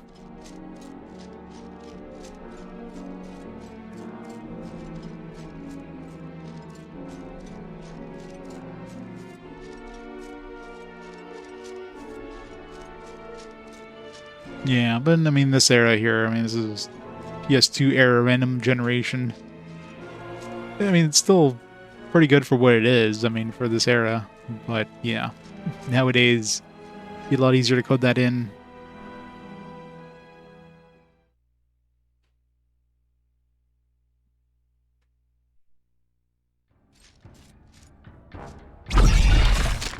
Nice. Okay. I was gonna say, can you get down from there? Is he stuck there for forever? Yeah. Well, just putting additional checks was just like, it wasn't... They just figured it wasn't worth it.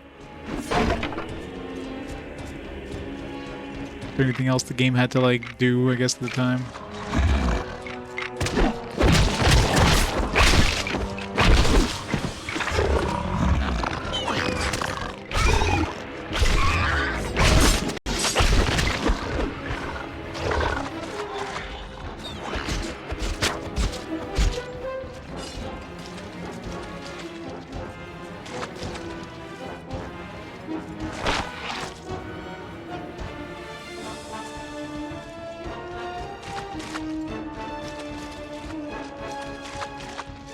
Yeah, exactly. And who knows how much time they spent on this random generation engine at this point.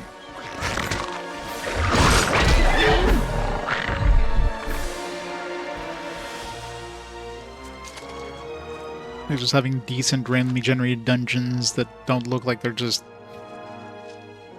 a bunch of pre-generated rooms put together is, good to have, right? Angelo, it's going great. How are you? Welcome to some Champions of Norrath. Ron.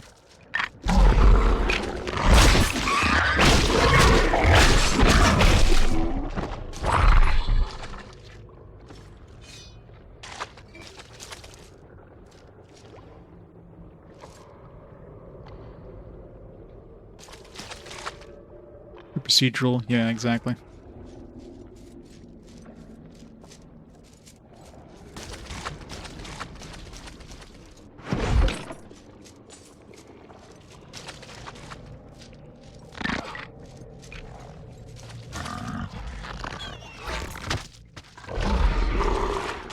Yes. Ow, ow, ow, ow, ow, ow, ow, ow, ow. Run.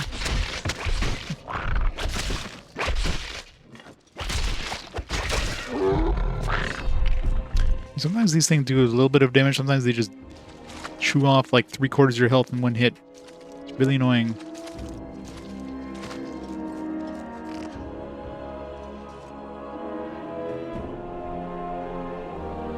Oh yeah, for sure. It's never gonna be the same.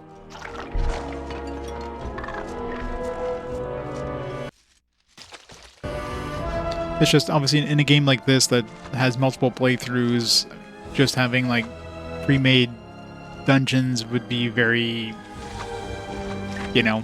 hard to do. Unless you make like 3 separate dungeons, and then there's no reason for anybody to play the game each difficulty more than once, right?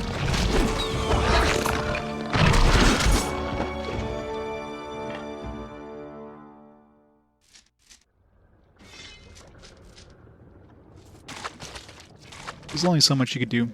Same thing with the Diablo games, it's the same idea. Any of these, loop pinata kind of games. Procedural generation is basically the only thing you could do.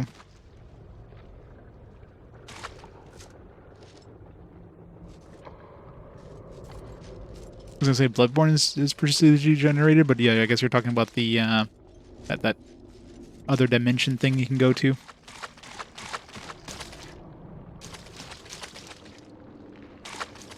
Yeah, Chalice, yeah.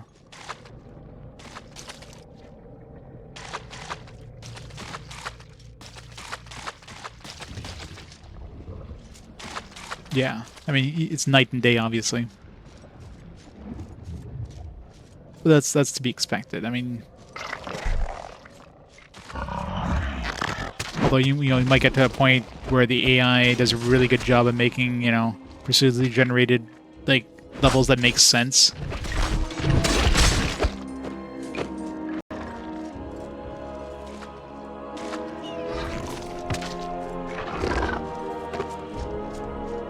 Just a matter of time.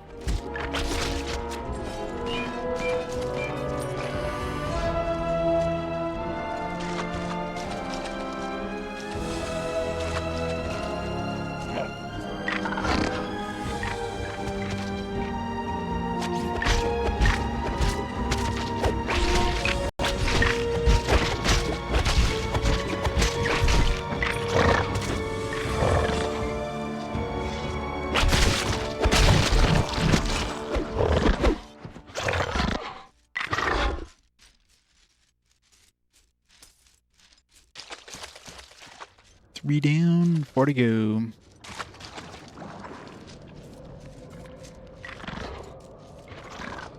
know, one day we're gonna get a game engine where things are procedurally generated and people won't even realize it when they're playing it.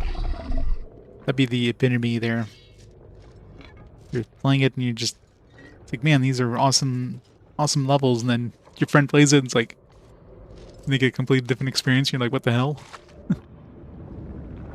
Unreal 5? Yeah, that's true.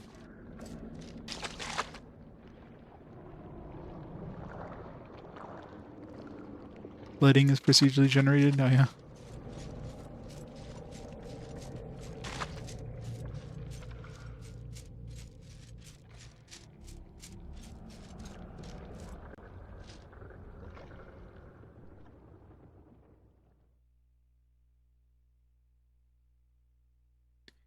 It's better when you don't use the static lighting. Oh, yeah.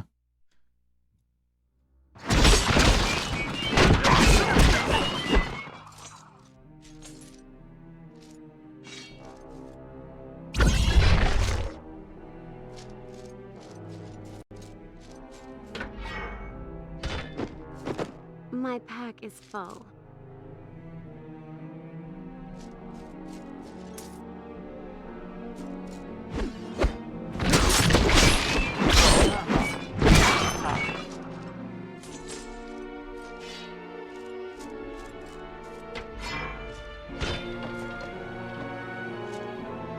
Short Darkwood Staff of Perk. Can't lift it up, it's too heavy.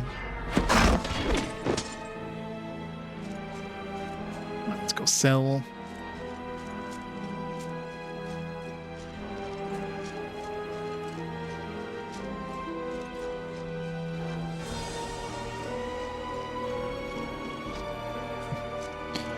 Yeah, stuff is a little too perky.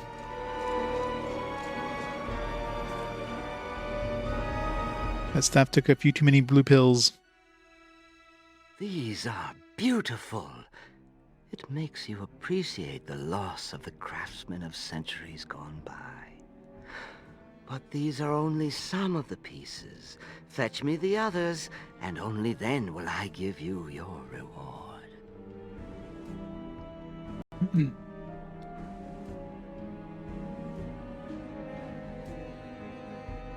Yeah, maybe they're procedural. They just use the same seed for every single cave. I tried a little bit of Starfield on my because I picked up the Game Pass there for Xbox, my Xbox, and I don't know. I played a bit of it and was like, all right, this is fun, and then just it's like any Bethesda game. And it's like, all right, it's gonna take me a bajillion years to get into this, so I'll just try it for a bit and then don't look back.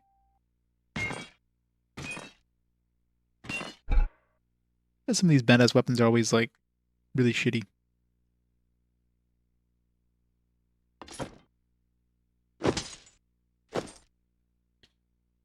Looks pretty cool.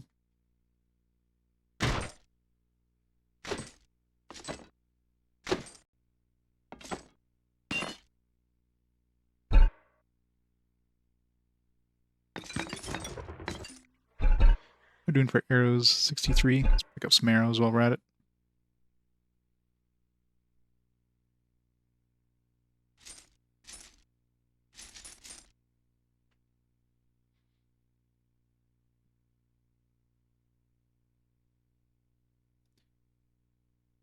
So you generate dungeons and then bake them. Yeah. But I mean, if they're using the same dungeon again and again, then what's the point of procedurally generating just one and reusing it over and over, right? That just kind of defeats the whole point of making it look unique.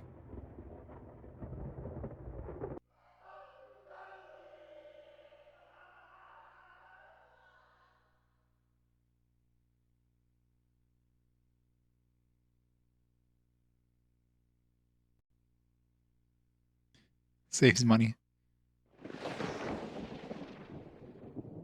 Well, the crash starship being the same way. I mean, that's an asset, right? It's not like you can just take the starship model and just like stick it in the ground in different ways randomly. You just have an asset of a crashed spaceship being like, this is the model of this crashed spaceship. Just stick it wherever.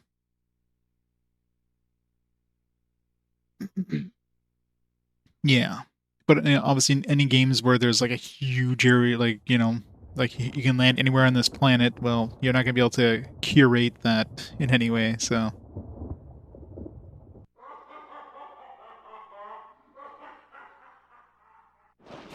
that laugh.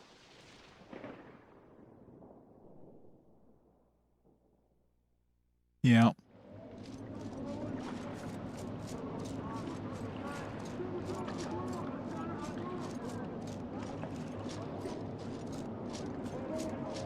Well, that's the thing, right? They'll usually have like static, like they'll have procedural generation for the areas, but then they'll have like pre-made, like spots, pre-made like event areas that are plopped down. So those are handcrafted. Those event areas, and yeah, that's the problem, right? Is because they're handcrafted, you're going to see the same ones over and over and over.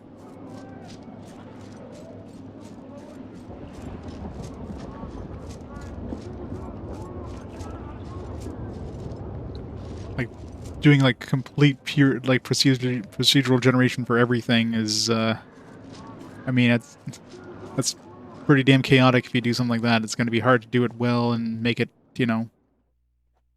playable.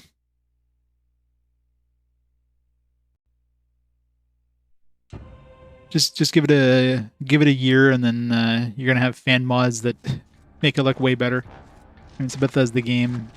Fans will fix all the problems, don't worry.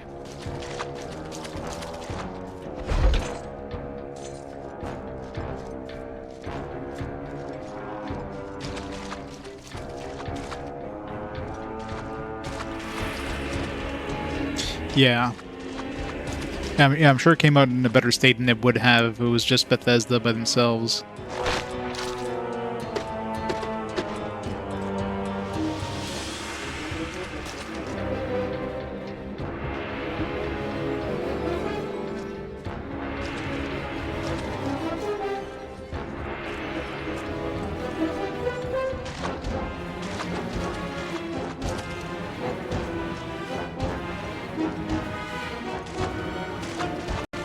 Well, the problem with just mirroring something is how do you do it and make it make sense, right? You can't just mirror everything and suddenly, like, all your posters or reading, like, are all mirrored, and, this is just not easy to do.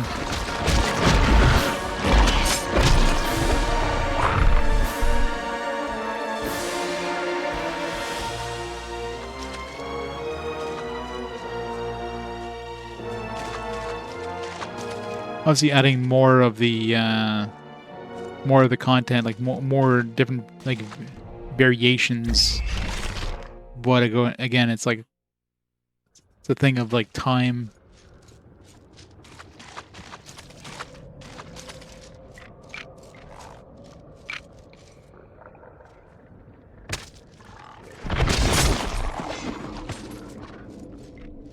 Yeah, it's definitely very complex. Any way you look at it.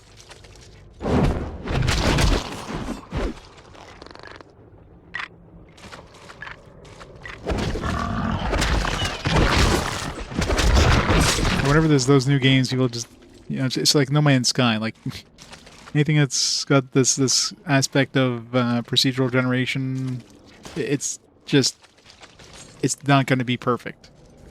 People just expect to be like this vast world. It's just going to be like this vast universe that's infinitely like varied and.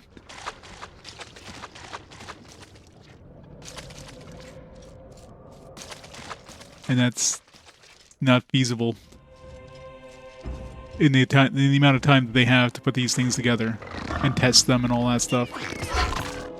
If you gave them, like, 20 years to make this game, yeah, maybe.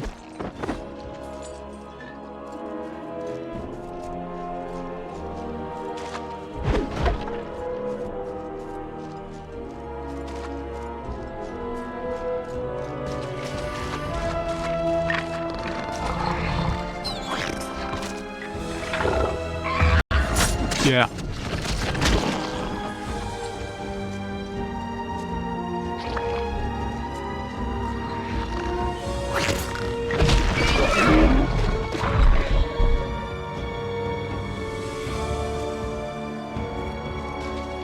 Yeah. How long has that been developing now?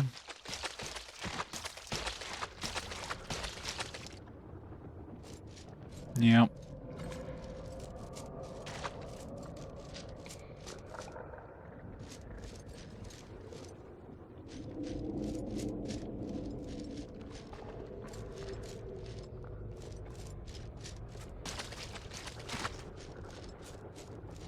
Yeah, more variety is always better, but it all comes down to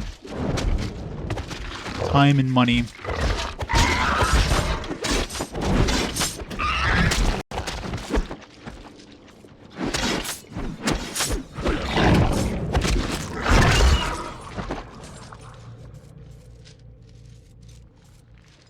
Again, that's why that's what fan mods are for. Fan mods will add all that content. Will add all that variety. Just a matter of time.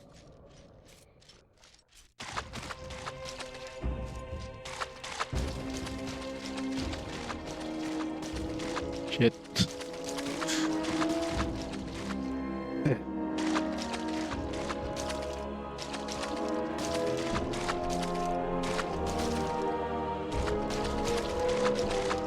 No, don't come in here with me. You got stuck too. God damn it.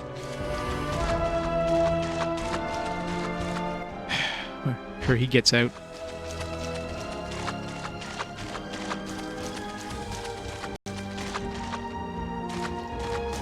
Spin to win. Fine.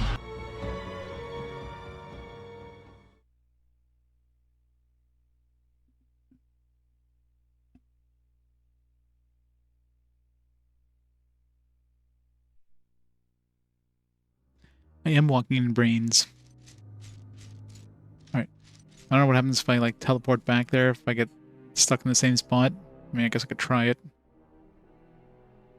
These are beautiful. Yeah, jumping would just break the game, though. There's a lot of areas where there's, like, literally, like, a foot-high ledge that you can't walk over. You gotta make you walk around.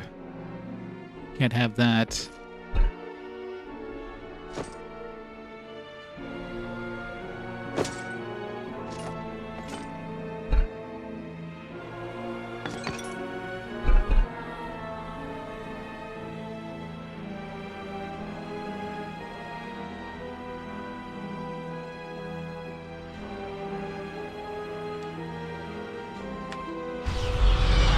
Yeah, I never trust Steam reviews. There's always review bombing because, you know, somebody out there like, oh, you know, I hate this thing, and everybody's like, oh man, let me go on here and review bomb this because this person said this, you know, like it's always the problem with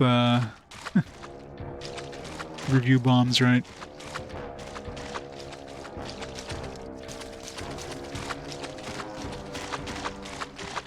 I mean, honestly, with those kind of games, you're always better to wait for like the Game of the Year versions that come out later on, or whatever they want to call them, that include all the extra content down the road anyways, so...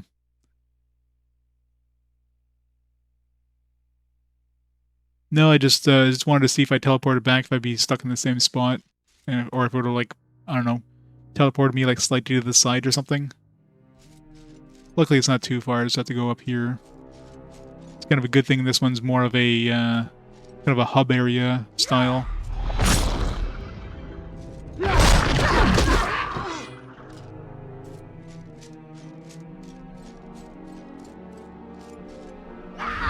God, yeah. No Man's Sky was definitely...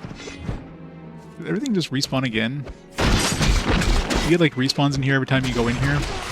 So this actually lets you grind.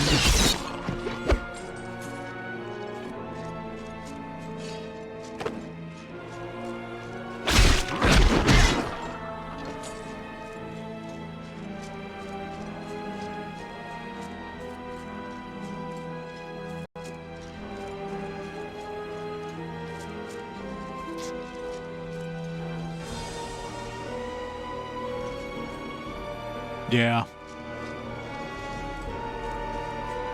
No Man's Sky was definitely one of those cases where they just bit off more than they could chew.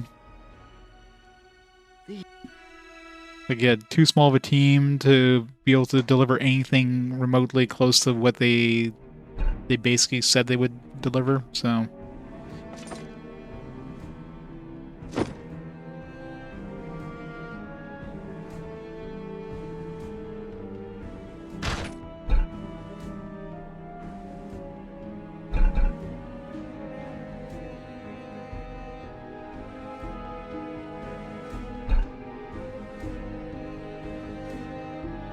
Yeah. It's just the hype train was just full steam ahead, right? So it was one of those things where, like, I mean, some of that stuff probably wasn't told by them too. It was just, you know, these things maybe by Sony or who knows. Yeah, exactly. This is gonna be amazing, guys.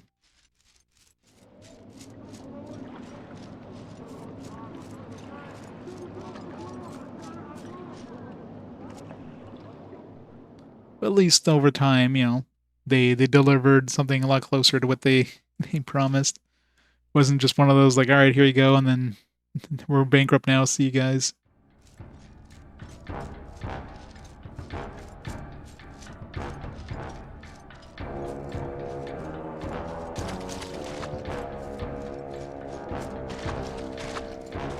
This is why you never buy games brand new, because they're always going to disappoint you. Always wait.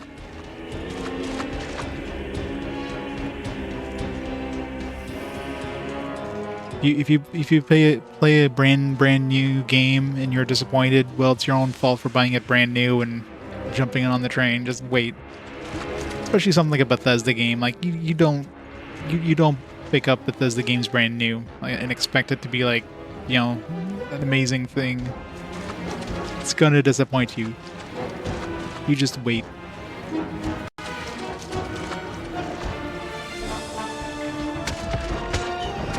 Oh god.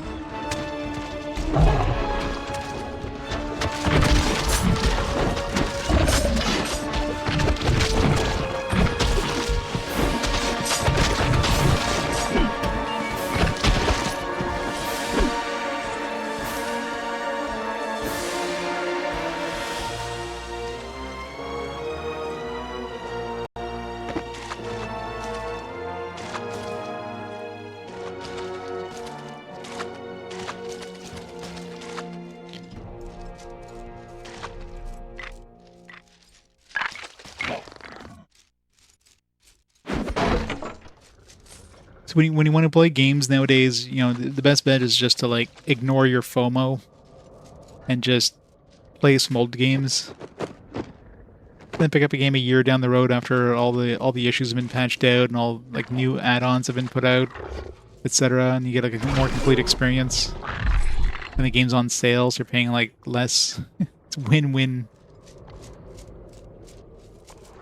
You don't need to play the game when it's brand new and comes out. There's just no reason to. Problem solved.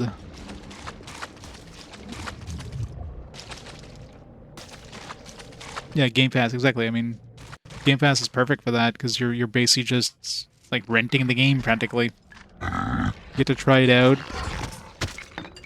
and then hey, if you like it, you know, pick it up when it comes off Game Pass or whatever, if you still enjoy it.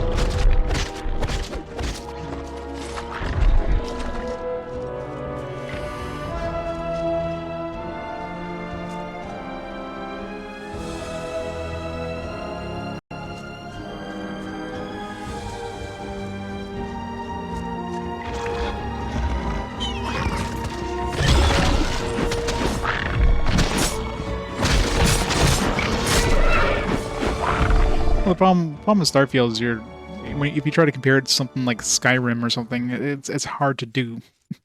Skyrim gives you like a fairly large area, mind you, but just one static area. Starfield gives you like entire worlds to visit. Like, how are you gonna make that remotely close to something like Skyrim? You have such a large area in comparison. I mean, you can't. Would it be fun to, like, I don't know, walk in one direction for weeks to walk around the world or something? Sure. Would that be interesting? Probably not. I'm pretty sure if you did that on like a random planet in the middle of nowhere, you would see a lot of nothing.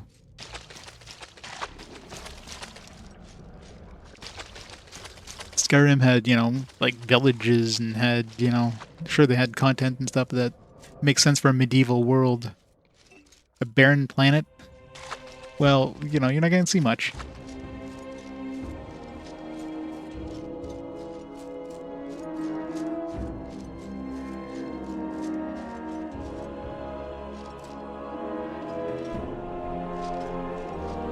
Exactly.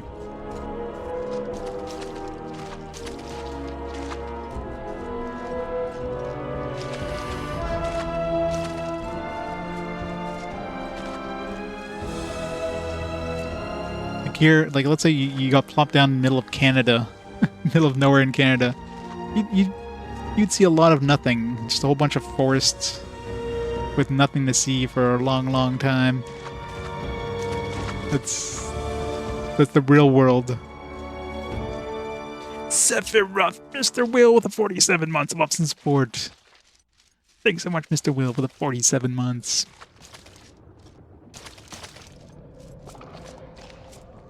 Yeah, you pretty much have to temper your expectations designed around that.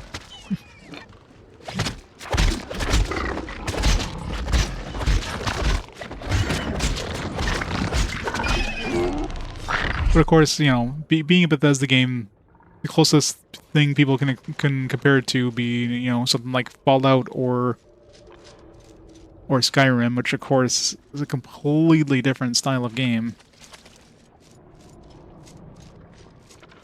So you can't really compare it. It's just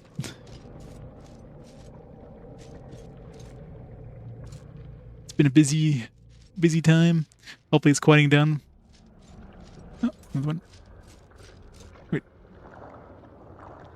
Is that it? There's no other exit here? Hey, good news for you. How's it going?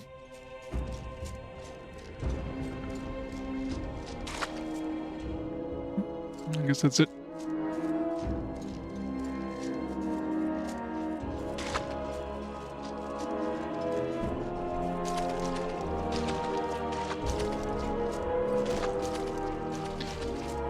How many pieces did I pick up here?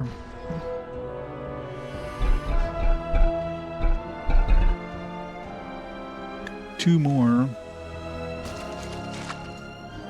Why did I give them already? 4? So I should have one more. Or is it 3? I don't know, I lost track.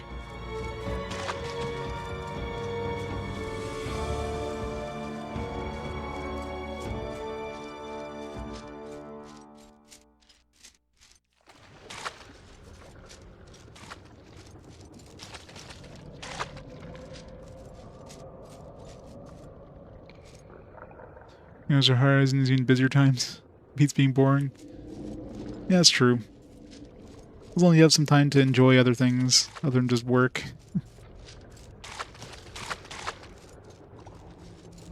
Golem. God, that game. It's crazy how Golem looks like if they spent any amount of time trying to like just model Golem. Like this is the era where the video game Golem should look better than the the Golem in the original Lord of the Rings movies. He looks worse. He looks worse than the Golem we would get in the animated Lord of the Rings movies. That's just sad.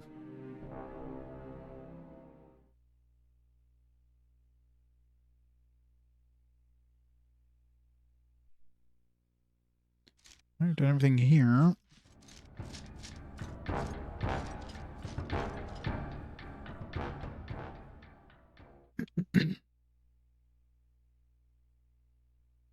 Deponia.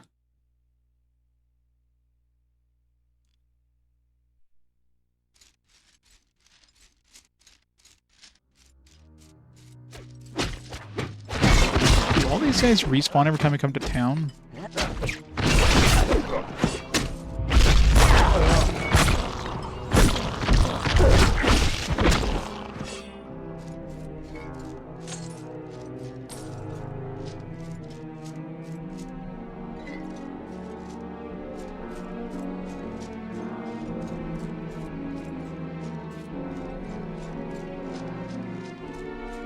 Are you saying Deponia is not a top-tier adventure game? I mean, you're correct, but still.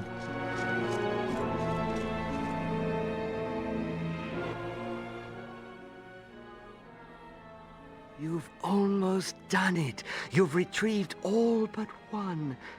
Sadly, without the last one, the other 6 are nothing but trinkets. Find the 7th, and the reward is yours. Where haven't I been yet? I'm sure he's totally not going to murder us when we get him all 7.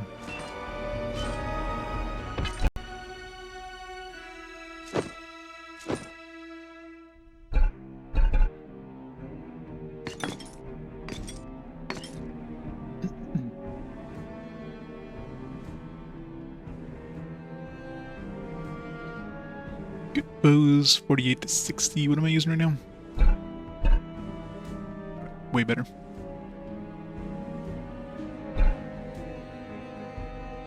$62 for these boots. I need a better chest plate. 48 intelligence bonus, which is moot at best.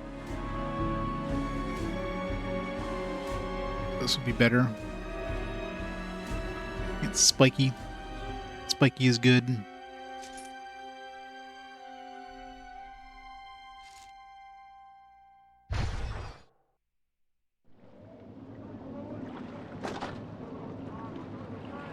You have so many blades. Just need a new chest plate. I need a new chest plate.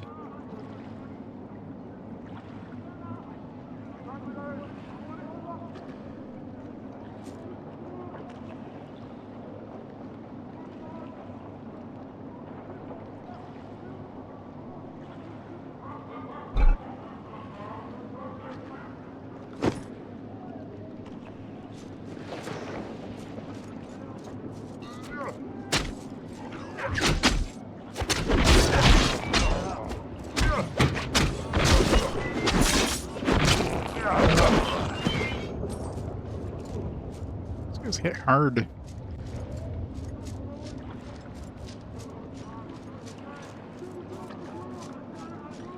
I think I've been everywhere at this point. So definitely, I can't go over here because I don't have these pure hatred things that we need.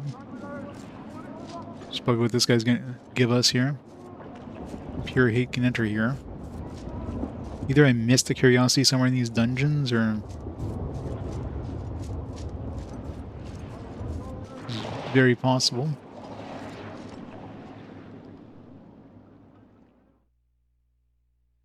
Just gonna go through the entire dungeon again. Hooray! Like for a random piece that I missed somewhere.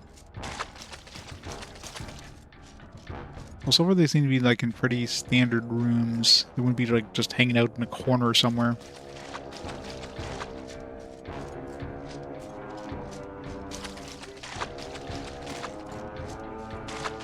I think that room near the other exit there is an obvious spot, but...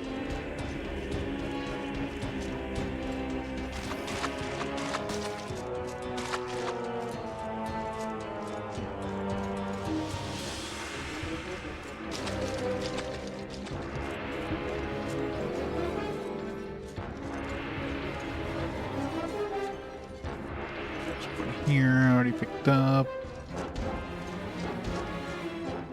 They do follow. Staring into my soul.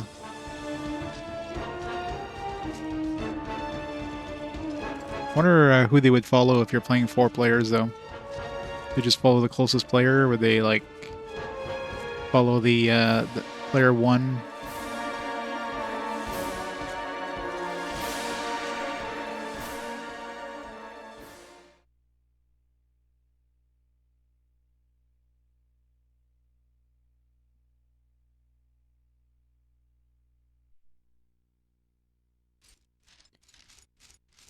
This one only had 1 exit. Unless there's I didn't pick up a thing in this one. Like in this area here. Maybe there's one hanging out in this area. I'm assuming they would have been all inside of the dungeon, but...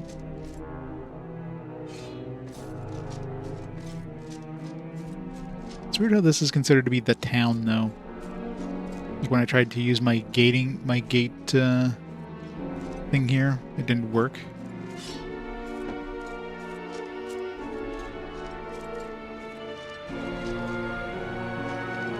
Yeah, closest player would make the most sense.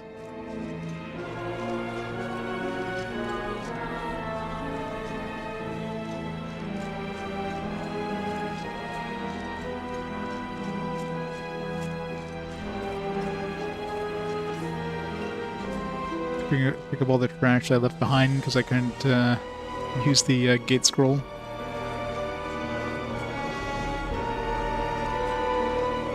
Can't go inside these doors, can I? No.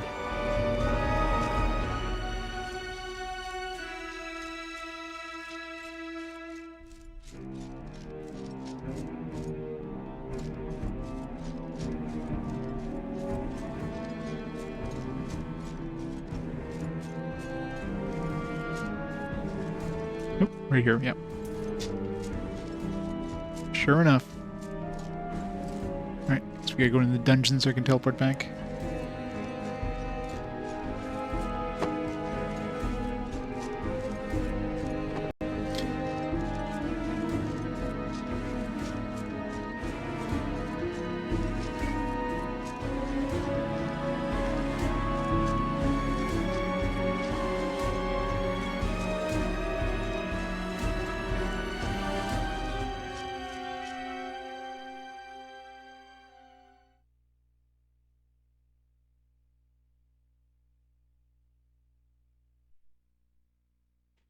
If you're a genre in PS2, I played 30 minutes of the series. Diablo 2. I'm surprised they never released Diablo 2 on like PS2 in some form. I mean, obviously, like the majority of games that were Diablo 2 like on PS2 used the Snowblind Engine, so Diablo would have had to make its own engine on the console, which just I guess wasn't viable for them. Yeah, I guess. I mean, PS2 had online, but you'd have to go through. I don't know. It could have worked because the PS2 it didn't require you to go through Sony servers or something like that. So you could potentially connect to BattleNet or something like that. But how many people had the online adapter for the PS2, right?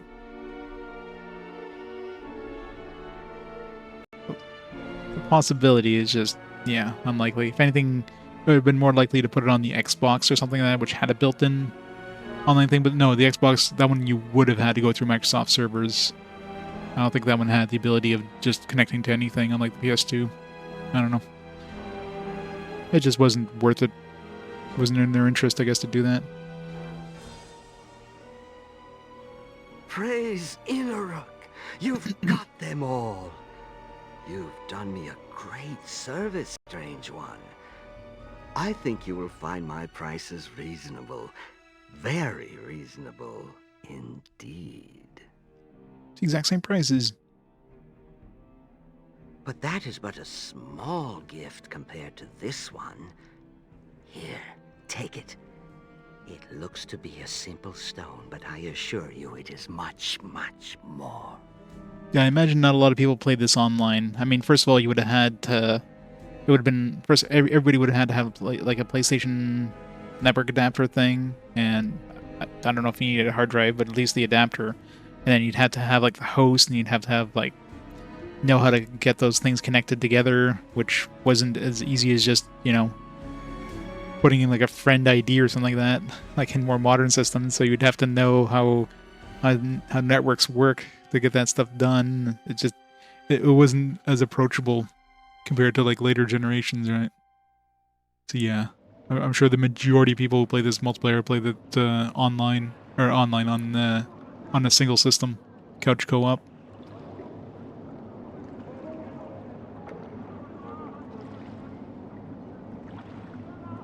Don't let its appearance fool you. Can't you feel it? The slight pulse? The way your heart races when you hold it? The way it stirs up hateful memories? Invigorates them? It's a piece of a god. A piece of Inaruk himself, Prince of Hate. It was torn from the Dark One's body in a long-forgotten battle, and it still retains a portion of his power. Good old multi-tap. I came across it by chance, if you can believe it. I had no idea what it was, and for the past 5 decades I carried it with me, not knowing its power. Not knowing why my vision would sometimes blur to red, why I would become enraged at others, and why my rage could only be satisfied with bloodshed. I was not strong enough to fight its power. Never.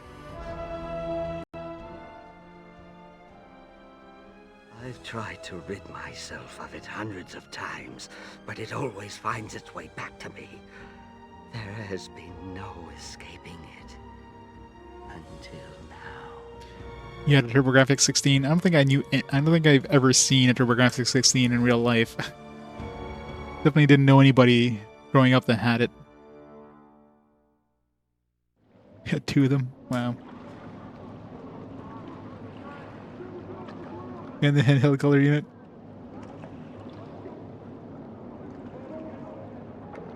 These 7 curiosities you have brought me are pieces of an incantation. Perhaps now I can be free of that accursed stone. Watch hockey games in the Go in color. I forgot about TV adapters. Handheld TV adapters. Handheld TVs, oh man. I remember having a TV tuner thing for my PC when I was in university, so I could watch TV on my computer. Ah, the days. The stone is now yours.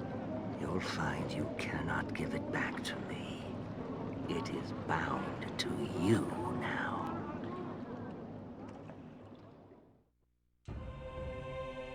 But do not despair.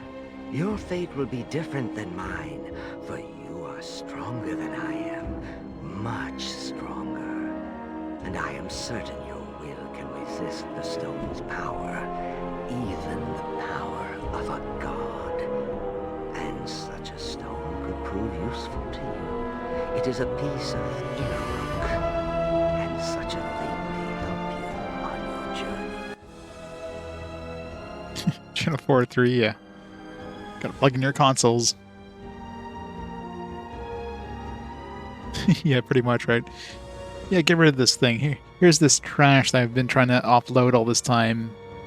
Here's your prize. Now you've saved my life. It's your... Enough of this. Our deal is concluded.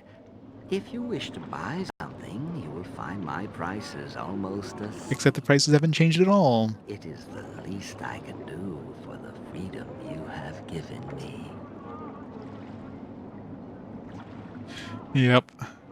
Everything like the further down the coax chain you get, the worse the signal got.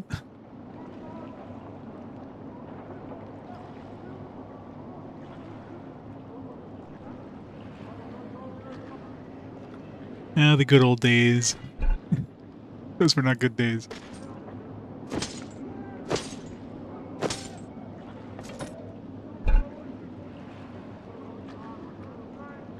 Shard of Hate. They were indeed bad days.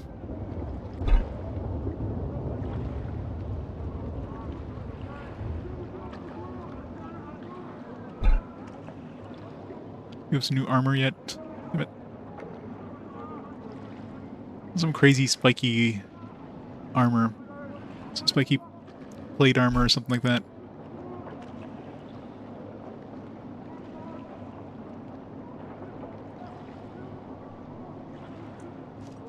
Probably gonna be heading towards a boss.